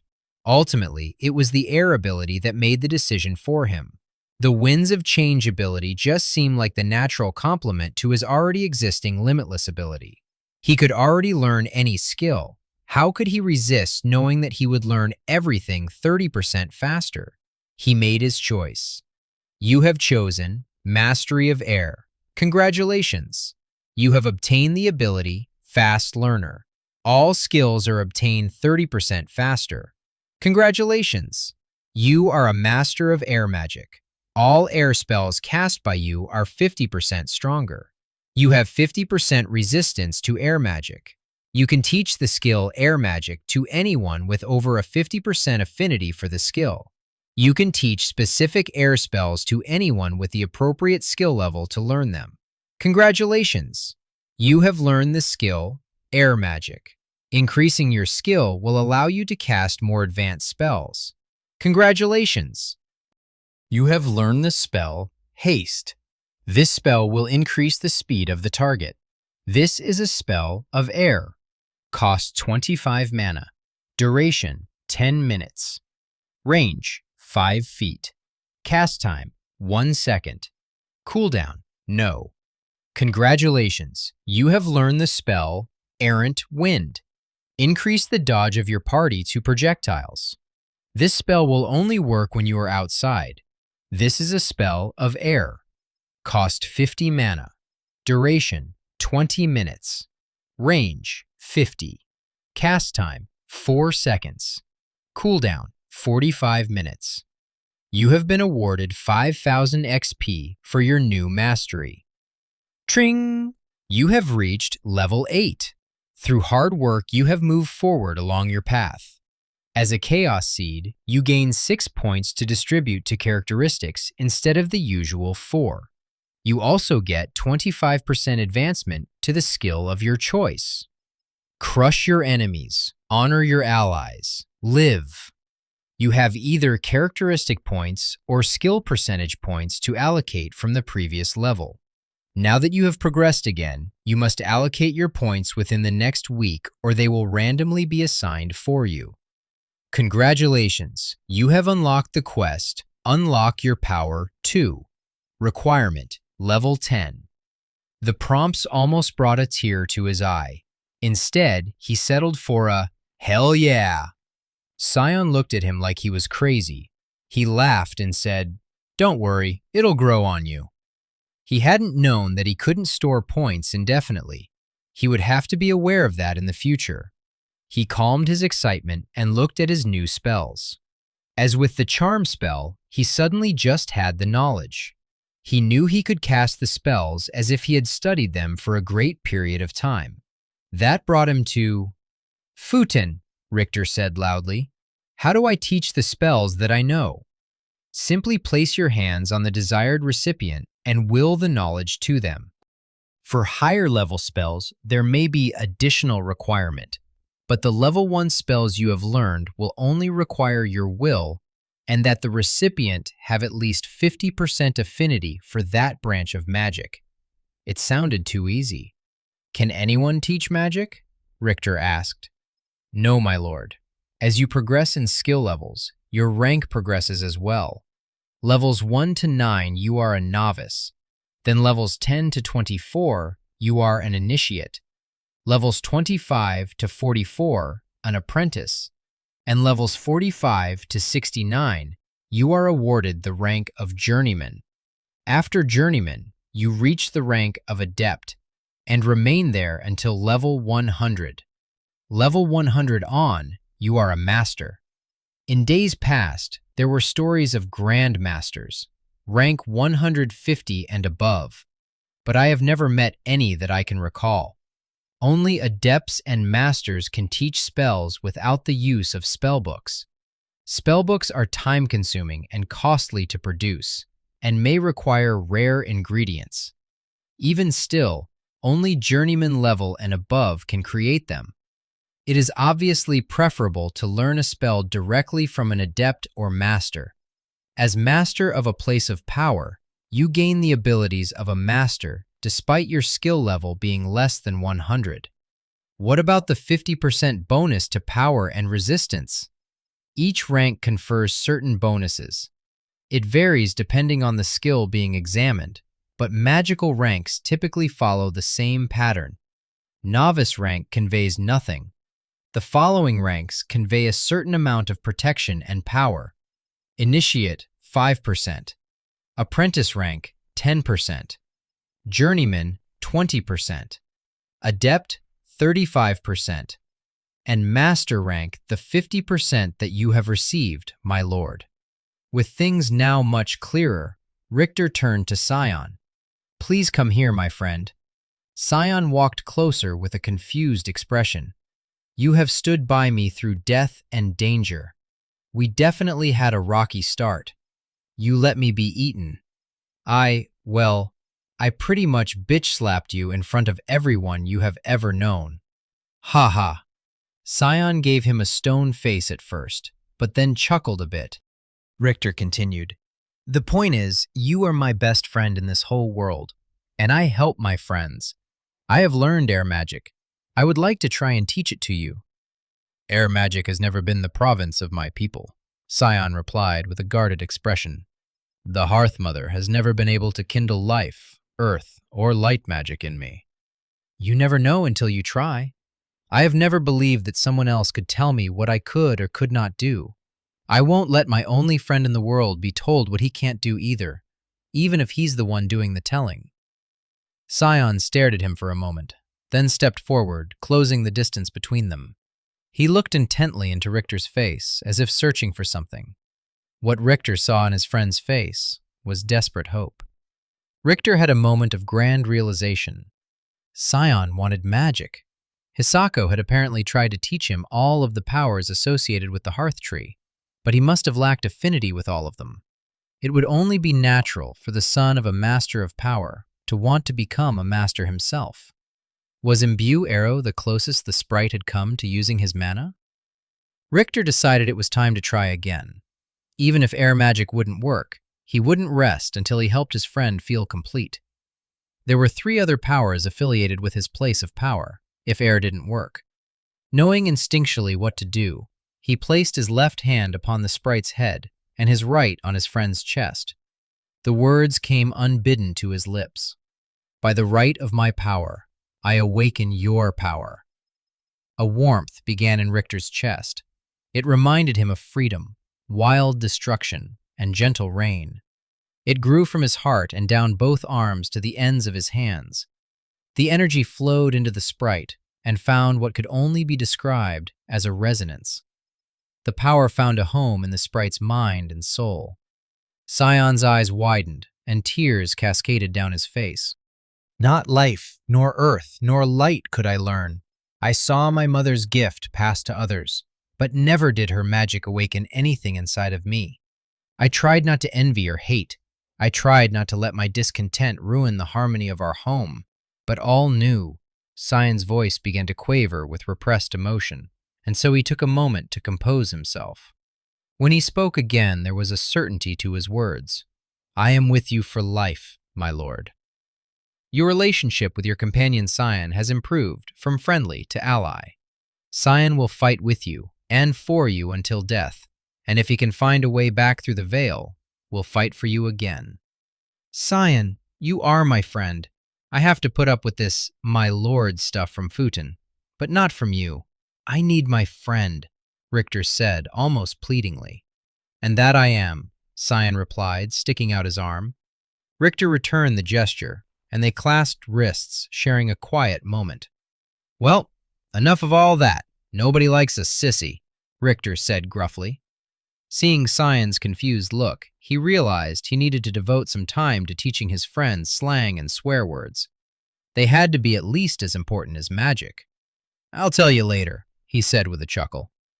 Walking up to the skeleton mage, he began to search the body. You have found Novice Ice Mage robes, defense +5, additional +7 versus magical attack, durability 14/20. Item class, common. Quality, average. Weight, 3.7 kilograms. You have found 2 gold coins, 19 silver coins, and 55 copper coins. You have found magic staff.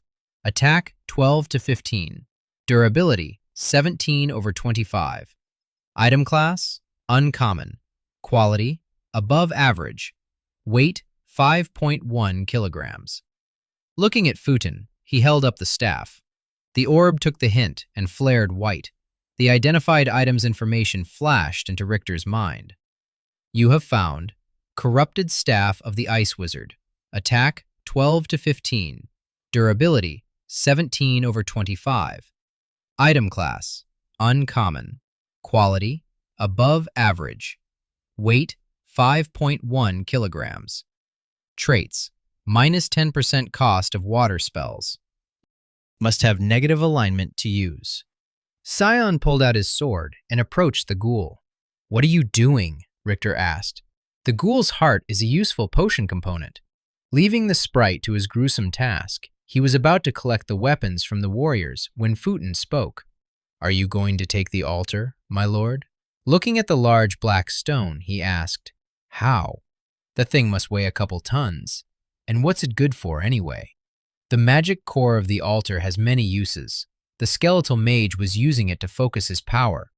That is why he was able to resist your strikes for as long as he did. It was acting like a mana fount that he could tap into. Well, I still don't know how to take it. It's huge. Again, it is only the core you need, my lord. You have taken control of dungeon by slaying its boss. Simply place your hand on the altar, and you will gain access to the interface. Putting his hand on the black altar, he was able to access the information. Dark Altar, Level 1. Provides 100 mana per day. The interface had only a few basic prompts, unlike the many options for the Mist Village. Two that caught his interest were Access Mana and Remove Core. Richter's eyes narrowed for a moment. Access Mana? Oh, Futon? Is there a way for me to personally use the mana that the Mist Village makes? Say to power my Imbue Arrow. You know, so I don't run out of mana and almost die because of it? Yes, my lord. Praying for patience, he asked, "Why didn't you tell me?" "Oh," the remnant paused. "I thought that was obvious." He didn't fight it this time. Gah! Chapter 17. It turned out the magical core was a clockwork sphere. Through the gaps in the mechanism, red and white light shone through, and the feeling of a strong electric field was palpable when held. It wasn't an unpleasant feeling, more like feeling static in the air. The description of the item was written in gold lettering upon the prompt. It was the first time he had seen this. The common items he had found were white, uncommon blue, and rare was written in red. It appeared that golden items were epic. Fingers crossed, he could figure out the color of legendary and artifact items soon. You have found Magic Core. Durability, 15,000 over 15,000. Item class, Epic. Quality, Masterwork. Weight, 12.7 kilograms. Magical cores can be used to power any number of devices. A few more questions to Futon revealed that he could access the mana generated by the place of power anywhere within the boundaries of his domain, an area of roughly 80 square miles. The benefits of increasing the level of his village were becoming clearer. The higher the level, the greater the reach of his magic, and the more mana he could personally access. Even with the village at level 1, the 1,000 mana available was the equivalent of investing 100 points into intelligence. Excited about the possibilities, Richter loaded the ponies with the loot from their battle and made their way back to the village. During the journey, he invested his new skill points and examined both his and Sion's current status. He placed 2 points in intelligence, 2 points into constitution, and 2 more into dexterity. Name, Richter. Age, 24. Level, 8, 41%. Health, 160. Mana, 180. Stamina, 160. Strength, 15. Agility, 17. Dexterity, 30. Constitution, 16. Endurance, 16. Intelligence, 18. Wisdom, 10. Charisma, 18. Luck, 14. Abilities, limitless. Gift of tongues, fast learner. Skills, herb lore. Level 3, 92% to next level, 100% affinity. Alchemy, level 1, 0% to next level, 100% affinity. Analyze, level 1, 77% to next level, 100% affinity. Stealth, level 4, 49% to next level, 100% affinity.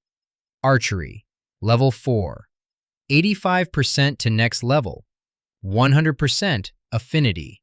Imbue arrow, level 3, 93% to next level, 100% affinity. Focus, level 1, 76% to next level, 100% affinity. Swordsmanship, level 1, 73% to next level, 100% affinity. Small blades, level 1, 0% to next level, 100% affinity. Light armor, level 2, 88% to next level, 100% affinity. Air magic, level 1, 0% to next level, 100% affinity. Life magic, level 1, 11% to next level, 100% affinity. Marks, Master of Mist Village. Resistances, air 50%, mental 15%, spiritual 15%. Race, human, chaos seed. Reputation, level 1. Who are you again? Alignment, neutral. Language, all. Name, Scion. Age, 44. Level, 8, 71% to next level. Health, 210. Mana, 180. Stamina, 120. Strength, 17. Agility, 18. Dexterity, 46. Constitution, 16. Endurance, 12. Intelligence, 18. Wisdom, 13. Charisma, 9. Luck, 12. Abilities, woodcraft, forest concealment. Skills, herb lore. Level 3, 40% to next level, 91% affinity. Alchemy, level 3, 31% to next level, 88% affinity. Archery, level 10, 22% to next level, 88% affinity.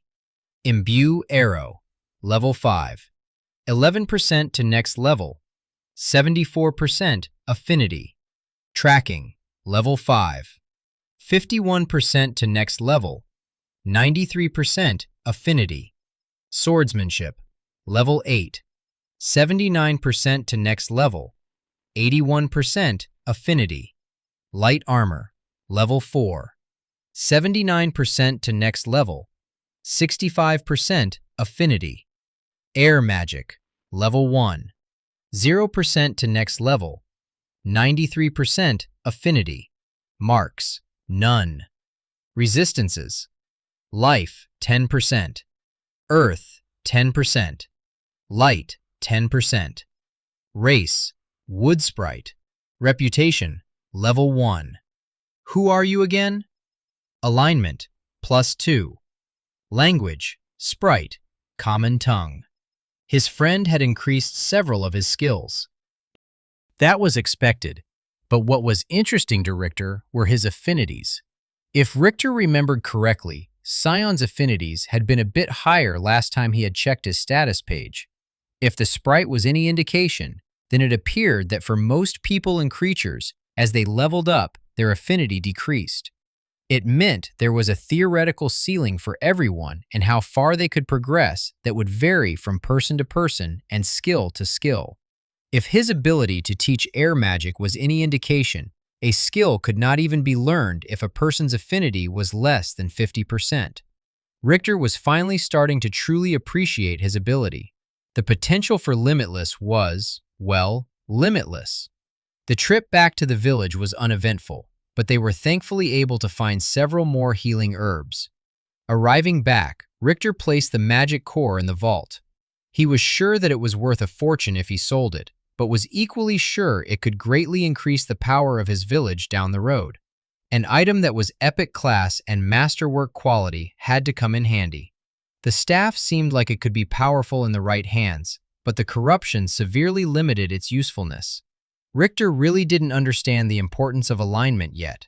It was easy to think that negative was bad and positive was good, but he had a feeling it was more nuanced. Scion was positive alignment, but his people had shoot-on-sight orders for anyone in their territory. Not exactly a cute and cuddly policy. Despite being unsure of what it all meant, he still wasn't in a rush to let the staff fall into the hands of a creature of negative alignment. Maybe he could purify it, though. Futon, can the corruption on this staff be removed? Yes, my lord. Either light or life magic can be used to remove corruption. One of the few forms of magic available at level 1 of the village is curse removal.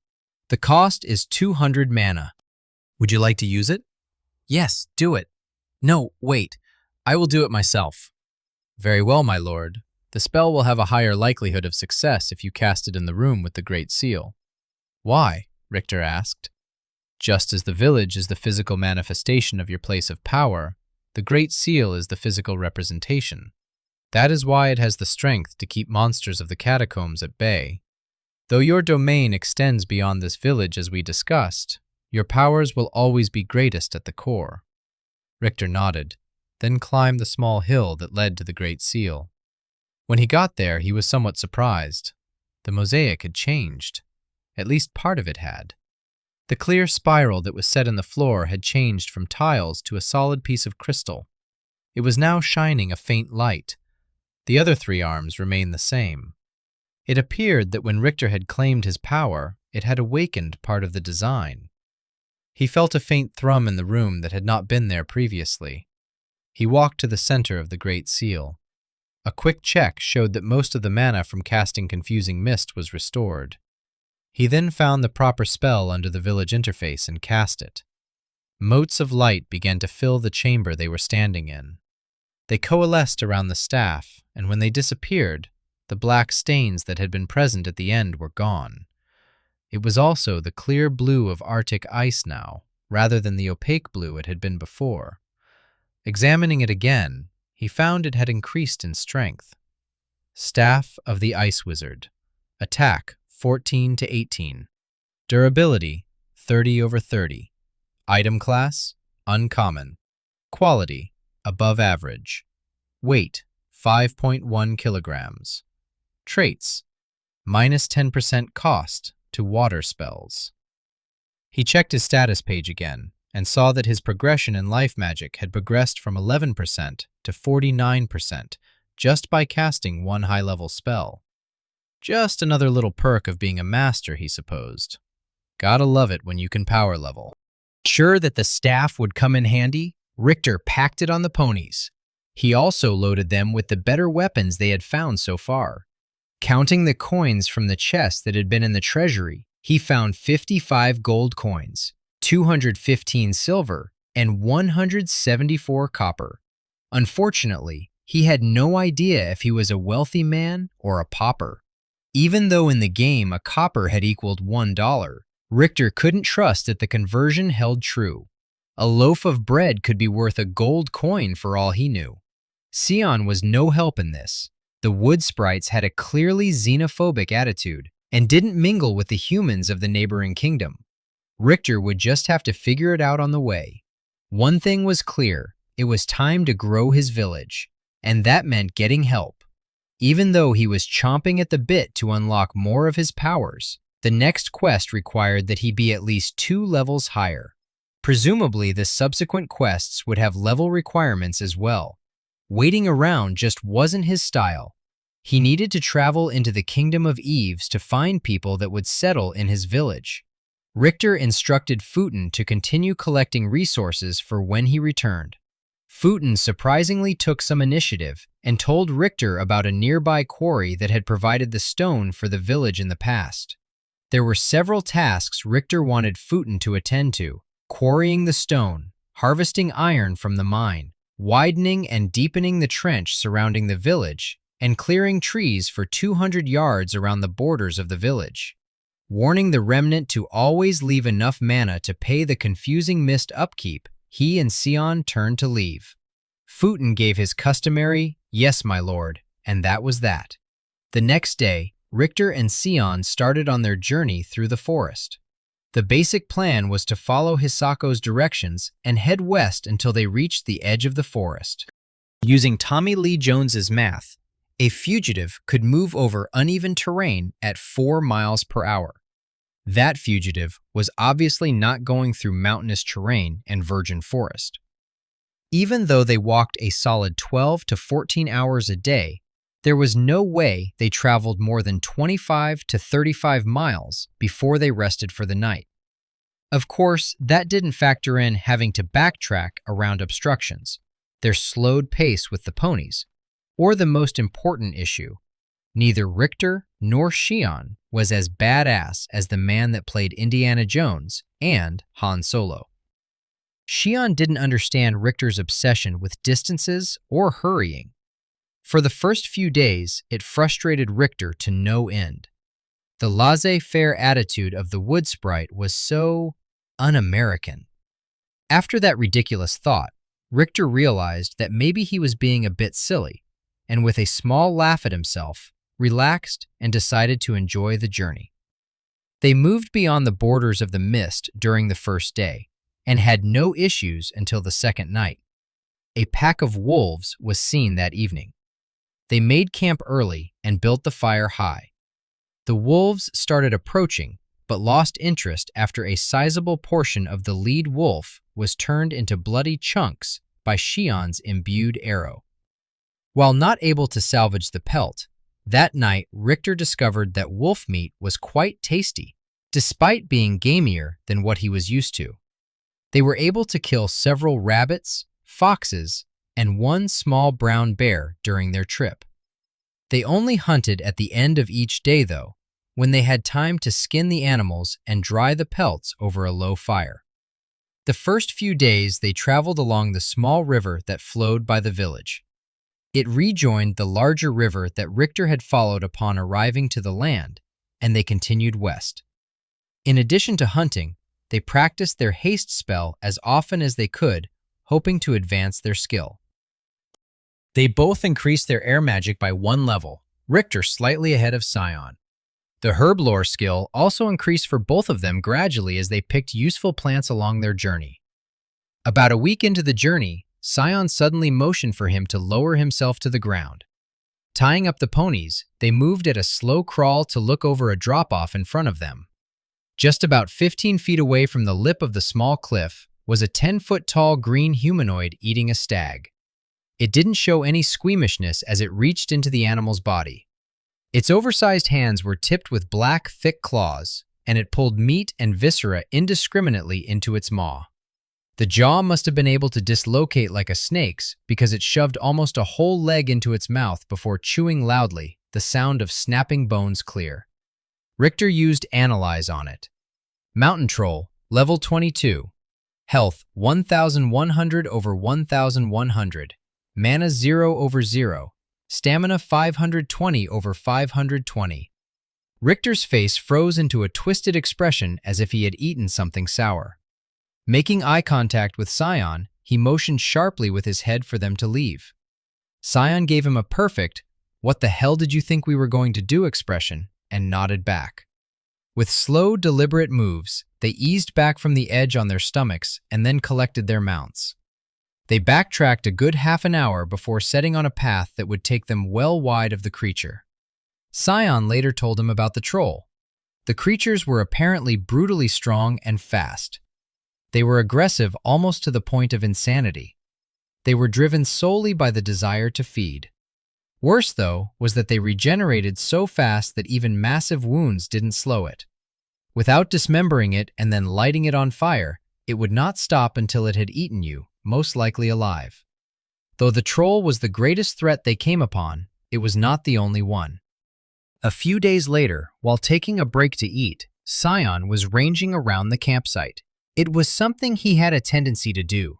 Richter wasn't sure if constant movement was something endemic to the wood sprites, or if Scion just had a bad case of ADD.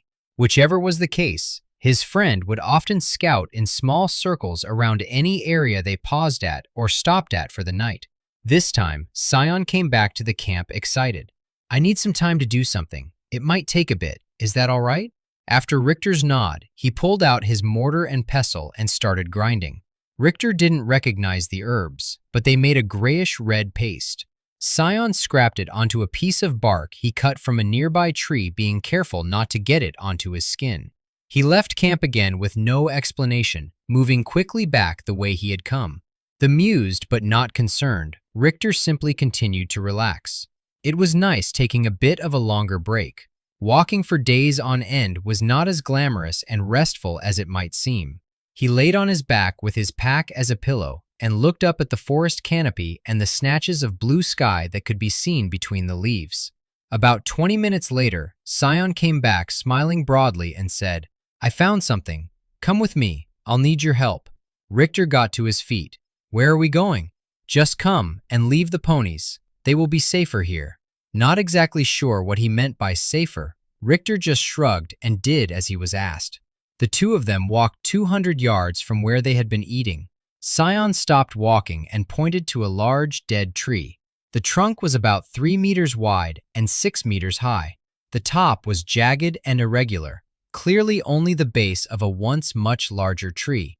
There was a large hole at the bottom of the trunk leading down into the earth. The opening was about 3 feet tall.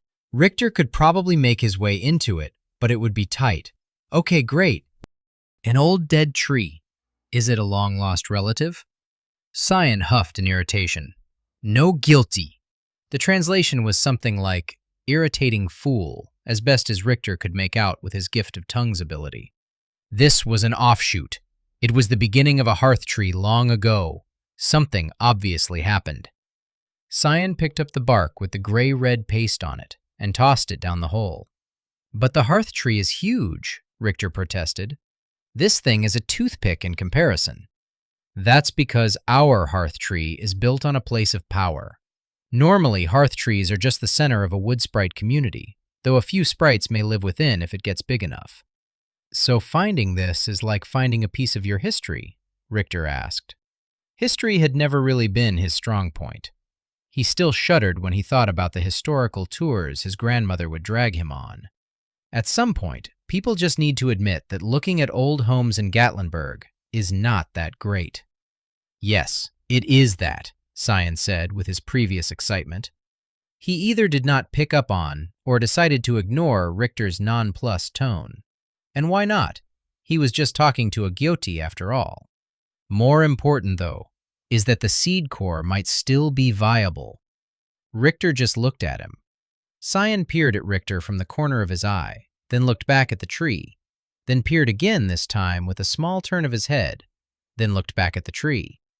This continued for a good 5 minutes, with Richter just staring at the sprite. The human's stubborn resistance finally won out. "Do you know what that means?" Scion asked, exasperated. "You know that I don't. You knew before you said it that I didn't know what a seed core was. You could have just called it a mystical booty scratcher.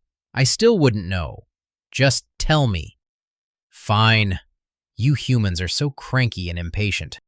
"A seed core," Scion paused for a moment. Richter was sure just to mess with him, "is how you make a hearth tree, a guardian wood, or a host of other magical trees. One of the sacred duties of my people is to further the cause of good by growing magical trees for the betterment of all." "Oh, so it's like a stem cell?" Scion looked at him confused. Richter gave his best sarcastic grin. "Not so fun when someone drops a term you don't know, is it?" Changing his expression to one of gracious forbearance, he said, "You may continue." Grinding his teeth, Scion said, "The point is, the hearth tree only makes a seed core once every few hundred years, if that. If the core is still viable, it will be a wonderful boon." "This tree looks like it has been dead for a long time, Scion. Why would you think that this seed core thing wasn't dead too? The core is a source of great magical power. It gives to nature, but also is maintained by it. As long as its power is not drawn upon too much or too fast, it can sustain itself almost indefinitely."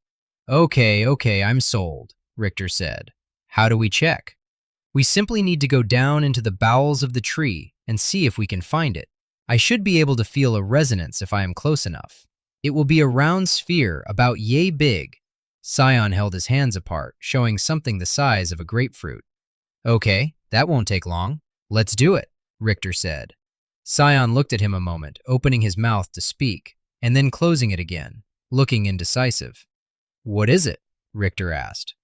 "Well, from the stories I have heard, if a seed core is ever left out for a long period of time, it has the tendency to attract monsters. The healing and regenerative properties of the core can be used to make the monster stronger, more resilient, or bigger." "What do you mean exactly by bigger?" "Just that. The elders told stories of giant ants or snakes. I'm sure that they were exaggerating. Besides, we don't need to worry about that here." "Phew. For a second I thought we were going to be overrun with flesh-eating beetles or something," Richter said with a small laugh. He had never really been a big fan of bugs. The sprite laughed in return.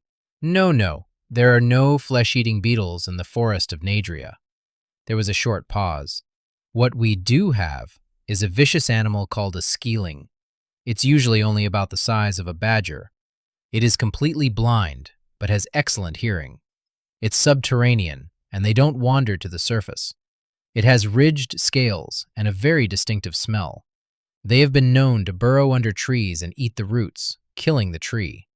It's a pest we try to get rid of whenever we can." Richter nodded along, thinking it was remarkable that Scion had so much information about one forest creature, but wondering why he was focusing so much on it. The sprite continued. "Now, skeelings are mean and fast. They have 2 rows of sharp teeth that can tear through an animal in seconds. Luckily, they hate the extract of red vine mixed with iron leaf. It's bad enough that it drives them out of their holes and above ground. Then they are easy to kill. Now, when I was wandering earlier, I found this." He tossed a flat, palm-sized rock to Richter. "I didn't know what it was at first. It had ridges like a skeeling scale, but was way too big. Most scales on adult male skeelings are about the size of your thumbnail. Are you following me so far?" Richter nodded again, starting to feel uneasy about story time. "Well, now that I have found this old hearth tree, it makes sense that a skeeling might have made its home underneath." "Okay, so you want to drive it out from underneath the tree?" "Yes. As I said, it would only take a mixture of red vine and iron leaf.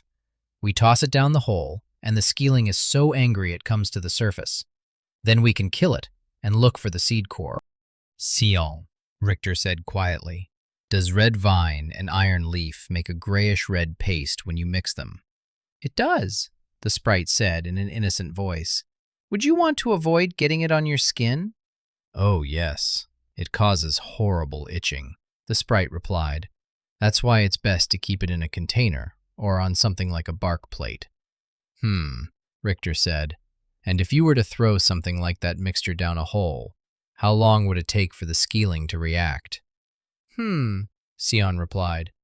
"That's actually a fascinating topic. Now that you ask, it would depend on time of day. Skeelings are nocturnal. If it were to be exposed to red vine and iron leaf at night, it would go into an immediate rage. If, however, it were to smell the mixture during the daytime—" "Like now, you mean?" Richter interjected. "Yes, Richter, like now. Well, in that case, it might take a few minutes to wake it up, but I can promise you it would be extra furious when it did." "So it might take almost exactly the amount of time it took you to relate all of this information." "About that amount of time.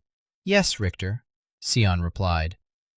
Losing patience, Richter asked, "Okay, so what do we do after it comes up?" "Well," Sion replied with an evil grin, "depending on your perspective, this is the easiest part. Just run, and I'll kill it before it eats you." The ground in front of the tree exploded upward, and a shrill screech filled the air. The skeeling was not the size of a badger. The thing was the size of a black bear. It had an armored carapace like an armadillo. The 4 legs of the creature ended in 3-fingered paws. Each finger was tipped with a wicked black talon, arched slightly inward towards the palm. It was off-white in color, and its face resembled a rodent of some kind. The eyelids were closed, and 2 large triangular ears stuck straight up from its head. The snout was rat-like, but when it threw back its head and shrieked, the teeth were flat, but tapered to be sharp at the bottom. "Run!" Sion shouted. The sprite had begun imbuing an arrow as soon as the creature appeared. He struck it in the side, and the arrow impacted with its customary boom. The skeeling fell, knocking over a small tree, but got back up quickly. The arrow hadn't pierced its hide. "Well, this might be a problem," the sprite called. As the skeeling began running towards them, attracted by the sound of their voices, Richter looked over. "You think? Move!" The sprite jumped up into the tree he had been standing underneath. Richter didn't waste time firing an arrow, but cast haste on himself instead. Then he enacted the second phase of his master plan. He ran his butt off. Haste let him keep ahead of the monster that was clearly attracted to his footsteps. Not by very much, however. Sion rained down shots on the creature, which slowed it down, but did little damage against its armored hide. As Richter ran for his life, he realized his current situation was probably due to poor communication. He was all for taking initiative and pursuing one's own personal bliss, but Sion could have given him a better heads up. He really needed to have a discussion with the sprite and teach him that communication was the foundation for any true friendship. Then maybe in the future, he could avoid narrowly being eaten by a horrible albino rat monster. Of course, maybe all of this was happening because Sion was just a dick and needed him to act like bait. "Ah! Ah!" Richter screamed. The tip of the skeeling's claws had caught him on the back. Most of the damage was blocked by his armor, but blood freely flowed down from his right shoulder. He put on a burst of extra speed to add some distance between himself and the monster. The running and dodging had taken them exactly opposite in the small clearing to the tree that Sion was hiding in.